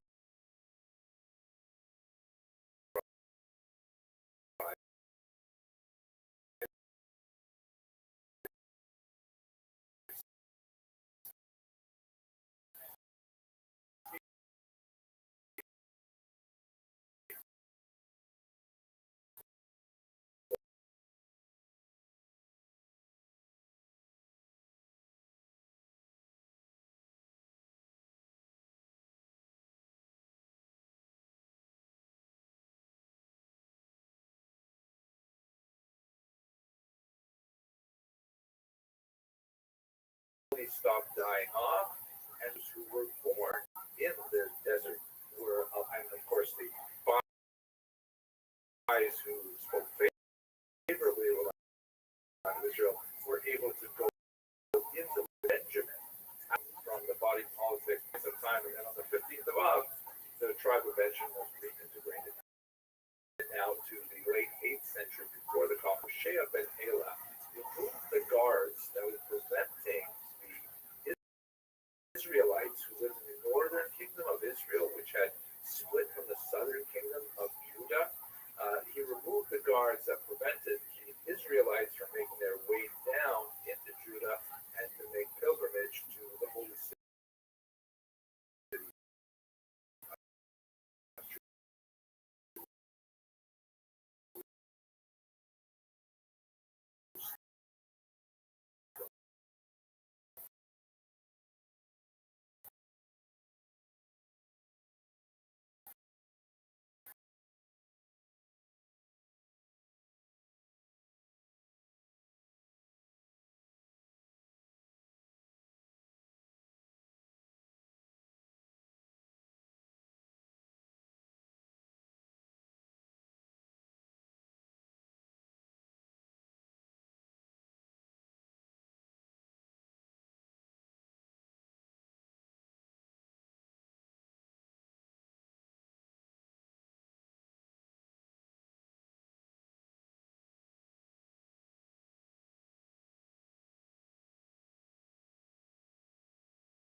When you get to the Kochel rebellion, during the Bar Kochel rebellion, which was also memorialized in the Grace After Meals, the blessing Hatova Hameti is also imposed in honor of the last rebel.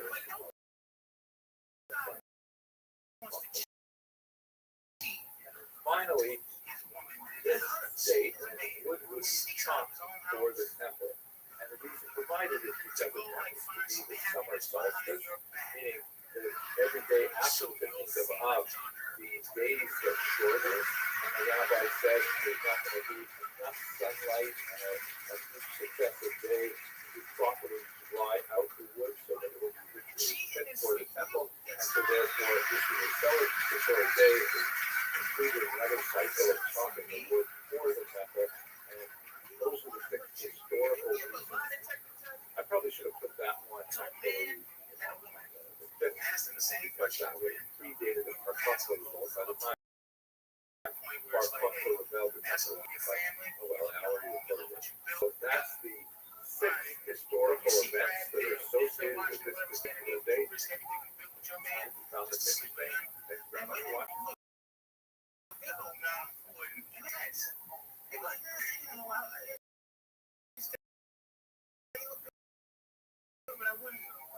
Ask guys, you know, boom, of your woman, the kids, Those groups of your history, since we're just about to begin the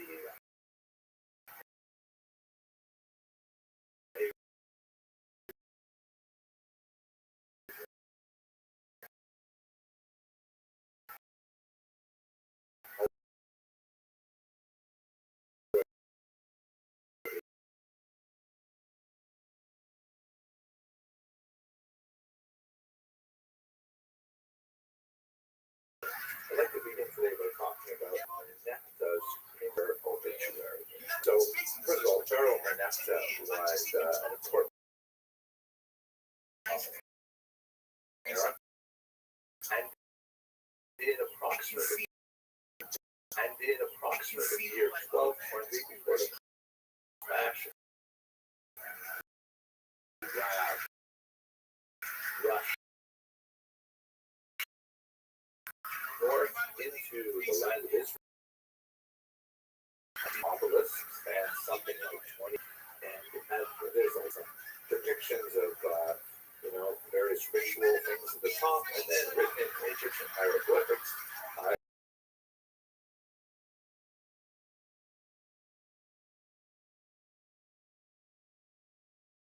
All the way down, there's this fascinating little section that has been deciphered and has been interpreted to read: Israel is wasted, its seed is no more. Now, there's a lot of things to say about this interesting passage, but what's especially valuable to me is that this is the first clear statement of the word and the name and the concept and the people Israel outside of biblical text. Meaning we've got lots of descriptions, very rich characteristic descriptions of the major founders of the Jewish people, the patriarchs, the matriarchs, kings, queens, all kinds of things like that. But this is the first time we have a clear, unequivocal statement of Israel, the people, existing in the historical record outside of our own family history. Now, there's a few other exceptions to that rule, like, for example, you can see in this execration figurine, which is basically a kind of an early Egyptian that goes back about 500 years before. These are kind of fascinating ritual objects where Egyptians would write the names of people or places they don't like, and then they would ritually defile the statue.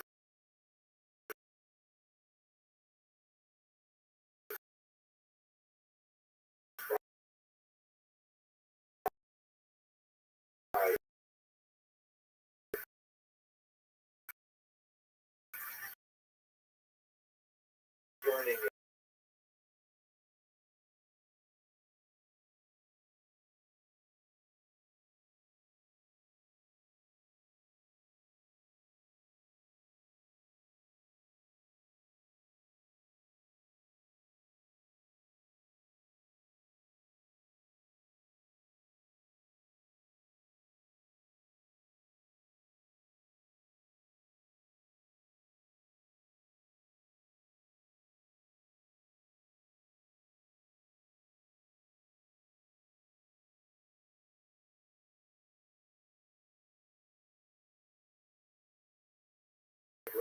topographical information.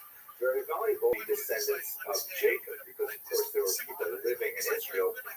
Is the fact that the Egyptians had a distinct allergy to wearing a ceremonial, although she was a female pharaoh.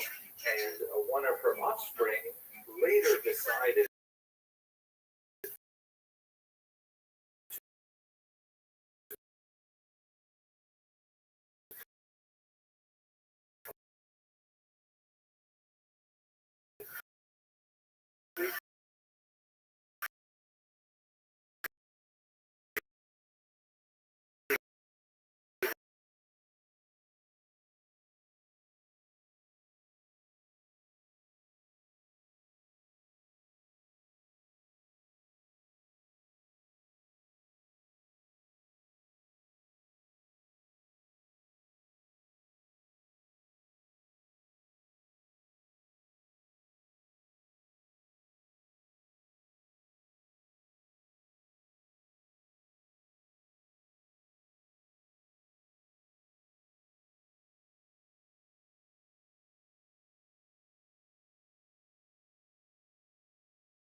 interesting exposure of Egyptian mummy issues was not issues. That's terrible.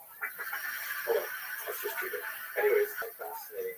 Besides the fact that this is the we have anyone saying anything about the ancestors of the people in the historical record. To the north, I went through all these communities that I destroyed, I pillaged, all kinds of things. And when I got to those pesky Israelites, I completely obliterated them. Israel is weighted.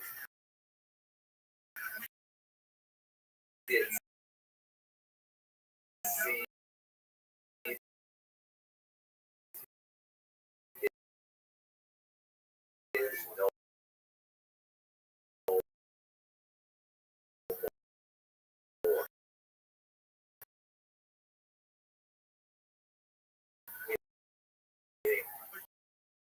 that's it for the Jewish people.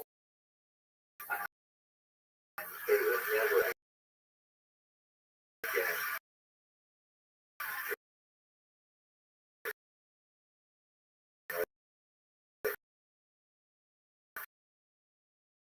rise up and never again.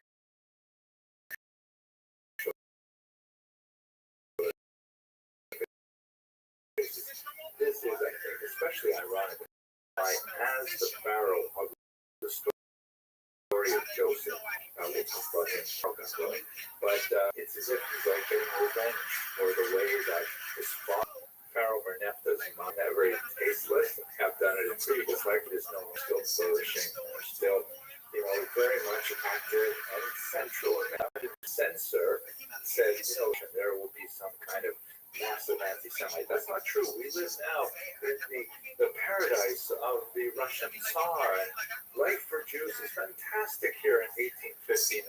There's no way there's going to be any challenges. So therefore, the censor insisted and had added to the text the words Hayu, which is circled here, and the letter Hey before Matzilenu instead of the noun. So in other words, he forced it to read. In every generation, they're used to rise up against us. No longer. But back in ancient history, that happened, but no longer. And then later he says, it's not that God continues to rescue the Jewish people, it's that he is the people. Doesn't have to anymore because now life is great. That's the first thing I want to remark on with Renepta's last obituary of the Jewish people, which is really the first obituary we have.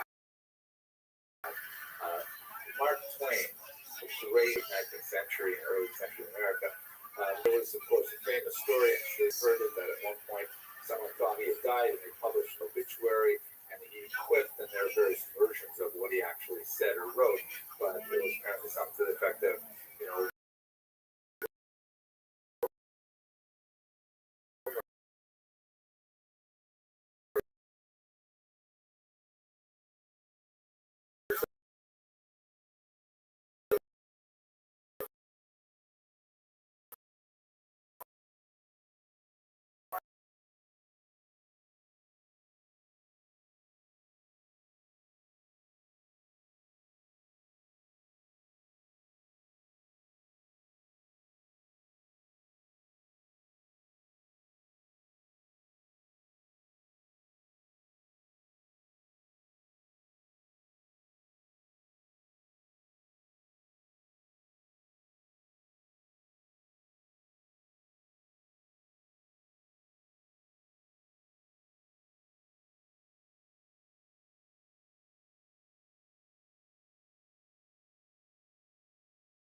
often reflect on something he wrote in 1899, a remarkable essay about the status of Jews in Europe and America, and he reflects on the concept of that. And he says a lot of fascinating things. Some of which are real howlers, like looking at it a century later. To you, they just think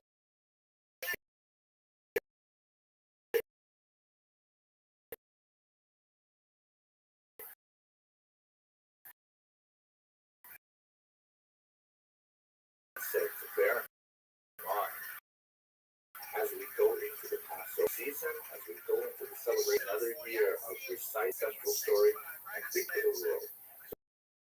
So here's Mark Twain's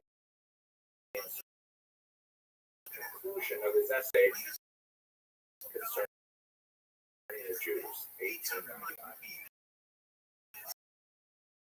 To conclude, if the Jews constitute but 1% smaller than a dim puff of stardust lost in the blaze of the Milky Way, the smallness of it is also way out of proportion to the weakness of its numbers, and passed away. The Greek and the Roman followed and made a vast noise, and they are gone. Other peoples have sprung up and held their torch high for a time, knowing of his alert and aggressive mind. All things are mortal but the Jew, so he remains. What is the secret of his immortality? Wow, that's an amazing passage. Thank you.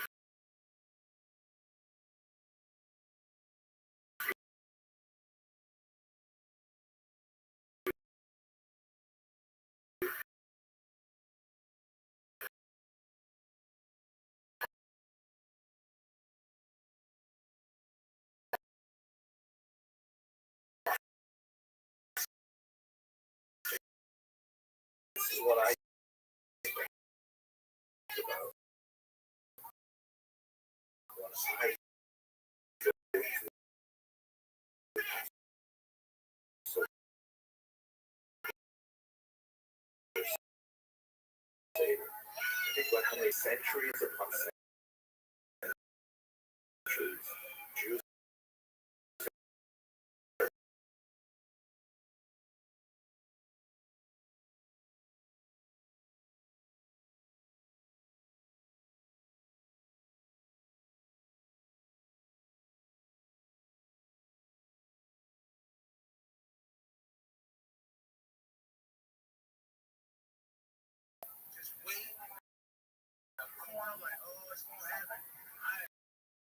Hello, fellow students of Jewish history. Glad you're back.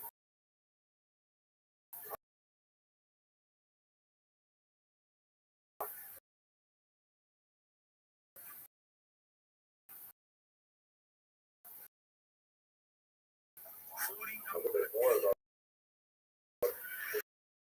historical background of history.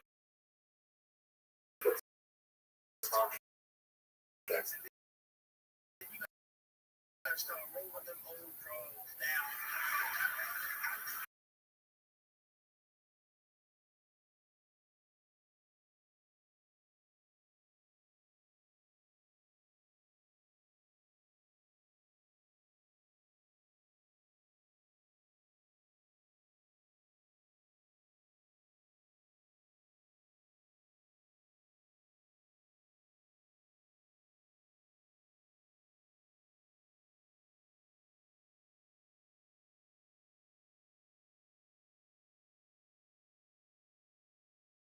It's kind of like, well, here's all theological evidence that proves exactly what it says in the forms, the rules of science, hypotheses, experimentation, and the scientific method, and things like that. That's not really the way it works.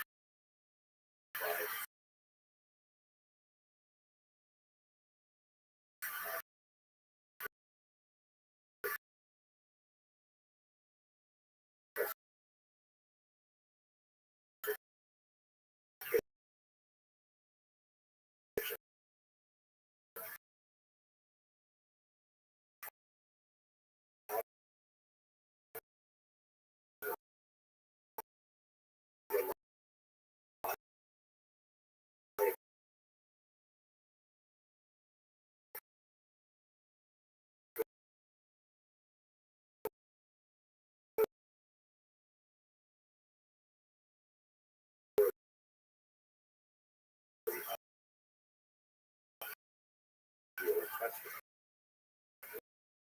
This is a remarkable work.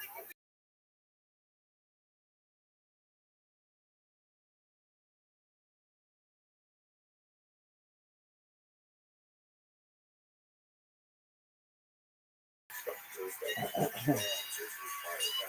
but my grandfather could see that there was something terrible coming.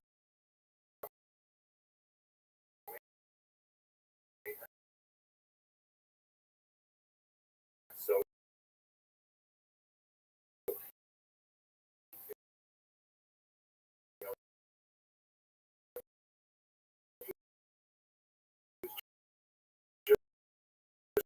bike was at the time, what he did was he had a massive hole in the back part, took all of his stock, which was basically expecting my uncle. They all ran to the Abitibi River, and again, the fire had passed. The town was devastated, people were impoverished, but they could go to my grandfather who gave them clothes for free. They could pay back later when they were back on their feet and so on.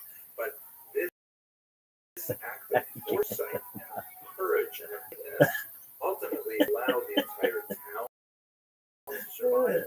And my grandfather did this, and it went on for a whole century after that. My father took it over. And my mother, lasted for a very long time.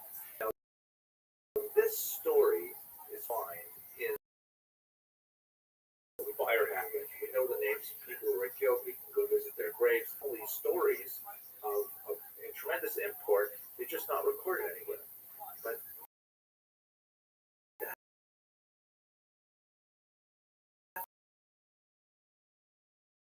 doesn't mean they did.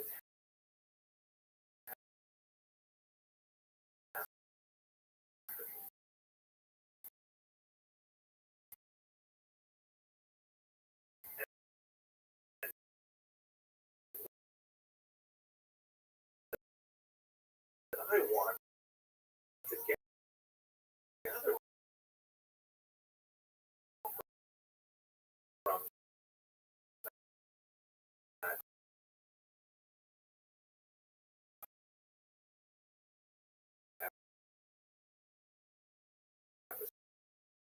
So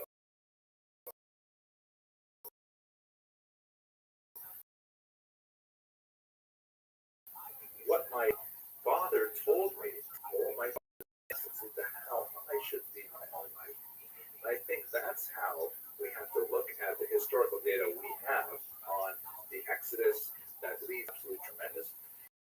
It includes, for example, this piece of data, which is events in the Bible with extra biblical events, such as, for example, the price of slaves in the time of Joseph. We know that in Exodus, in text from Mari and both Babylonia, we see that that's smack on what we would expect a slave to cost in the precise era when we believe that Joseph was sold. Moreover, we look at the price of slaves as recorded in Exodus chapter 21, verse 32, with what we know that slaves were going for from documents in nearby Nuzi or Ugarit. We see that, my gosh, it's exactly the same.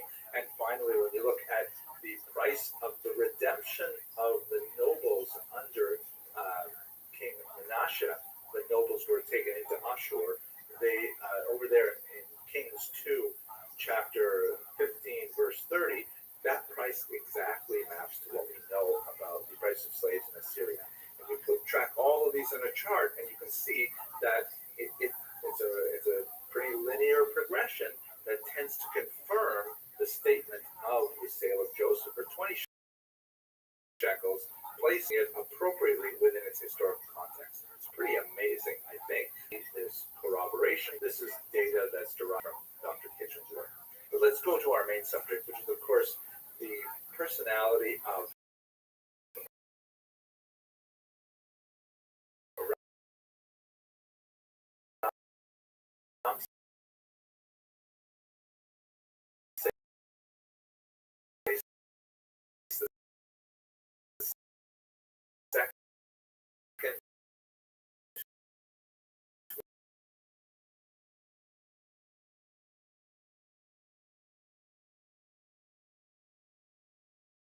in the Talmud about Pharaoh Ramses is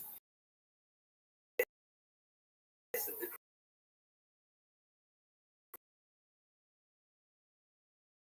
degree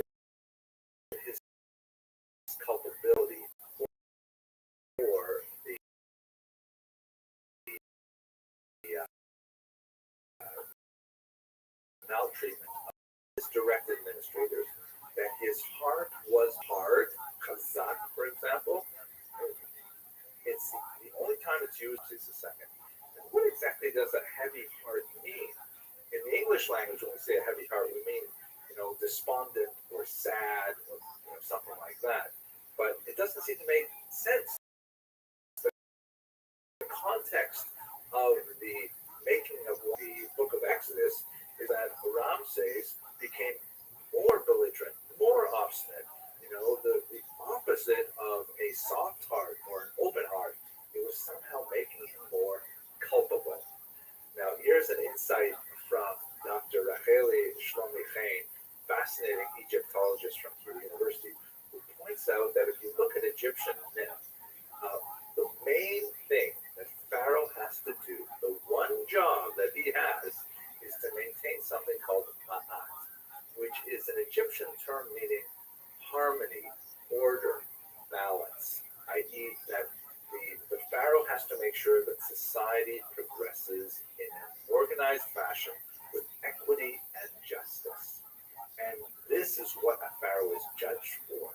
So, for example, if you look here at a remarkable 13th century representation of Pharaoh Seti I, presenting a little statuette of the goddess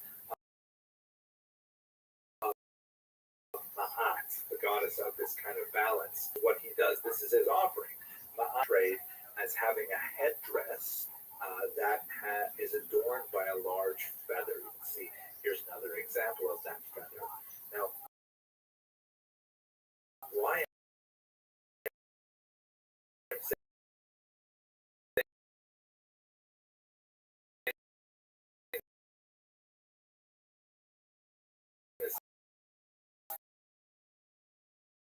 because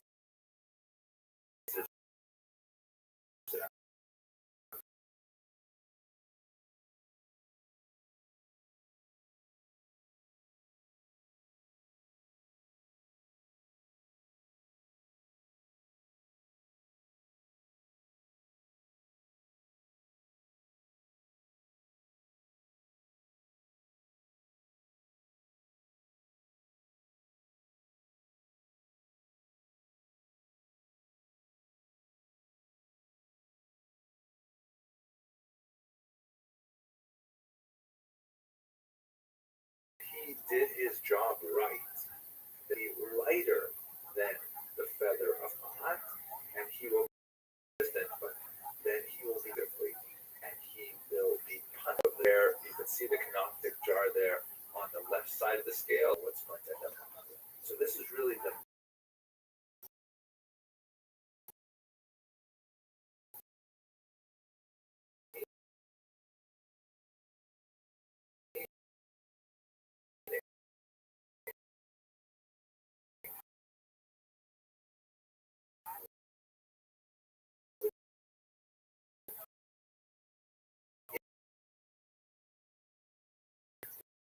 which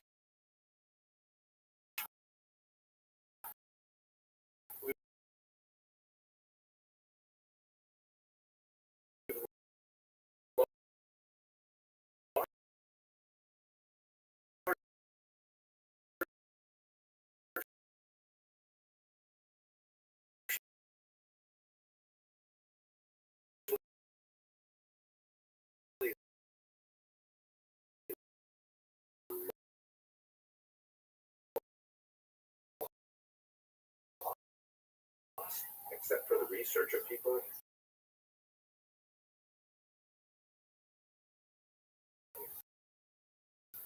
I hope this was useful to you, and to talk about it a little bit at your Passover Seder. Thank you very much for watching. Cruises with Kosher River Cruises. I thought, wait, what if we offered a fully kosher recon? Let's just recreate the journey. It will sell tremendously. It will be amazing. The only problem is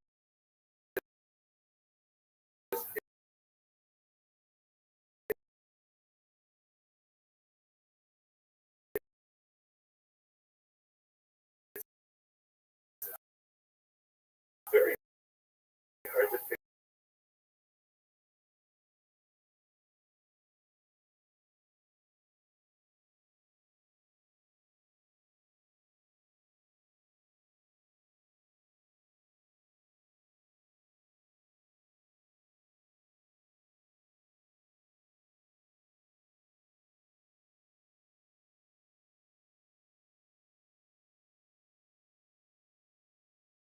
from the south to the north. That's why the low Nile is actually here on the map, and the upper Nile is actually lower on the map. And for recorded history and beyond, the Nile along this route and emptied out into a large delta that flows into the Mediterranean Sea. Now, the challenge is that there is a certain amount of natural change to the geography. Because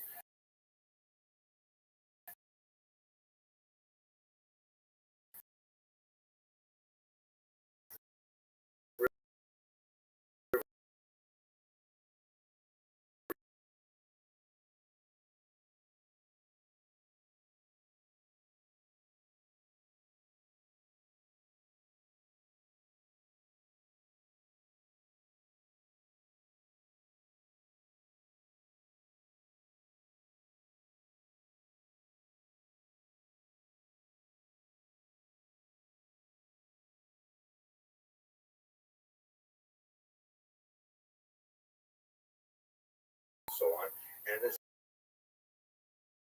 is complicated by the fact that in 1970 a big dam was built in the upper Nile. You can see it settled after Joseph is described as coming to the not too far away is a site called in contemporary Arabic Tir or Piramese, which is that while some the challenge is, for example, the Midrash talks about the soil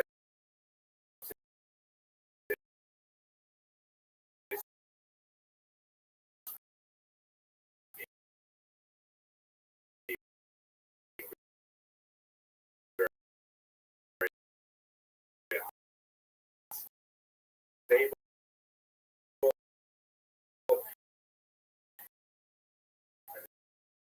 The Jews would engage in buildings that don't have much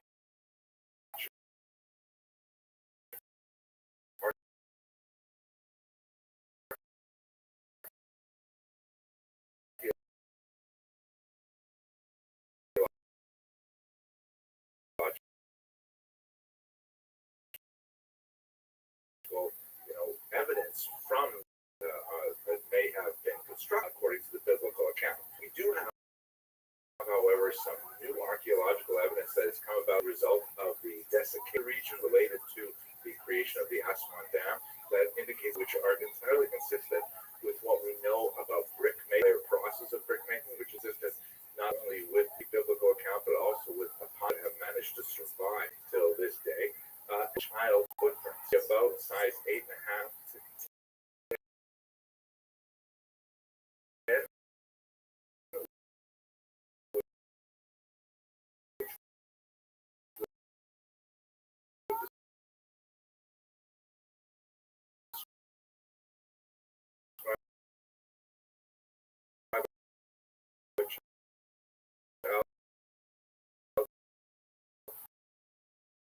Was an Egyptian child,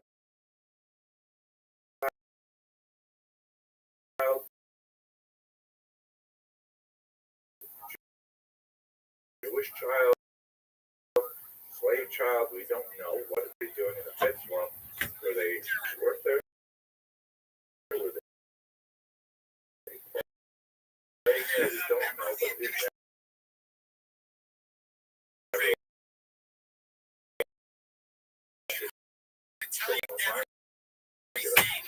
reality at that time. Still, we're trying to describe, we know the Eastern Nile Delta. So, how do they get from there to the Promised Land? The Bible specifically states that they did not into the land of Israel.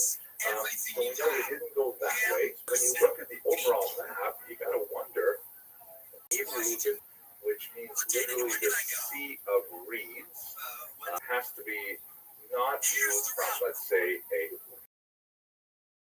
Western perspective of what a sea is. It is normally a fairly large, but in biblical, the word yam can be something a little bit more like what Americans would call a lake, maybe not even a great lake. Like Mount Genera, the Sea of Galilee, is actually a fairly small body of water. I'm not sure if you can easily swim from side to side, but you can at least contemplate swimming from one side to the other. Similarly, the Dead Sea is very small. I mean, in comparison to the Great Lakes, these are small bodies of water, but in Hebrew they are called seas. Now, this second word,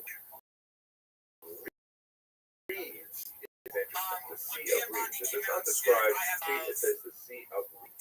So this makes it sound a little bit like it could be a wetland, kind of like, a marshy area, which very much fits with what we know about the geography of the Eastern Nile Delta. And so many historians have attempted to reconstruct the roots of the Exodus, the Bitter Lakes, which are not so much like big bodies of water. Again, that's not necessarily what the term Yam or sea might mean in biblical Hebrew, but they might be like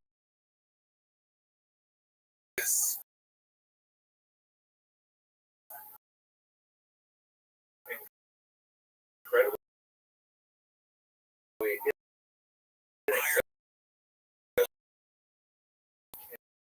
across the, maybe the water is 3 feet deep, 6 feet deep, vegetation, and the only way through would be if it's just walk dry land. The Iraqi historians suggested that no, it must have been the Mediterranean. You can see there are routes that describe going north and then over the Sinai Peninsula into the Sinai where they were for a while. There are also theories that say no, they went further south. The result is sometimes translates into what we know about the actual land itself, primarily because we don't know which locales specifically refer the places named nearby them. And one of the trees in the land of Israel's archaeologists began to say, okay, we've got these places like Beersheba. Where is Beersheba? And they would use all kinds of different places,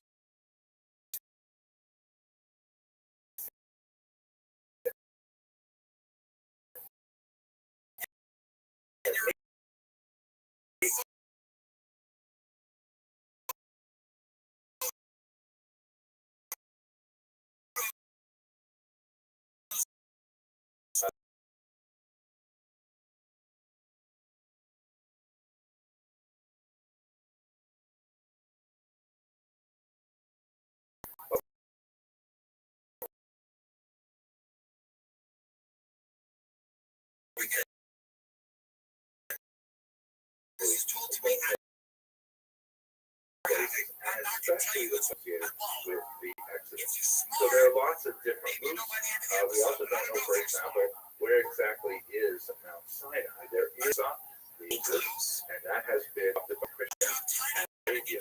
No concrete idea. And there are lots of constructions. There is some fascinating archaeological evidence that points to a massive incursion of migrants the land that would be called the land of Israel, not only in terms of like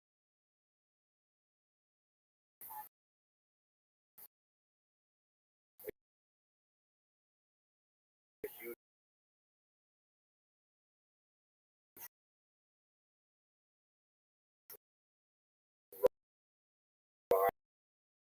rise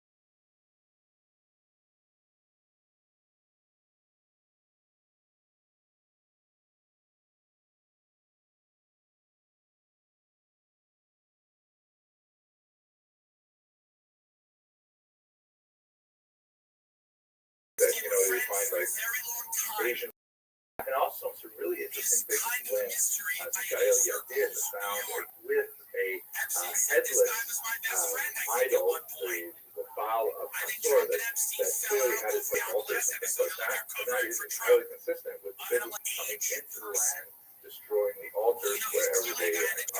If we were to have a kosher river cruise,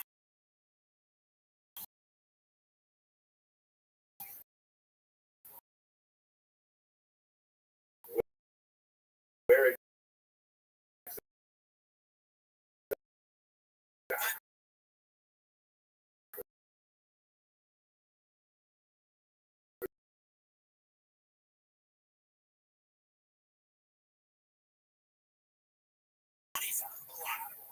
just caked in makeup, I mean, now is it impossible?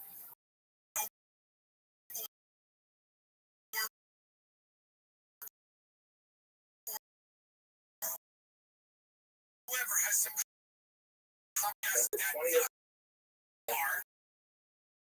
that is not something he's been accused of doing. That doesn't mean that I took a poll last week and I got obviously a not to quiet review down. and very They release but everything. in keeping with the season, we're going to have several recaps.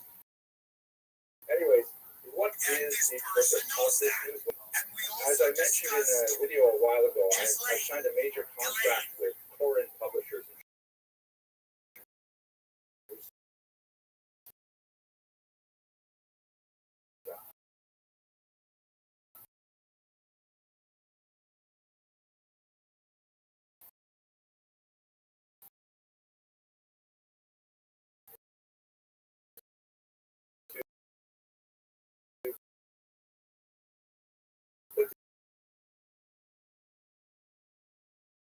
Large audience of Somebody and we interested would in do essentially the Jewish History Lab lectures are sort of my personal email, and it's actually very useful. It's helping me shape the book. This is what we intend to do in the newsletter. First of all, I'd like to tell you a little bit about what's coming up this week. The topic for this week is the birth of Christianity. This is totally coincidental. When I planned out the fall semester, I didn't realize it would actually occur right at this time of year, but there you go, serendipity. So we have 4 videos that are related to this, they're shorter videos. On Thursday, the 17th, we premiered the Judea of Jesus. The video actually was a and then later today on Sunday at 1 p.m. By the way, New York time, we'll have a little bit longer video, Jesus and the Jew. I'm a little bit concerned about this.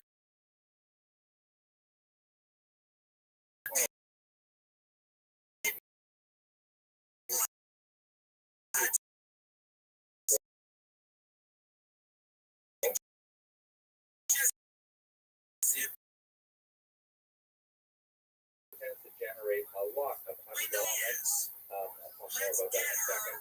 But, this is a very crucial topic because we are going to take up a survey the separation of the church synagogue, which is basically talking about the activity of the young church.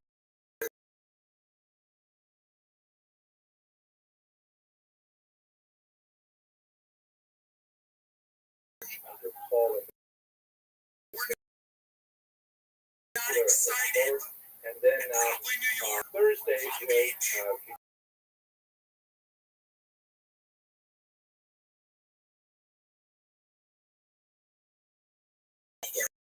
everyone may know about study of Talmud program and they're pumped up and they're existing. which allows people to the Talmud in 7 years.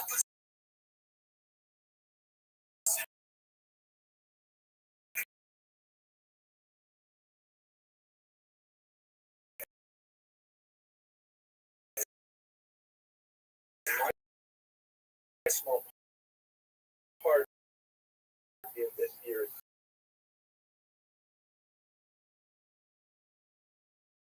that's going to be airing at 10 a.m. LA time. But I'll also put it on this channel at 10 a.m. Eastern. The problem is that's what's coming up this week. In terms of,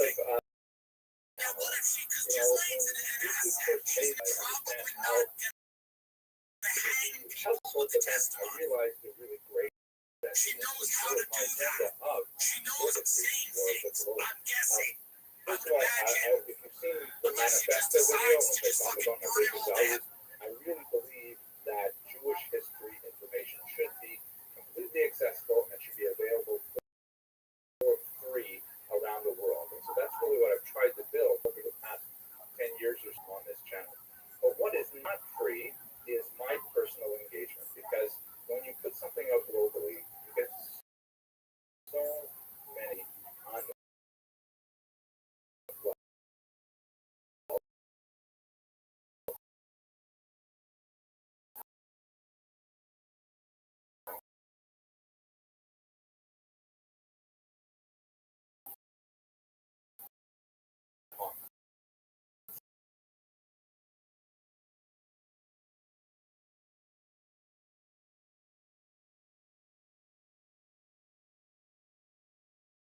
certain subjects, certain topics, because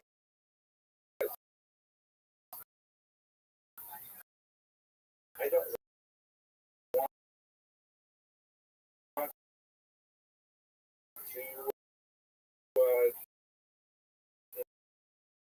to spend a lot of time debating with people about these things unless they are serious. And what I mean by serious is not learned or advanced, engaging people like that. So membership is a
also received, of course, a lot of nasty comments about the birthday. Any useful link from NPR on the use of modern computer technology. It's very difficult to actually read them, but with new imaging techniques, wow, it's been really fast. Okay, so here's an update. Last week, we premiered the video on the first Roman-Jewish War. The first stage of it was the war in the north, and then Vespasian's arrival. Today, we're going to be releasing the video of the fall of Jerusalem, specifically. Very important turning point in Jewish history, and I'm looking greater detail at the way in which Vespasian's son Titus actually besieged Jerusalem and brought it down and burned the temple on the 9th day of the month of Av. A little later this week, we'll release the video on the aftermath of the Great Revolt, which we look specifically at Masada, the last holdout of the rebels and the fortress and the mountaintop in the Dead Sea zone. In terms of moving forward, this week we're going to be looking at the Kitos Rebellion, a very unusual that was not especially important in Israel itself, in the Jewish diaspora outside it. That would be in the years 115 through 117. And then we're going to look at the Bar Kokhba revolt in much greater detail and its impact on Jewish thought and civilization culture thereafter, with some focus on the Asara Orge Malchut, the 10 martyrs of the state, a very important element that is related to the diaspora as a whole. In terms of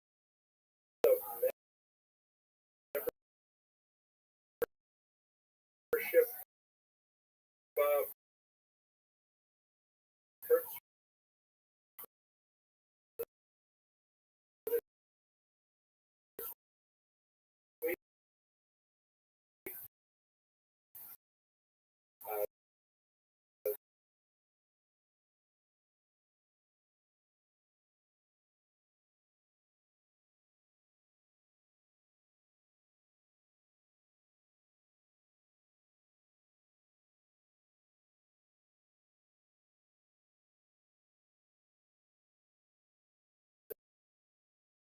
enjoyed rereading it, but we're going to have some advanced access to those videos on the Kitos Rebellion, and the Bar Kokhba revolt, and the 10 martyrs of the state, and then we will be premiering them, watching those videos, and I look forward to interacting with you. I love the Jewish people. Thanks very much for watching.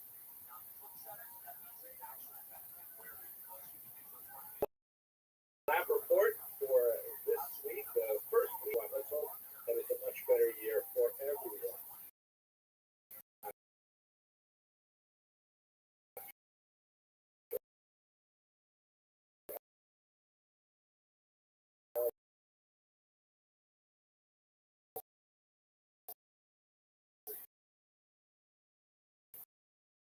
Difficulty.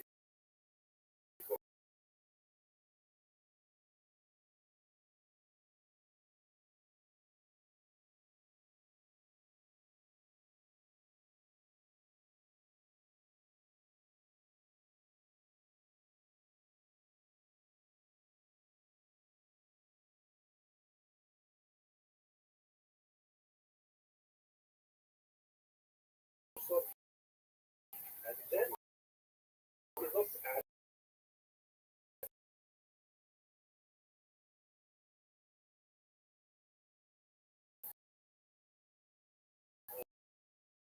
a lesser known revolt called the Tet Rebellion that occurred in years 115 through 1. For this week are to shift the from the kind of crime for an issue. Specifically, we're going to look at it in ancient Israel. We touched on this somewhat when we looked at daily life in ancient Israel, but now we're going to focus more carefully on a very difficult topic to study appropriately, because we really lack certain voices in the historiography.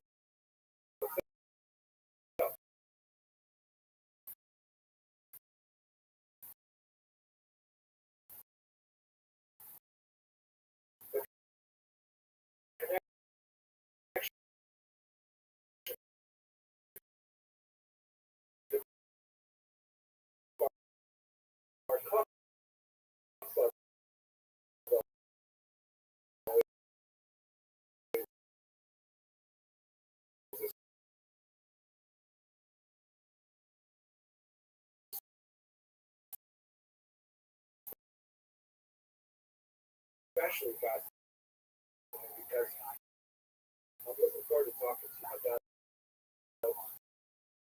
Bach,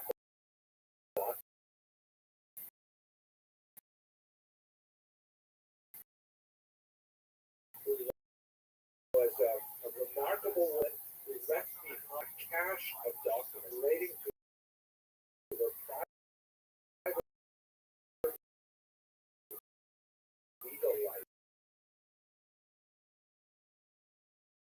ancient period, and then we're going to make a transition to the medieval period, preparation for the much larger project of creating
and suggestions and get sometimes, particularly when the threads get longer and longer. But I am spending time every day going over the, doesn't work as well with text.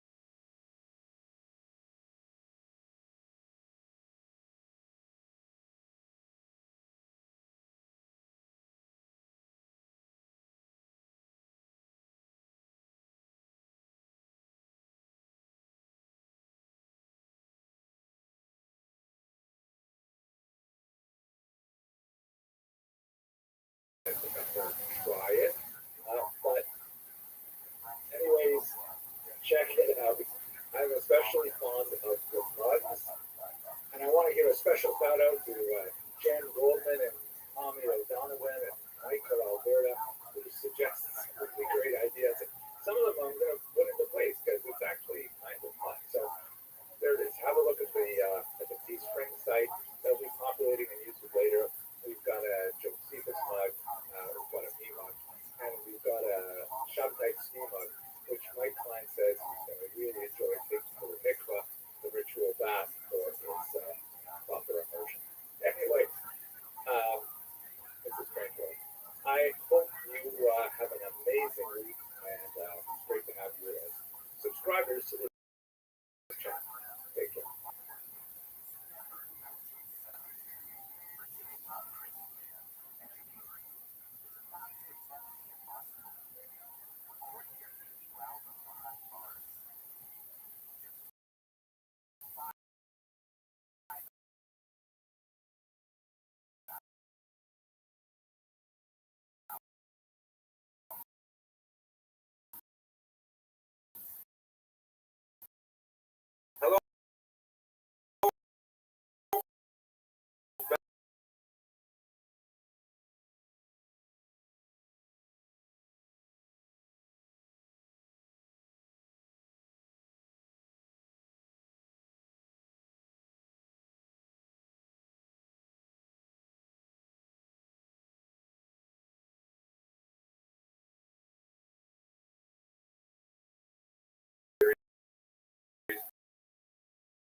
Look at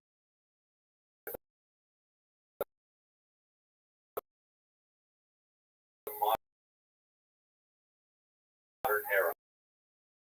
Unlike the two previous semesters in which I had the chutzpah to amazing dynamic things that happened to and happened as a result of the Jewish people over the last half millennium, and I can't wait to discuss them with you and hear your questions. Street in Cedarhurst, New York, led by the incredible Rabbi Yaakov Trump, no relation. Unlike the series that was so rudely interrupted back in the spring of 2020,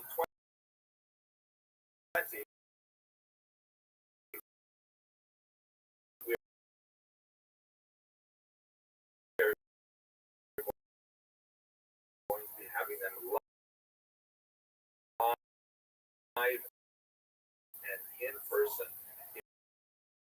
Please practice respiratory etiquette that I picked up while we encourage vaccination for everybody. Of course, if you are eligible for a vaccine, feels appropriate wearing one. They are mandatory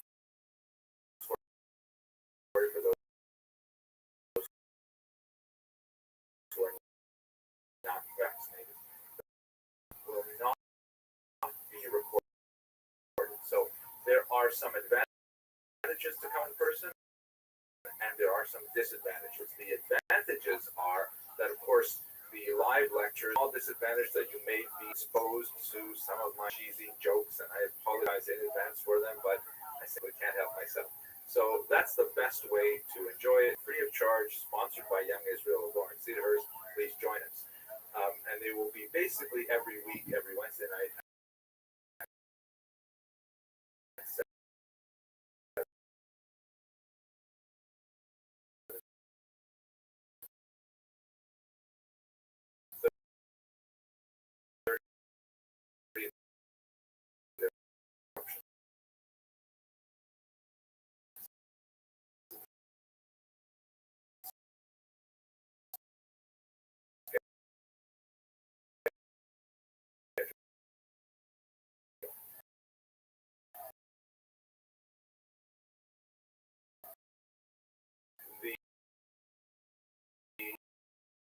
The second way you can participate is you can attend via Zoom era of education. We're still out exactly, what is education going to be placed on the live in-person class, and again, that way of, the January in just part of the world.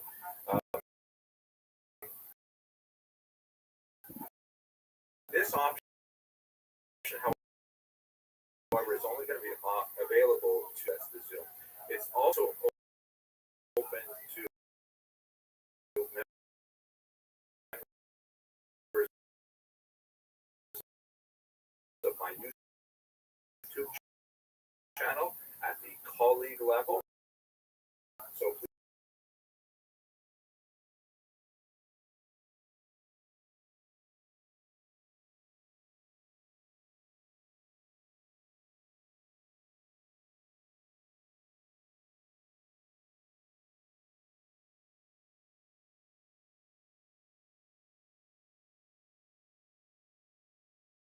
How this works out.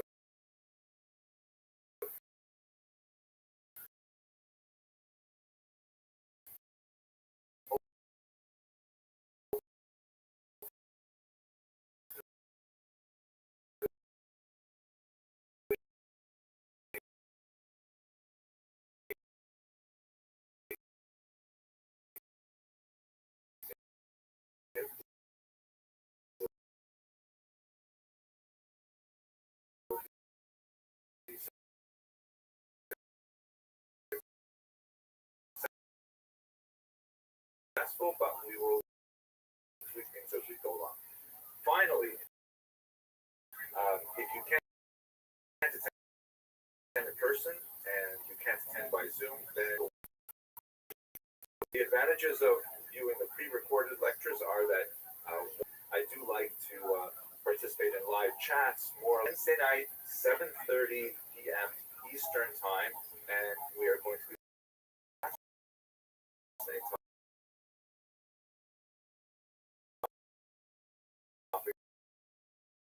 of the Jews of Asia. Thank you very much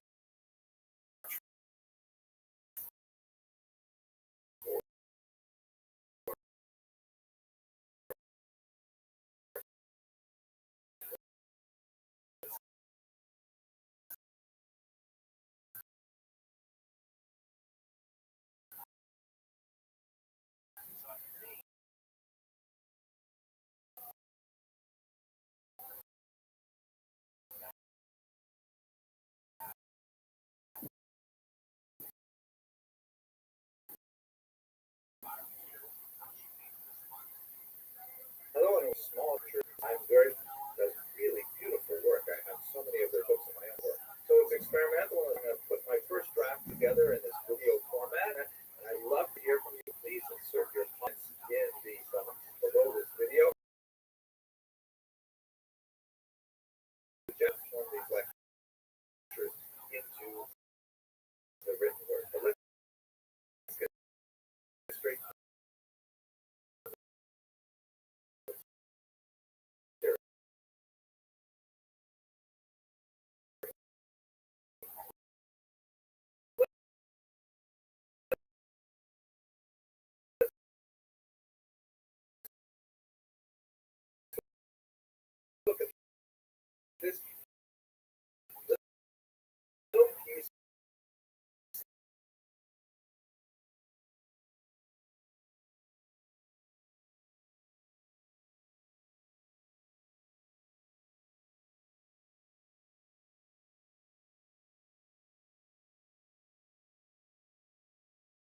and it was in the floor of a 6th century church that was designed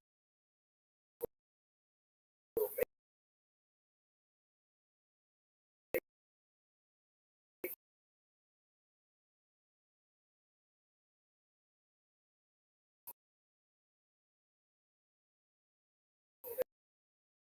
their way into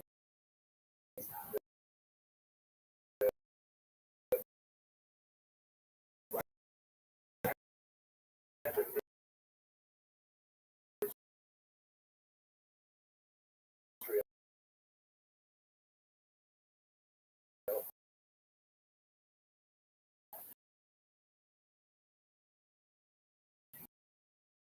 From the west. And it was intended as kind of like a permanent physical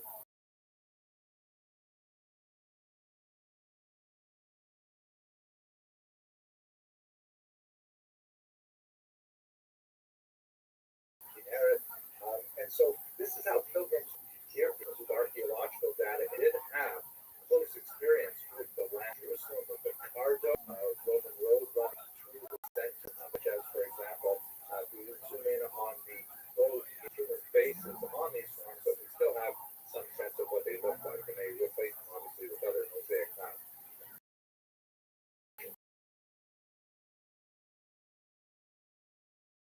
Using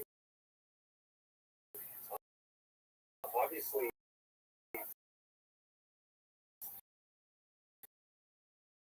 deeply affected by political and religious concerns. Here's a more conventional look with north at the top is the custom in Western cartography. I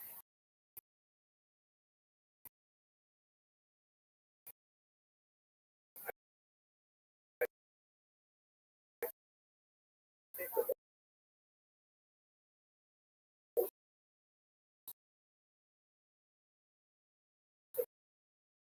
important thing that I can point out here is just how small the land in Eilat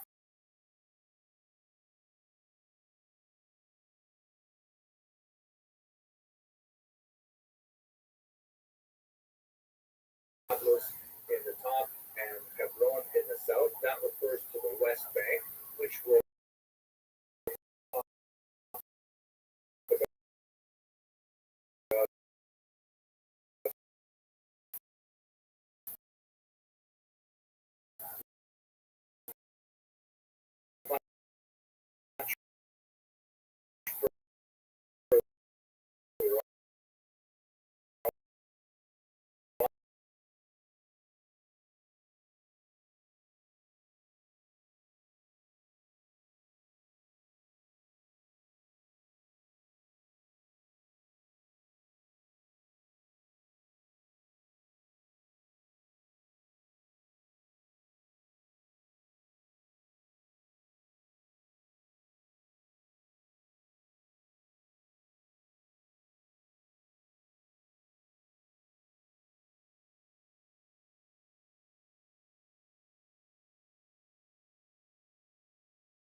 real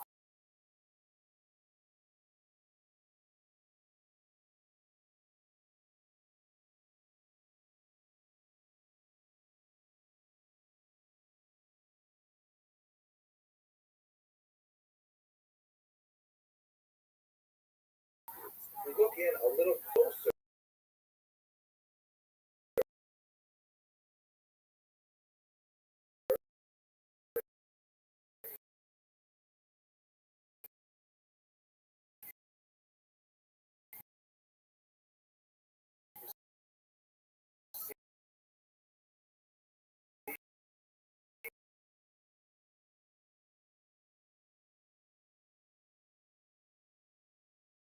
Variability that is the product of the Nile River that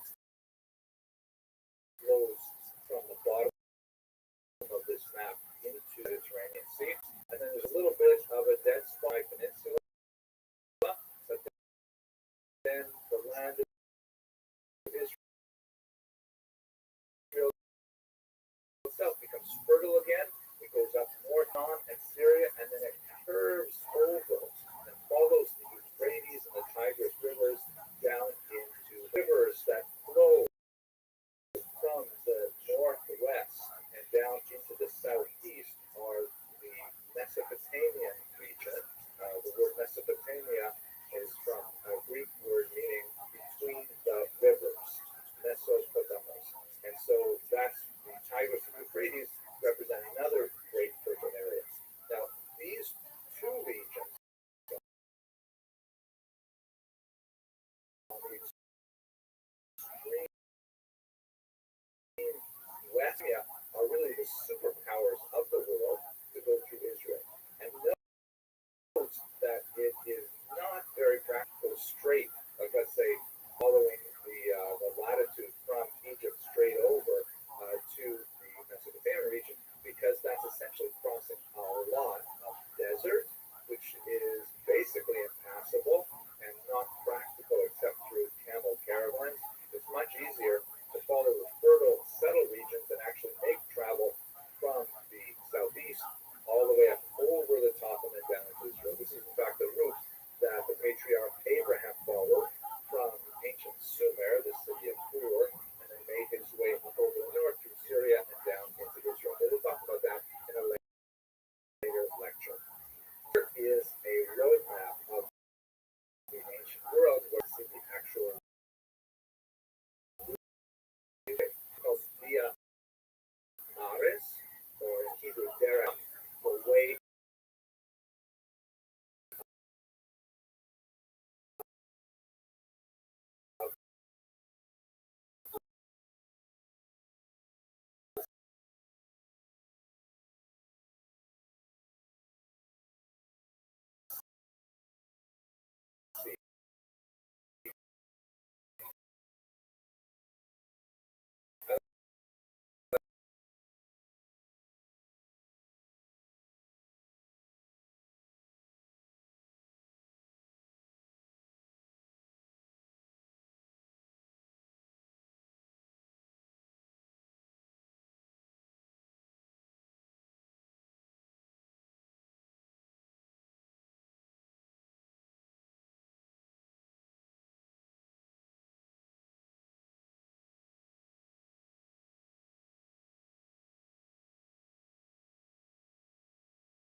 through the very hot zones of the dead stops along the way, lots of gas stations as you make your way to Memphis.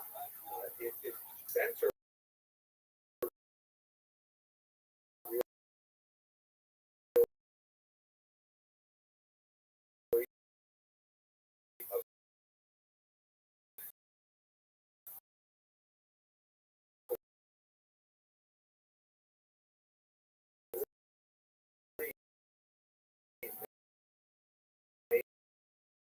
future.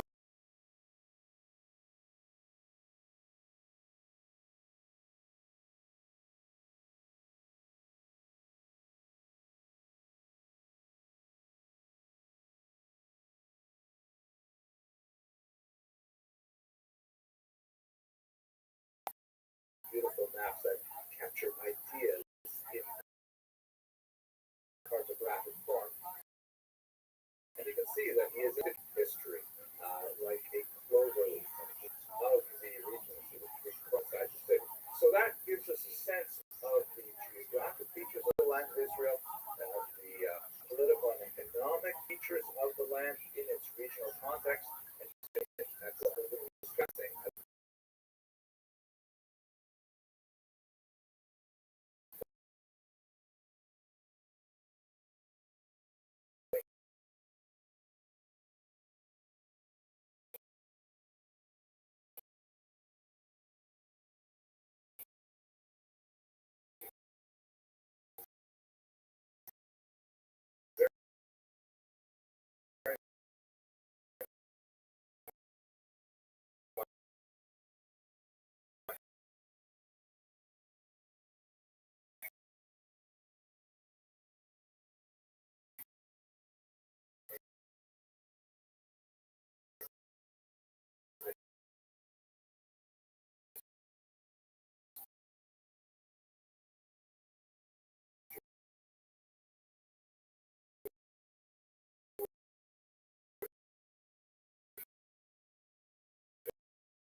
Three different types: proto-history and prehistory, moving backwards in time. So some of what the earliest generations are trying to communicate, then you have at least the basis of these kind of things. But even before people were writing things down, or we have any written record of what may have been written down, but simply did not survive. And when you get into that area, well, historians like me starts really distinctly uncomfortable. You got to get it.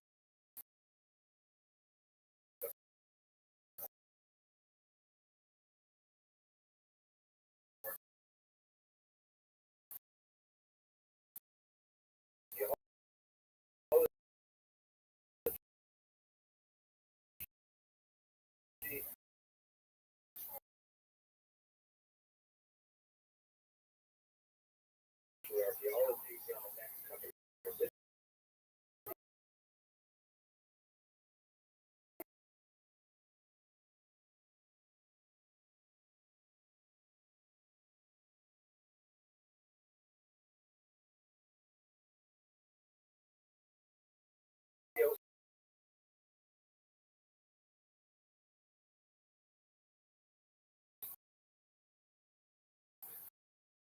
But for the time being, let's just understand the history for history. There is really clear dates for the year one. And until you get to the second, about the year 160 or so in the Common Era, so Yosef Halak, the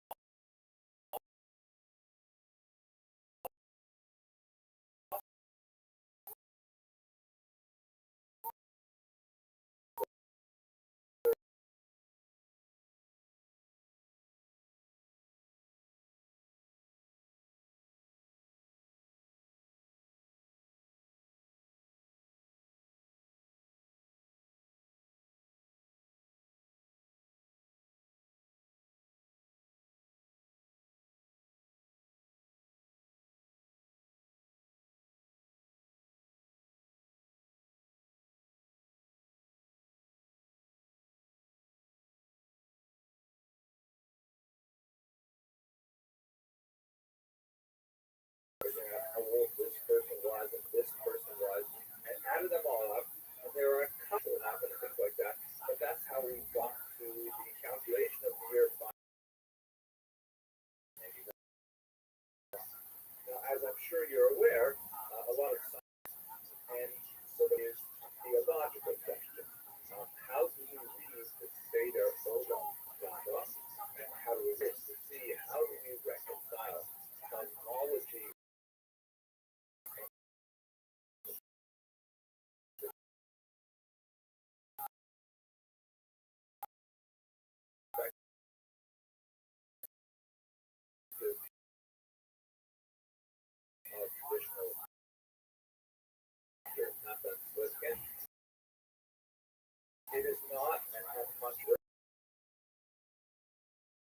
commercial work, but basically he just deeply have European challenges. And this is nothing new. I mean, we cover questions really 19th century for sure, very right way, but there are even some fascinating earlier. Have a look over there if you want to go further in that direction. Anyone who possesses even a cursory familiarity with the first five books of Moses, some of the early prophets, like the book of Joshua, Judges, Samuel, and the King, will be aware that, of course, there are many peoples who predated the mass arrival of Jews in Israel. The earliest penetration of Jews into Israel, especially with the patriarch Abraham, as described in the book of Genesis, that's generally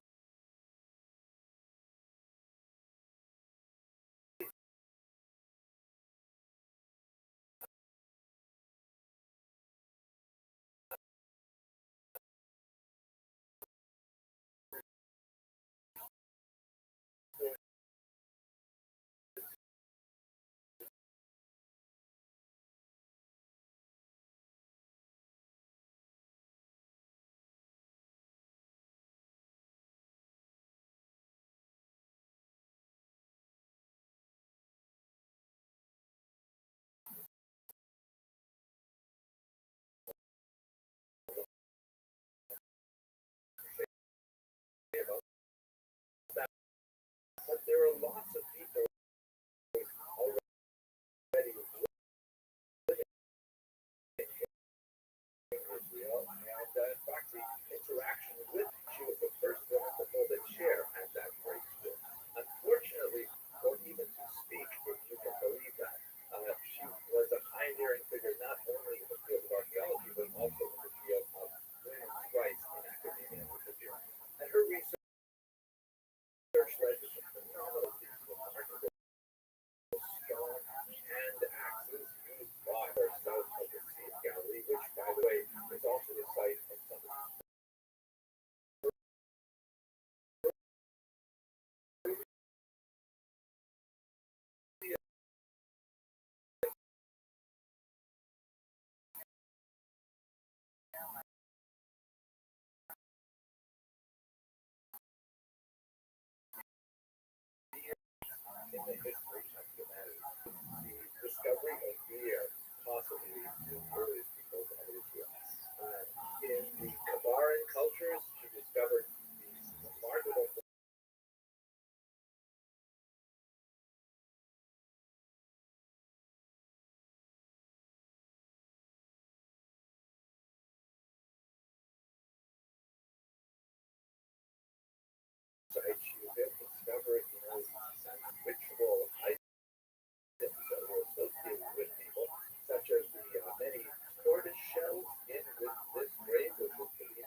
trying to approach it looking for historical data is questions that arise as we look at it from the point of view of a historian. One last time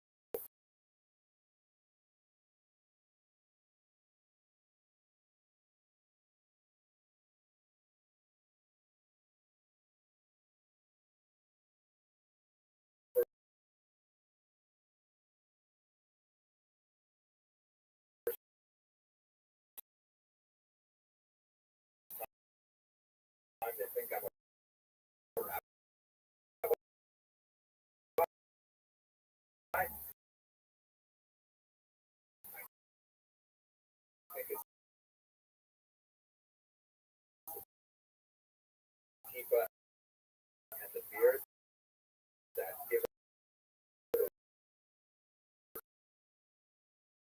story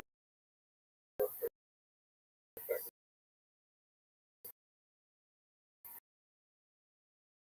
Because I'm not a rabbi, just a regular guy who are in middle school. You're 12 years old, and your teacher gives you an assignment. She life of Julius Caesar. Middle schoolers, no problem, but it's 1985 and no one has invented the internet. You scramble around the house looking for some kind of book that says something about kind of hard to read. It's not written in modern English, but you sort of skim through it. Probably had some other data.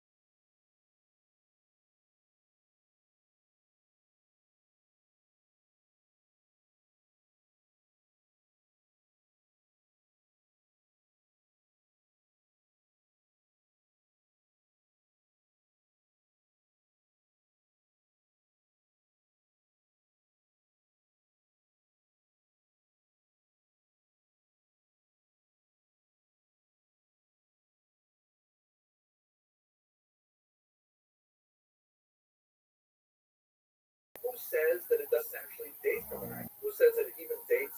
Maybe it really was published for the first time in the era of the second, as opposed to written 400 odd years earlier. Presentation of Shakespeare's Shane and Conan is busy.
For inaccuracies and understanding the life of Julius Caesar, even according to the Word of God approach, as having occurred in the distant past. So they penetrate the inscrutable mind of the Almighty to the chronicle of events. It's a big, complex, sprawling document. But by the time we get to the ninth truth, there are a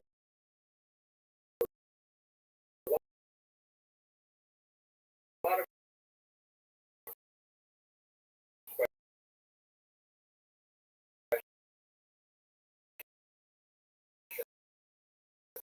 how to approach the Bible as a historical text. We see people like William Albright. Oh, okay, without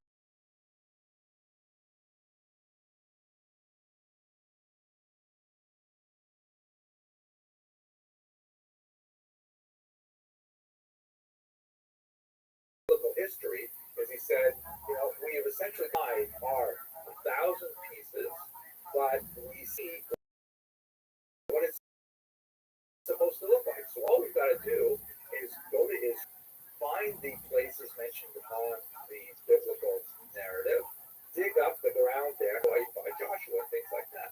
The thing is, once you get to Israel, you're confronted with a massive amount of data. And it says that it's going to conform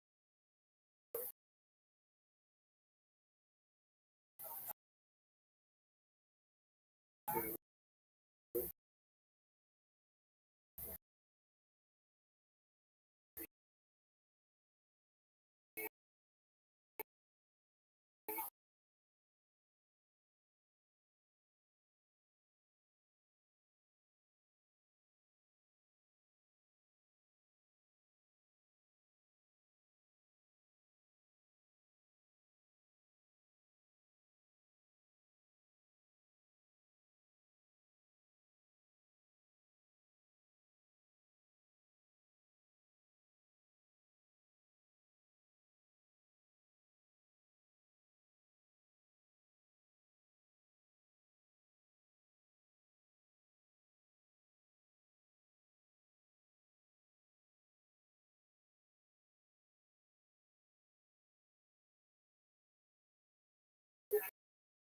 picture box cover.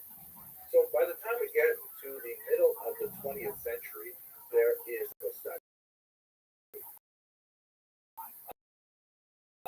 This is an outgrowth of a philosophical cultural movement called postmodernism. We question the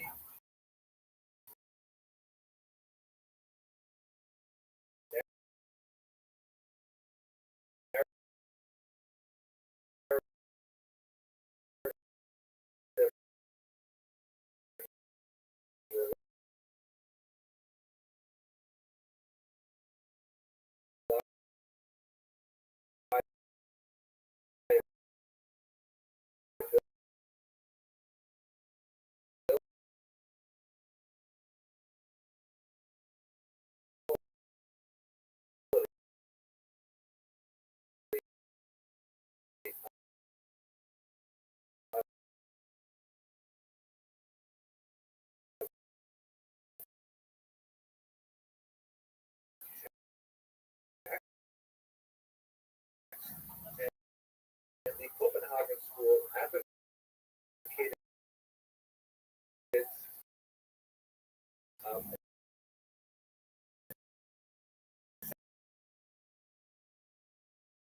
essentially a minimalist approach to the use of the Bible as a historical document.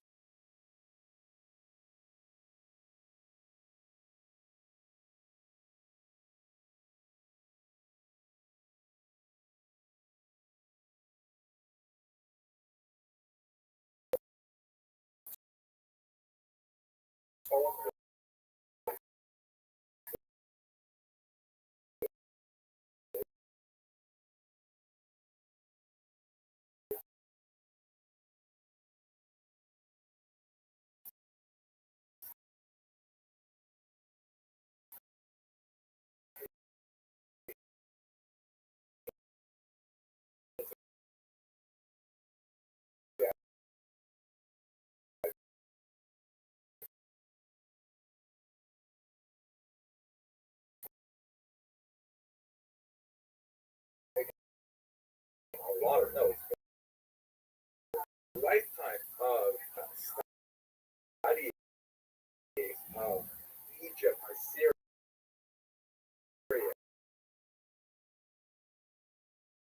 Babylonia,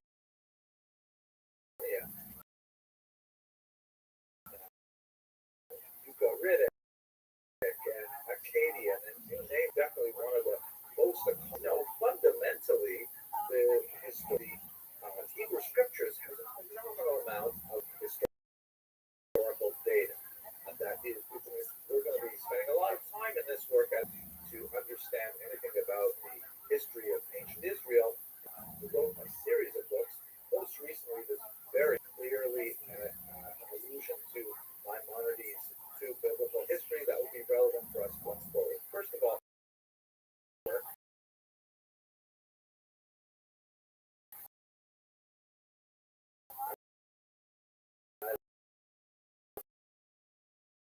Dr. Kitchen for basic Genesis up to about the second millennium of BCE. And that's essentially what's described in the very beginning of the book of Genesis. The second that of the patriarchs, Abraham, Isaac, and Jacob, was from the early to mid-second millennium, that is from about the year, let's say 1750,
type of material that is in the earlier period. It's really complicated, I know, but we'll go through it starting from period one, and I hope you'll bear with me. Let us give you a few types of data that prove the Bible has reliability. First would be external evidence of historical reliability. And what he means by that is data taken from outside the text of the Bible that conforms exactly to the text as we have it. And a great example of this is archaeological finds. So, for example, this black ox of the third, which dates from the 9th before the Common Era, clearly has King Jehu, who is described in the Hebrew Bible as, holding obese and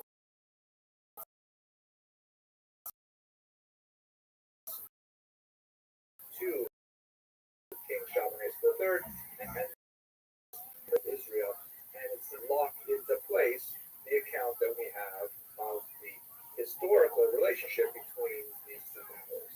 So this is the kind of evidence that we love as historians because it's kind of like, confirms everything from an independent vantage point.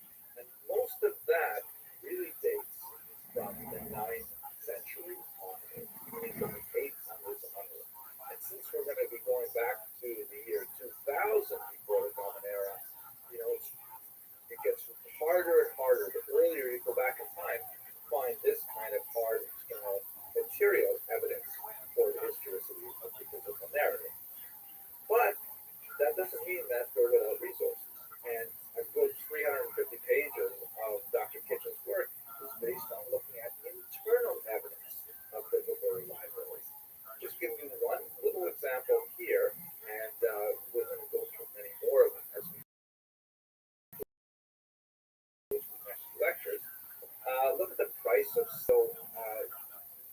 Kitchen was able to comb through a tremendous variety of data points in dozens of ancient dead languages to find how much it costs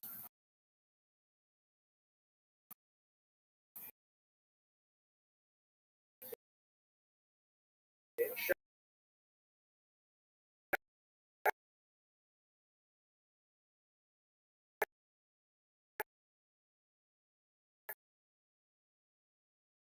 shackles.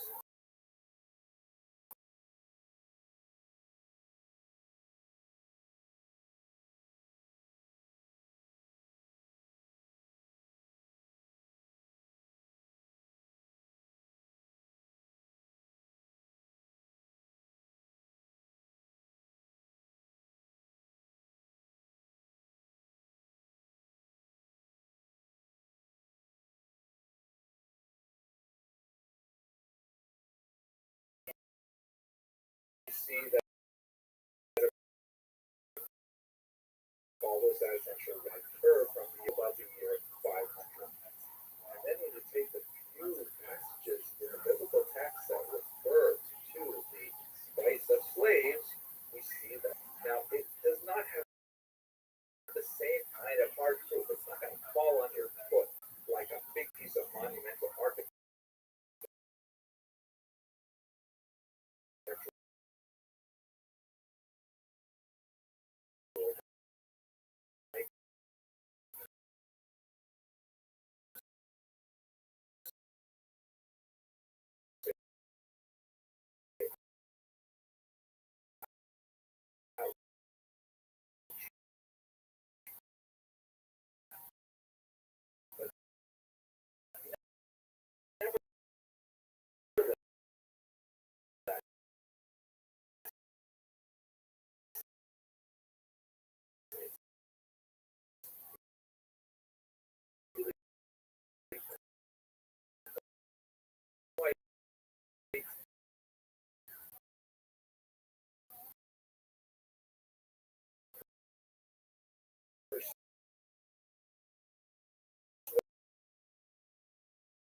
Persuasive to say, hey, you know,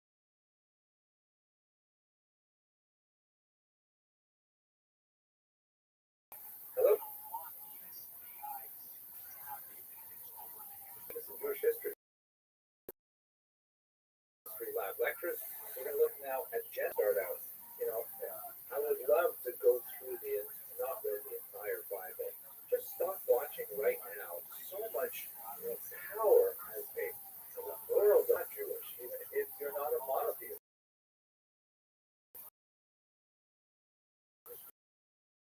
You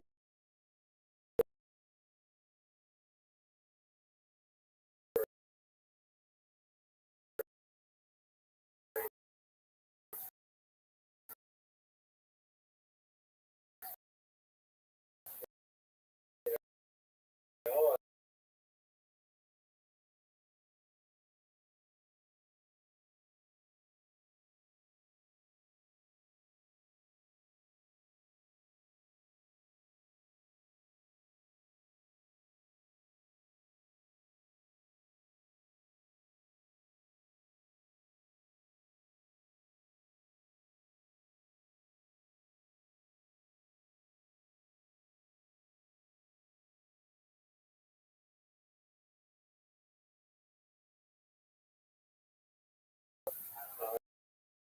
is a strong difference of opinion as to how to approach the Bible.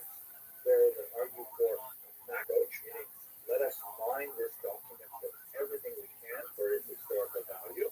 And on the other hand, you have a middleman's approach that says, no,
challenges of working with this for our purposes, which is to understand the earlier establishment of Jewish. So what it basically traces after we collected Abraham and Sarah, called the first of the patriarchs. There's basically three major nations that are treated. That's Abraham's wife Rebecca, and then Jacob and his two wives and two co-wives. And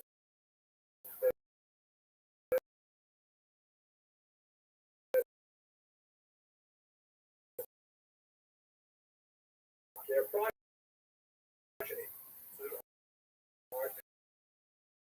completely reliant on the text of Genesis for Moses' account of the patriarch.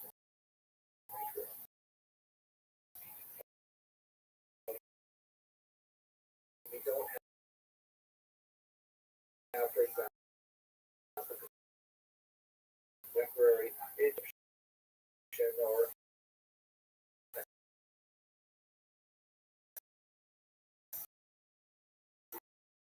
Syrian or Babylonian accounts that will tell us the region from Tour, shown in the map, up the Euphrates, or possibly the Tigris. He sort of makes a interesting kind of very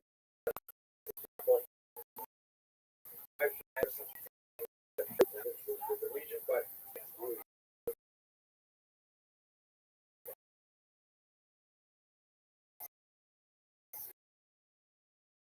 so it's in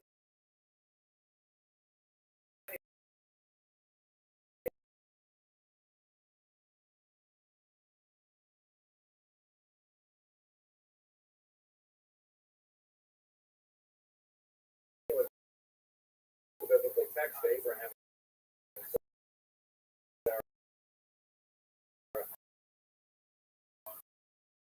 which is 10 distinct trials, certainly the most awful, which is the binding of Isaac, which is so haunting, painting by Caravaggio, called the Sacrifice by It goes on to adventures and the trials and tribulations of his son Isaac, his grandson Jacob, who has out his great grandson Joseph, of the same person as Jacob. Joseph is really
insightful individual.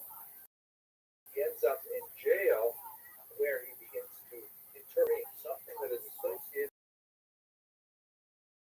giving him the name Satnas Paneach, which we'll discuss at the end of this lecture. And here he is adored by so many Egyptians because of his very wise policies that actually get them through a 7-year-long famine and provide great riches for the royal homes and security for the nation as a whole. And then, as things work out, this very dramatic story, because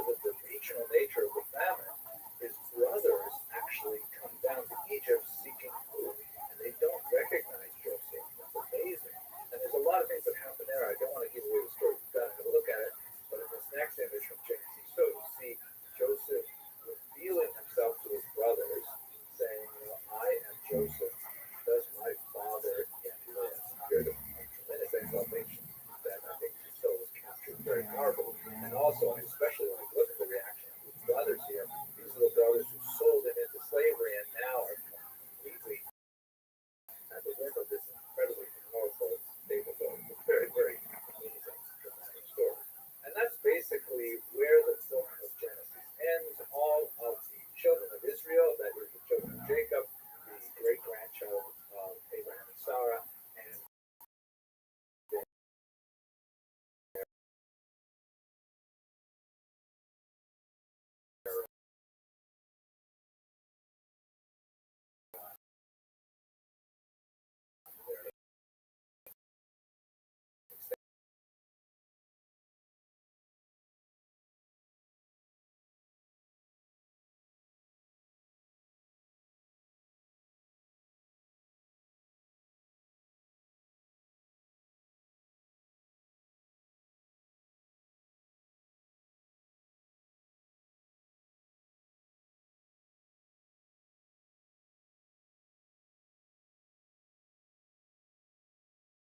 what's going on in Jewish history at this time. So, his text which means literally magical curses. But execration has a special ring to it because basically what you do in ancient Egypt is you would take one of these potsherds like you see here, and you would inscribe it with various symbols that basically name all the people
people you're talking about should be excreted or treated like excrement. Execration. I wish we had more detail, but basically we have topographic information. The Golden Orchard is primarily dedicated to the cities described in the Bible are described independently by these texts. Now, to us about what happened in those cities, who lived there, how did they change to the Jewish settlement? None of that stuff is there. The only thing we know is that the Egyptians didn't like them. It's okay though, they didn't like a lot of people. Jews were not singled out, especially in this case. We also have amazing documents like the Amarna letters. You can see they're not written on paper. In fact, one of the reasons why we have so little data from this early period of Egypt is because the primary mode of communication was with papyrus, a paper-like substance that is organic in nature and simply fades with time and rots away. So it's not surprising that 3,000 years later we don't have any Egypt that we're concerned with because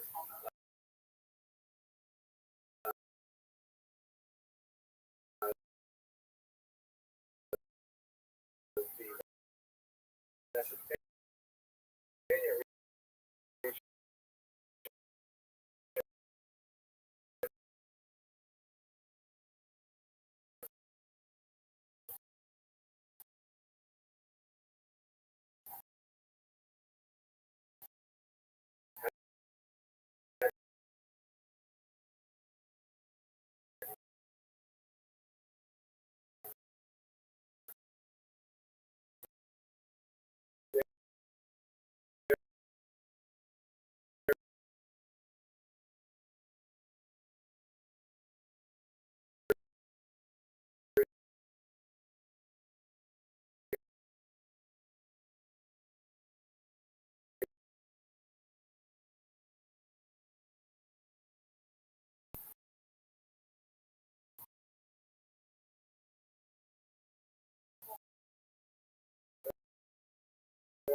also Egyptian, where these cuneiform clay are much more durable, and they're essentially that speak about all kinds of economic interactions between Egypt and these regions throughout the ancient year.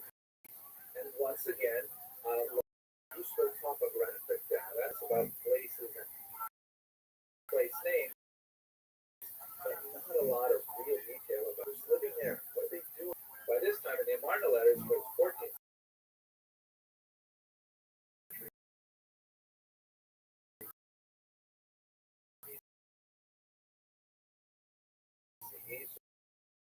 So by the biblical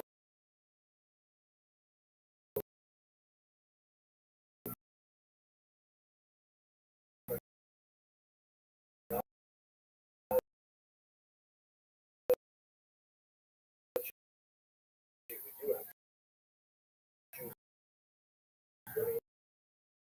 Israel, but they don't say anything that I can really like. Oh, here's one more example of this kind of attempting topographic data, but it doesn't really give us a lot.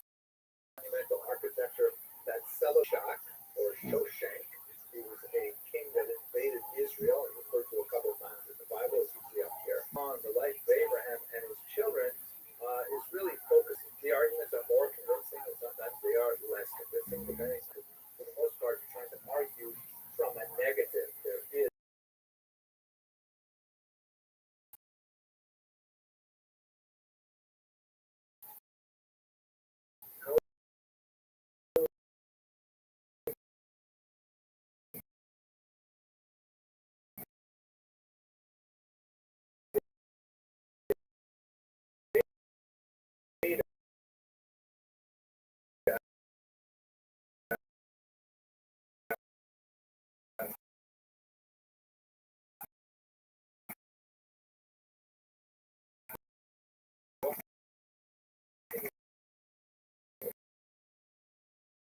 very popular to argue that the Bible could not have been written, your parts of the Bible could not have been written in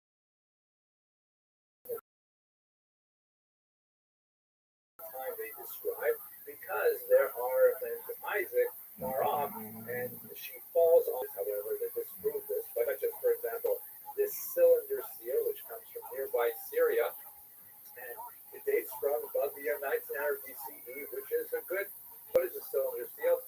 Is essentially a cylinder, and then you press it on it, roll it, so it leaves your mark embedded inside the clay. People would know that you were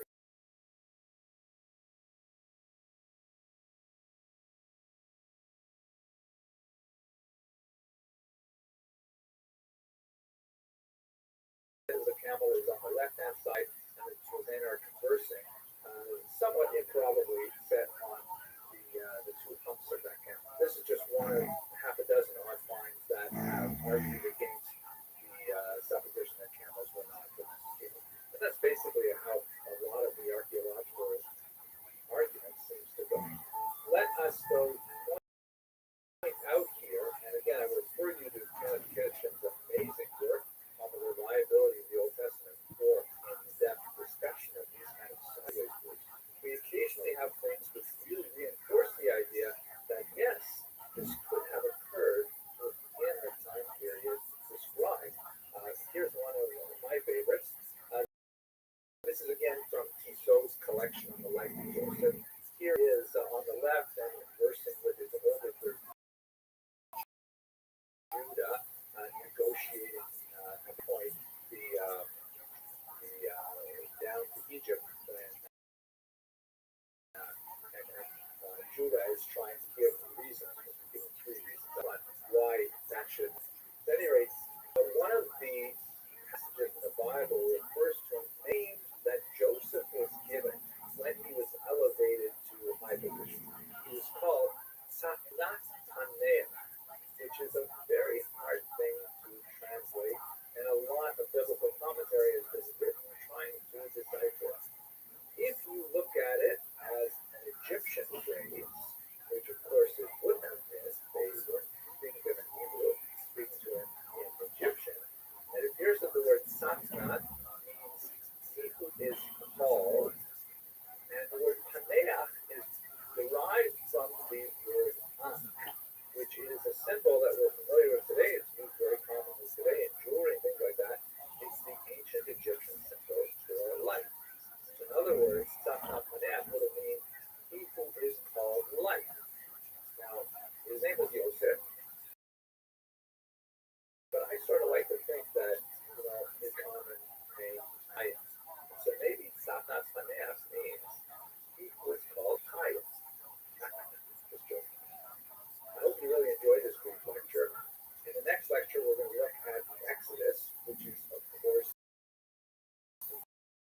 greatest had a God celebration once a year for the elders of the family for horseradish. It was mixed with, he didn't tell me what it was. I thought it was something like antiques. It had that, I don't know what my father was thinking, whether he knew I would do that or that was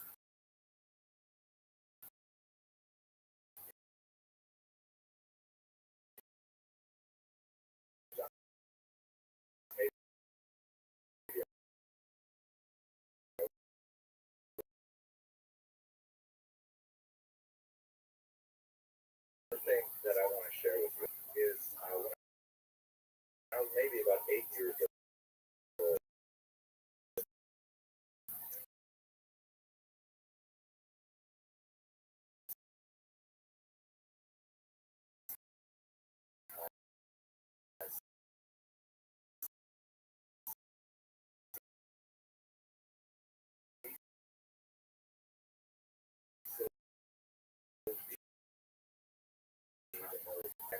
The 1956 power mile where we lived on Flatbush about me, my family, and where I came from. I was with, Anglican Protestants and Quebecois Catholics, and I looked around and I'm the only Jewish guy in here. I was probably the only Jewish guy except my parents.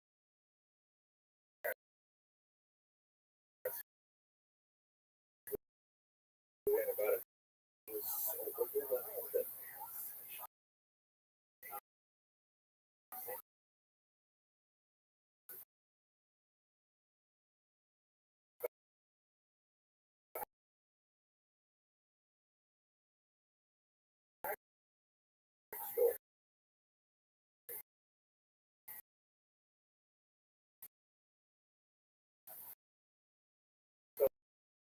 So this kind of open Passover, stay there and whatever meaningful encounter a child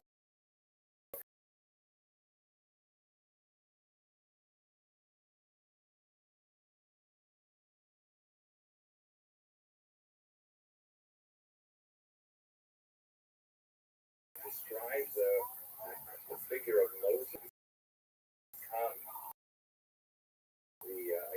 again, a mind-blowing experience. And there's a strong message throughout the book of Exodus that the nascent Jewish people are subservient only to the king who is king over king, meaning only to God directly, and no human being, even one as powerful as Pharaoh, has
pharaohs always win.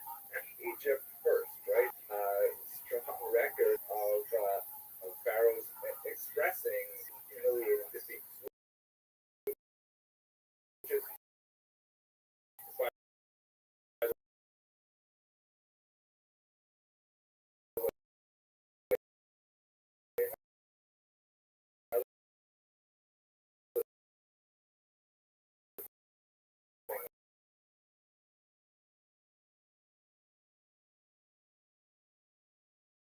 cultural thing for pharaohs and Egyptian leaders to preserve the data.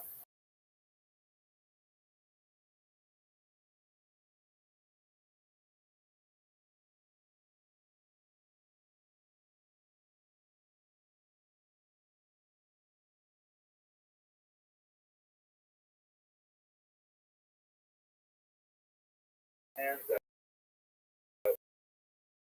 lowlands and create this massive, very fertile region you can see from the green is not conducive to any kind of sustained quarrying or even building. All the stone that is used in the building in this region is imported from southern areas.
And the major construction in the region was, and these are not very durable materials, and in fact, much of it was actually later burned for other purposes, for like organic substance, that do not survive. Let's say in a scroll on the outside, it's very difficult to even pull that and find out very difficult and humiliating defeat on the pharaohs if they didn't want to admit. Nevertheless, we do have some fascinating little bits of things. Like, for example, here's that is from the late 13th century, before the Common Era, which describes the brick making work that would have taken place in this region. And we also have some fascinating tomb paintings, such as this Years painting from about the time when the Jews would have been in the land of Goshen. And you can actually see them here working side by side with Nubians, that is Africans. And the Egyptians also did not label any of their slaves specifically as Hebrews. They tend to refer to them as one big group as Semites, which included a lot of different people from the region. But that's not surprising either. It's hard to imagine in 19th century America, the Americans also didn't want their African slaves by many different designations. We have lots of evidence that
children.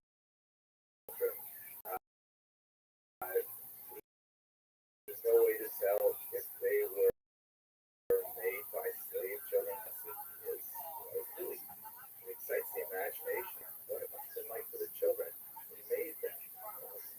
It's not, again, direct proof that clearly, of course,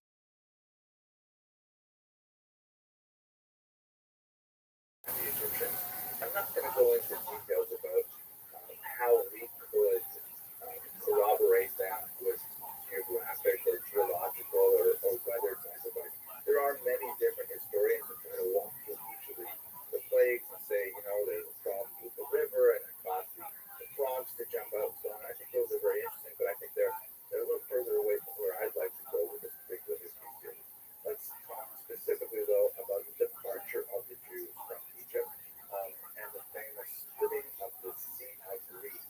Now, there are many different theories as to where exactly was the route that the Jews would have taken on their way out of the land of Goshen. I've shown you here in this particular image the best guess of a very well-known maximalist interpretation of the biblical text, K.A. Kitchen. And perhaps the most important thing that people who are new to this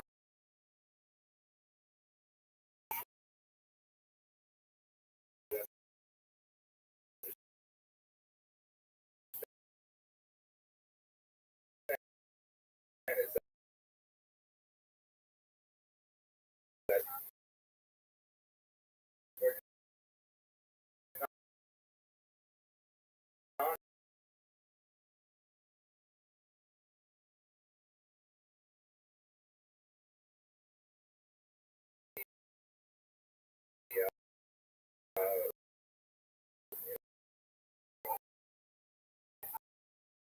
modern scholars would place it.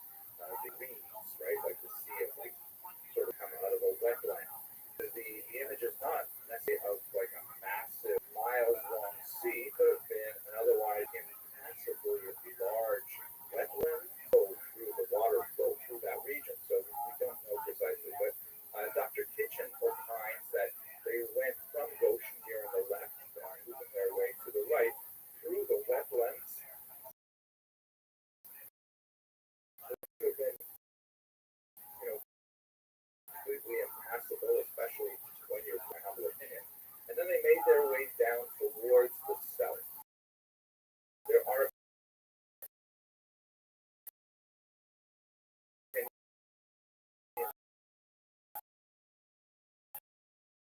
by the way that the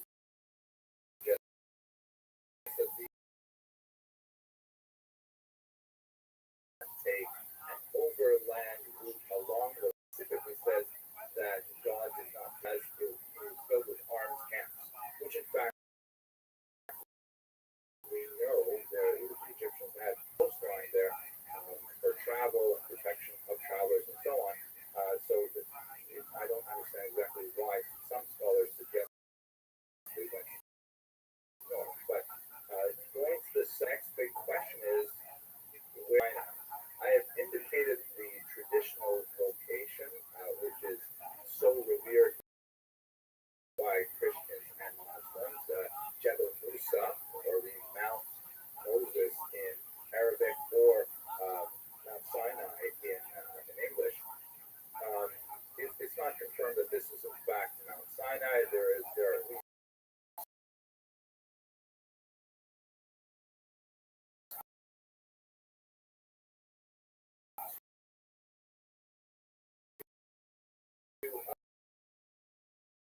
Egyptian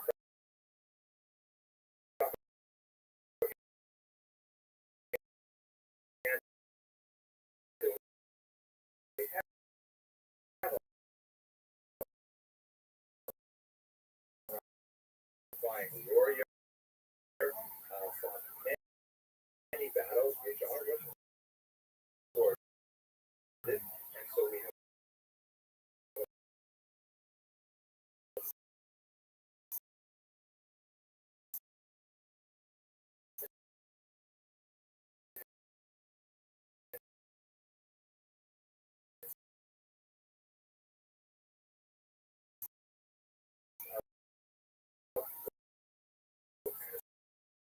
first one. Here's a picture of him in battle, and you can see some interesting propaganda elements. This is from the battle parallel to the enemies. And I don't know what does that mean. There is an ironic similarity. And I'll give you another one. I just encourage you to think about it more. On wall paintings that describes that particular battle, you see pharaohs encamped, and there's a whole bunch of different people here.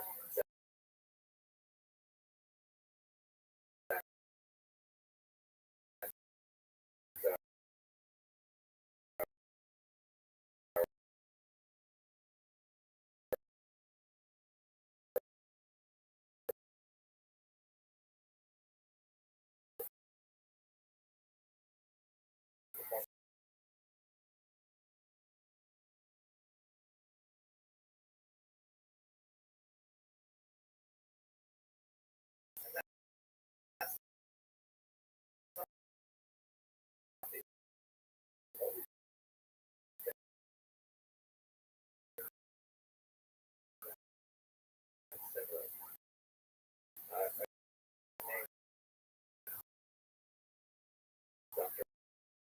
Michael Coleman has done some fascinating work. Points out that it's the exact Israel and eventually the permanent temperature is very fair. Look how similar it is to the Moses II camp. Now, this is like an astounding kind of series of coincidences. What exactly does it mean? It clearly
place of sovereignty, like the pharaoh's tent would be.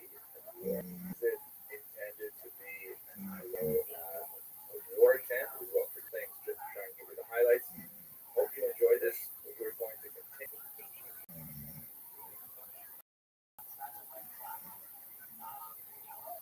Up until now,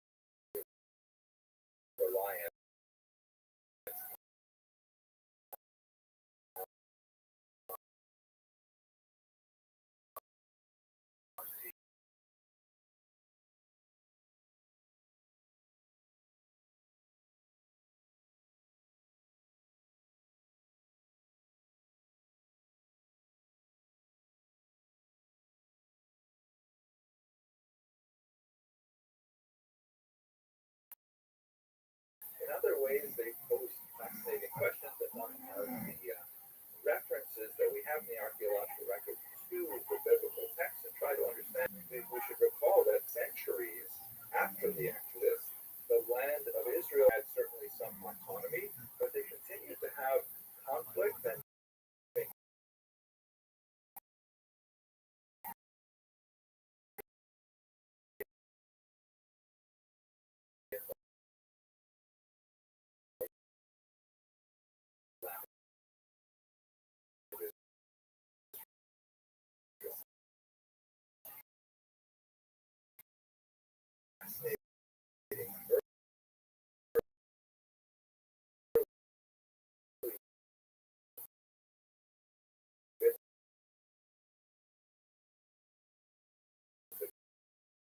archaeological evidence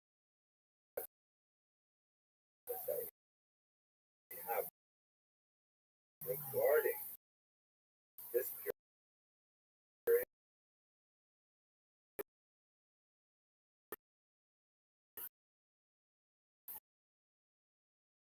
is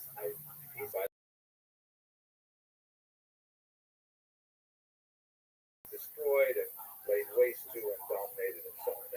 Of course, in this big stone obelisk, which is called a stele, also pronounced stele, is behind this fascinating little passage that says, "Great is the origins of the Jewish people." Now, there's been a lot of debate over what exactly it might mean a place, but that seems people. It literally grain in the sense of like burning down the fields in a particular region. More likely, within the context, it seems it's referring to the progeny of Israel, that is, the children of Israel. And I have to say there's a certain delicious irony here because, it's funny that the very first time the Jewish people are described in history, other than by their own account, they're described as being totally defeated. And, Jewish children, thank God, are still doing very well, as they say, but there be no evil eye. On the other hand, they discovered Pharaoh Merneptah's mummy, and I have to tell you, he is not looking so good. I will show you a picture here. That's not true. At any rate, this is his first description of the Jewish people, which tells us that there is something in Israel, in the land of Israel, as the people of Israel, dating from the year 1209. So if we backdate, as per Dr. Kitchen's analysis, if he has destroyed the Jewish people in the year 1209, I should mention, by the way,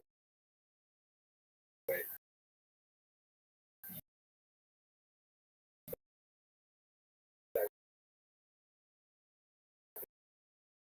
this is just another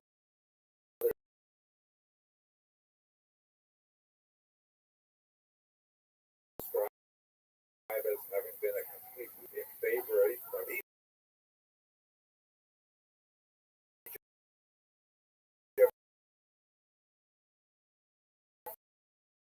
but in fact,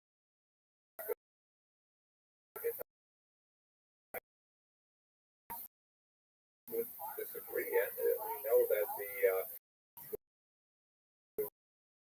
region remained basically state Israel was in this region in the late videos ago. That is reported in the year 2448 of Anno Mundi, meaning the creation according to the Jewish count, which equals 1312 before the Common Era, and again working with the land of Canaan, the land of Israel, would have been in the year 1272 before the Common Era. So actually, the line pretty well. Up until now, I've been very, we're relying on so much different contradictory evidence. Dr. Kitchen's analysis, you can say that judges would occur, let's say, around rounded number about the year 1200 before the Common Era, and extending for about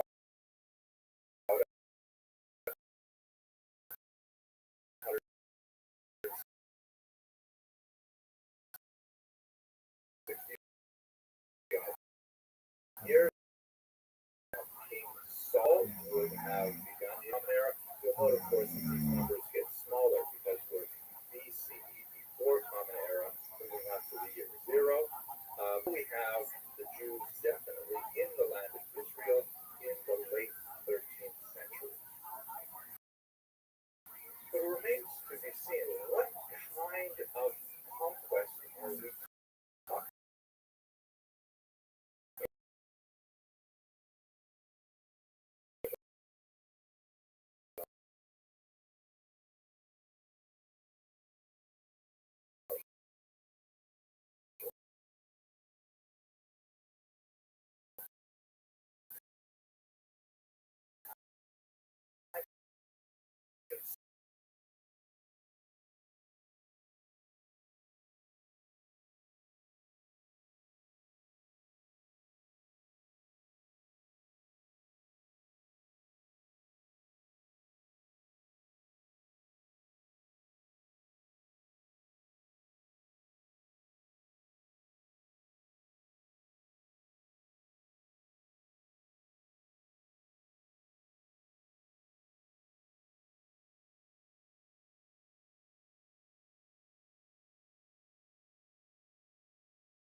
permanently until the first exile, which would occur 100 years later.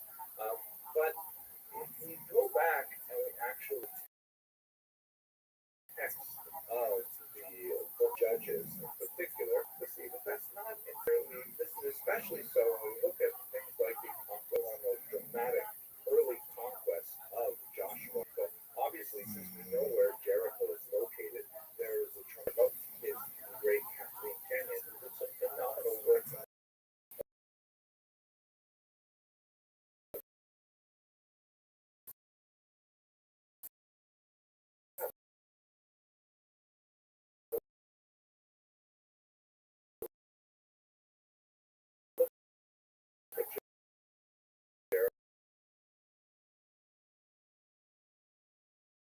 The nature, like let's say for example, the hotel, the territory.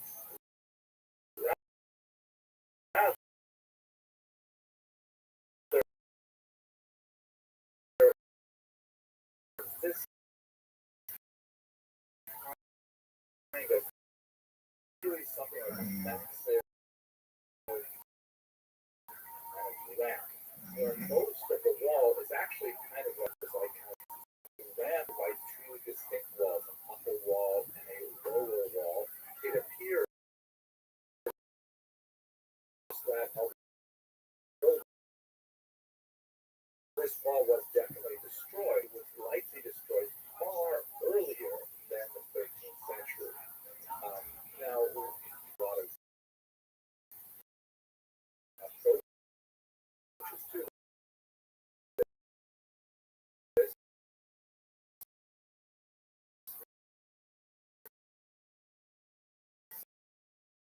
Some of the minimalist historians seem to see, therefore, it was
cars and rooms, arguments, things like that are fascinating, but what do we know in the end? We know for certain that the Jews are in this region, but we have to go back to the actual biblical text and try to understand what was the nature of that.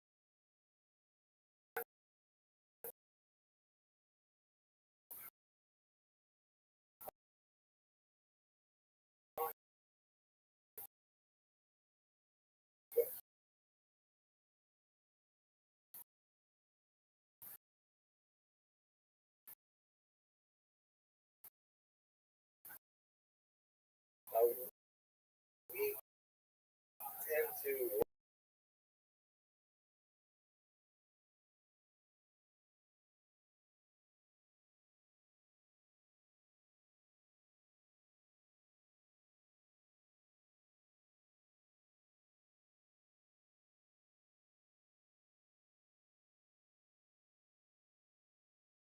battles described are sort of sorties where something will happen regarding friction between Jewish and non-Jewish people in there, Joshua or another, and then they will retreat. It seems like the ebb and flow of in which the Jews do, and this is reading earlier, and if you look at the regions that are apportioned to the tribes, that may not correspond to the regions that were effectively conquered under Joshua and his successors, judges. In fact,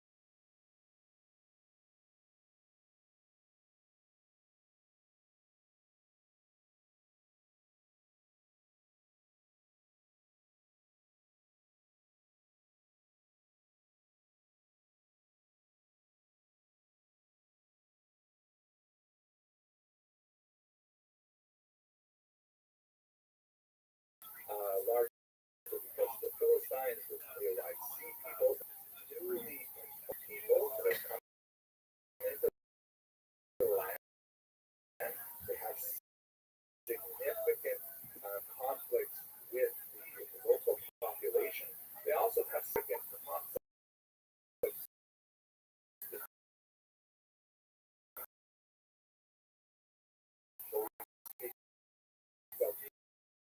The United monarchy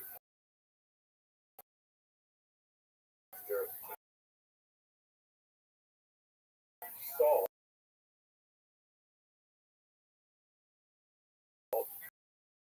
which represented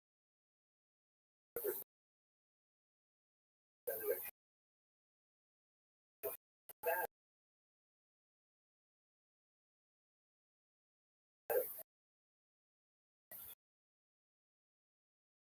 political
insight absolutely beyond what we can possibly provide in this very brief historical summary, really, of the book of Samuel and early kings.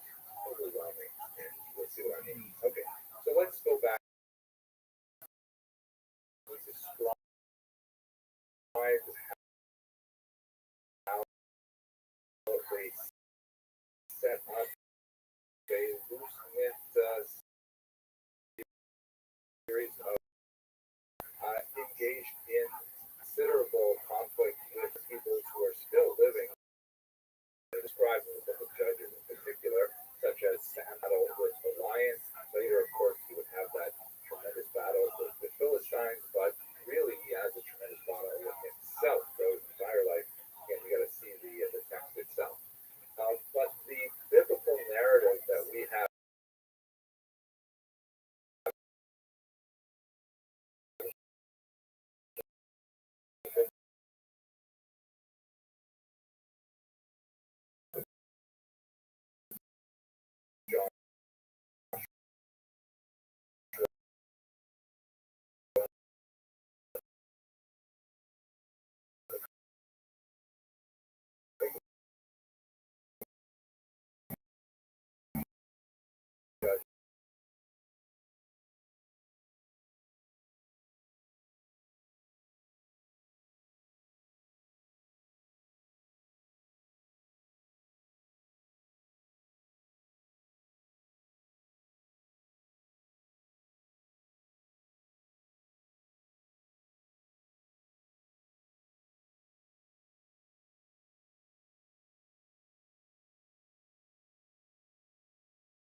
high point of monarchy will extend their 150 years after that as well.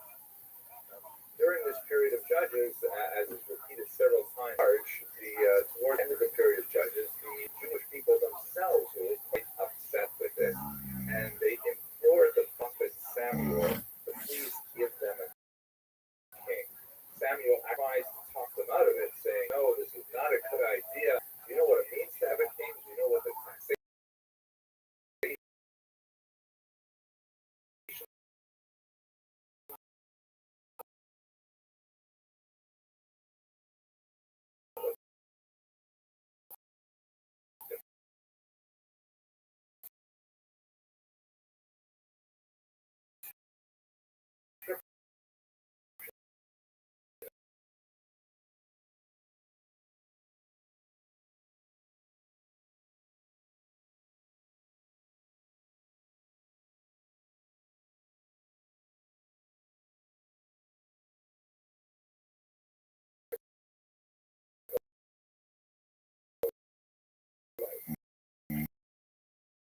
At any rate, Samuel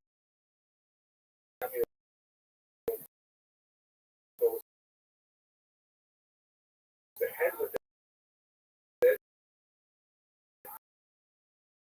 and he identifies Shaul as the first king. This is a say, the verse in the book of Samuel is that was Saul becomes the king of Israel.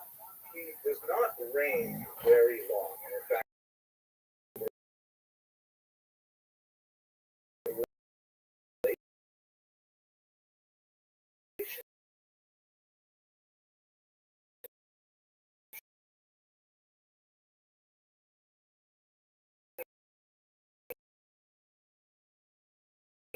King Saul and King David is absolutely fascinating, and is really the stuff of Shakespearean, because he was able to unite tribes under his leadership.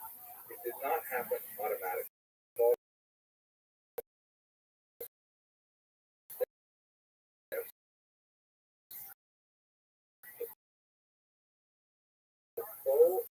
At one point, Saul, in a very dramatic, challenged all the other tribes to come together, and this cemented the beginning of the United Monarchy. Here, we can speak of the United Monarchy in the sense of its union of all the tribes. Later, we'll speak about this divided monarchy, which represents a time when several of the tribes to the north split away from the United Monarchy.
saw in the period of the judges, and instead it is a fairly contiguous area with significant coastal holdings and even a significant amount of land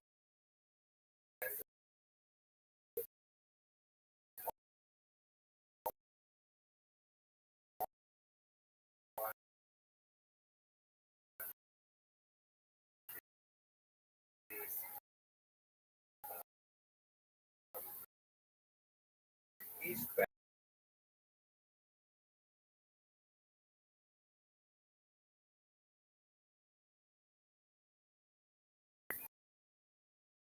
with the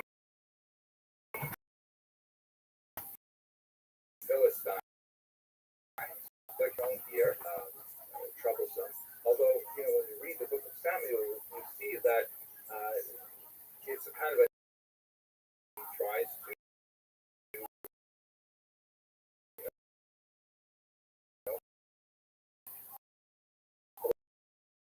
blend in with the population.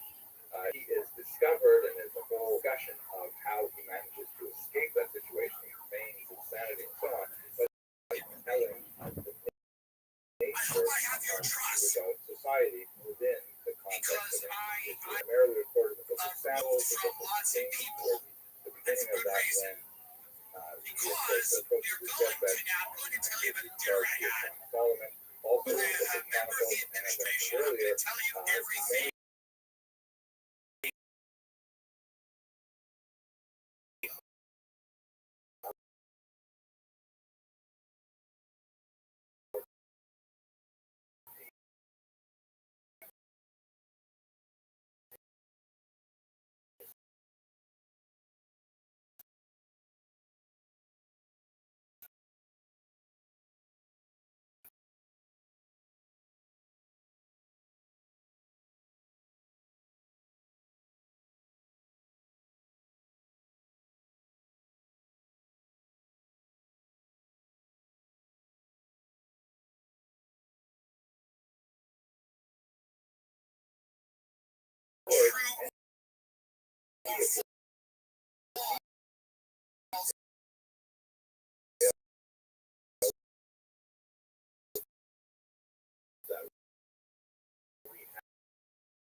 The information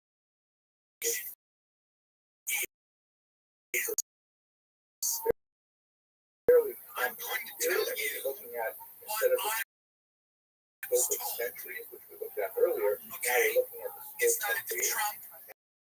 reliable as a I historical told them source. that. People I It's spoke very to low to firsthand. refer sensitive They things, know but that. we shall see a couple of interesting hints. And the I went Assyrians, to who Washington would be for the dinner, next so great yes, there is a tell-down it discovered was in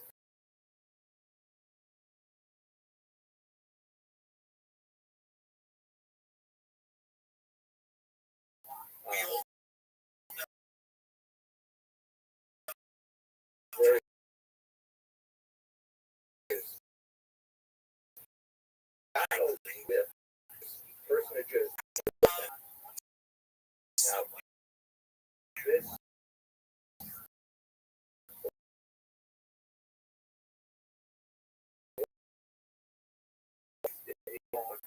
said I have 10,000 and what has been told to me but it is that is 150 years later. So Epstein's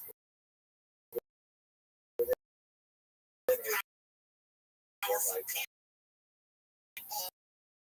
the closest we'll get Compromising so this positions. is The person validation. who told me that, listen, Something called the I'm not saying those don't report. exist. I'm But saying that this if the person who has modern either a farm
Shishak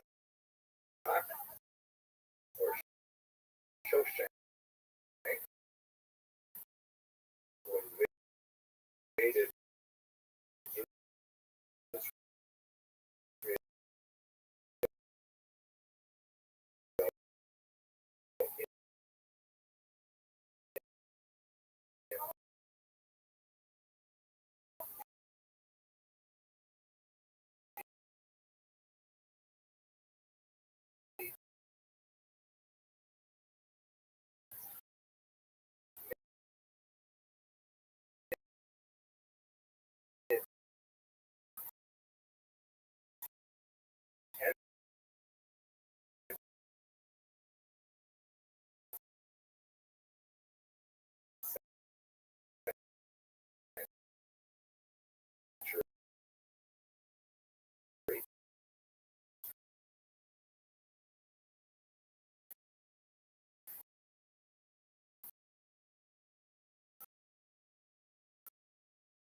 she is clearly African, but in this particular representation,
Solomon's great primarily in the area of statecraft. He had consolidated them.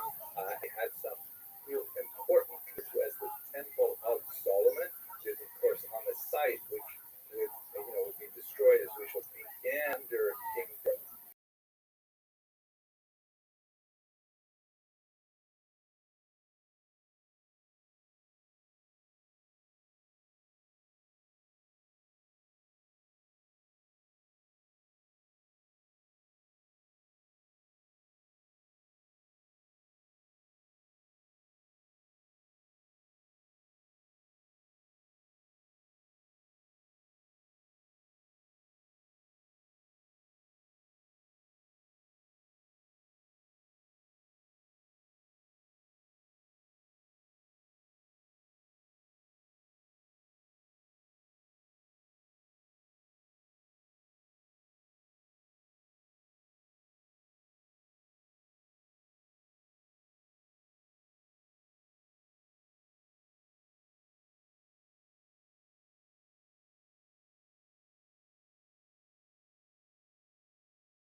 That is active for less than extent. In the next lecture, we're going to look at the let's resume our discussion.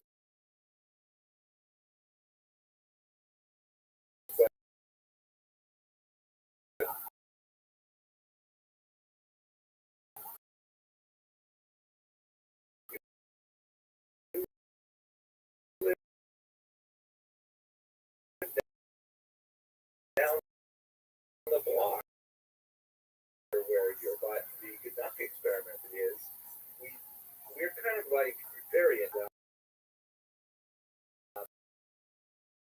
they're really hard to find. That's because the light over there, we're under the light, suddenly we see so much more material. That's really what happened to material we're going to discuss today. There's so much more archaeological of the biblical text, albeit hundreds of years after the events described in Genesis and Exodus, that we're tempted to say that the analogy breaks down, however, because you probably would find some things in the, let's say, for example, a receipt from the bakery out of your pocket when you're walking your house.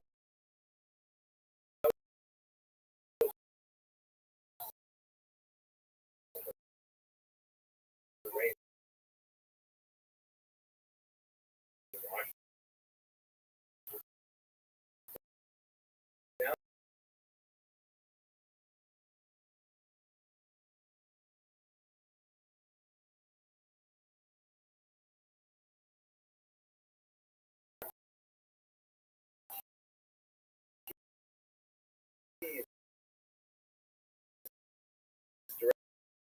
Directly there, but evidence is uncovered to historians and archaeologists who work in the land of Israel. At any rate, let's look at some of the stuff that we can find now under the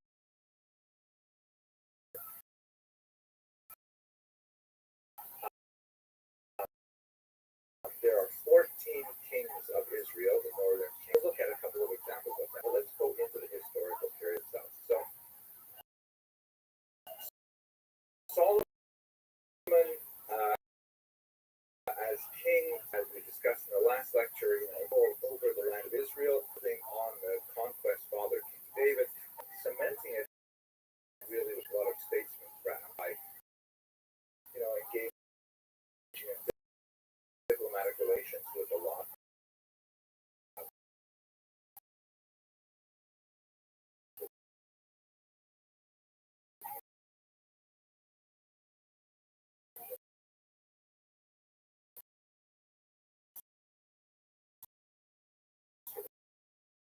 around the land of Israel.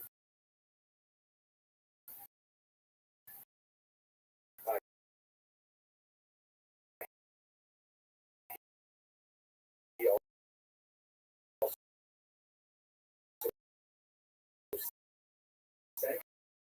centralized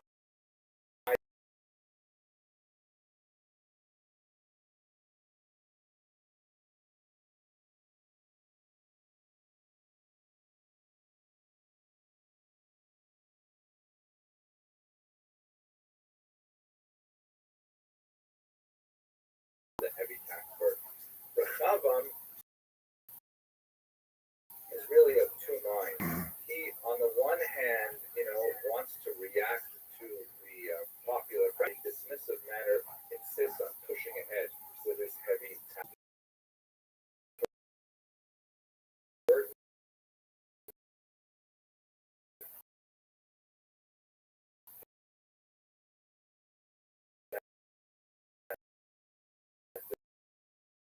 The northern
Rabbam ben Navat, by the way, receives a very, very bad press in the rest of Jewish tradition.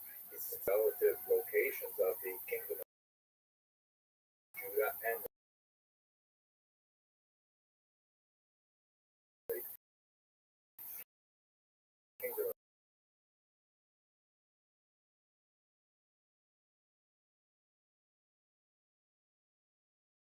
of Israel.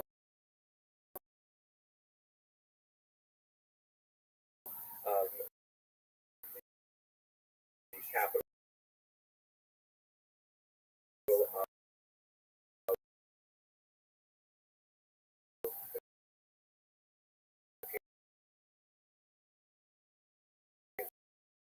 of Judah is, of course,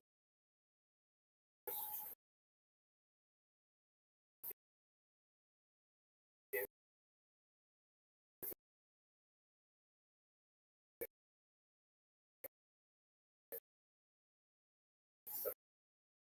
Samaria.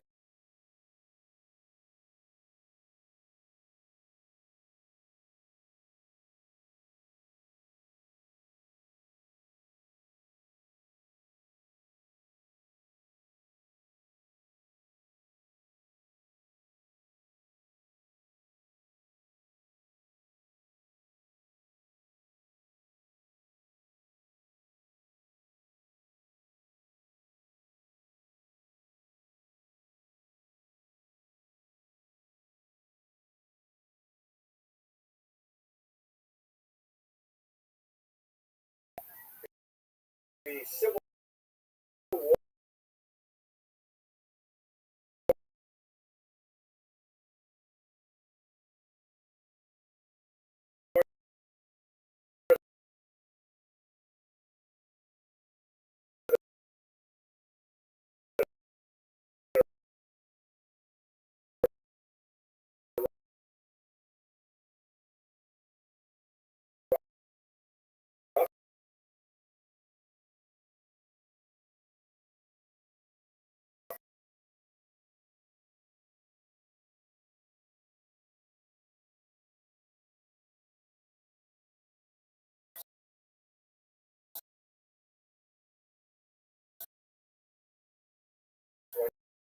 when you rub them with the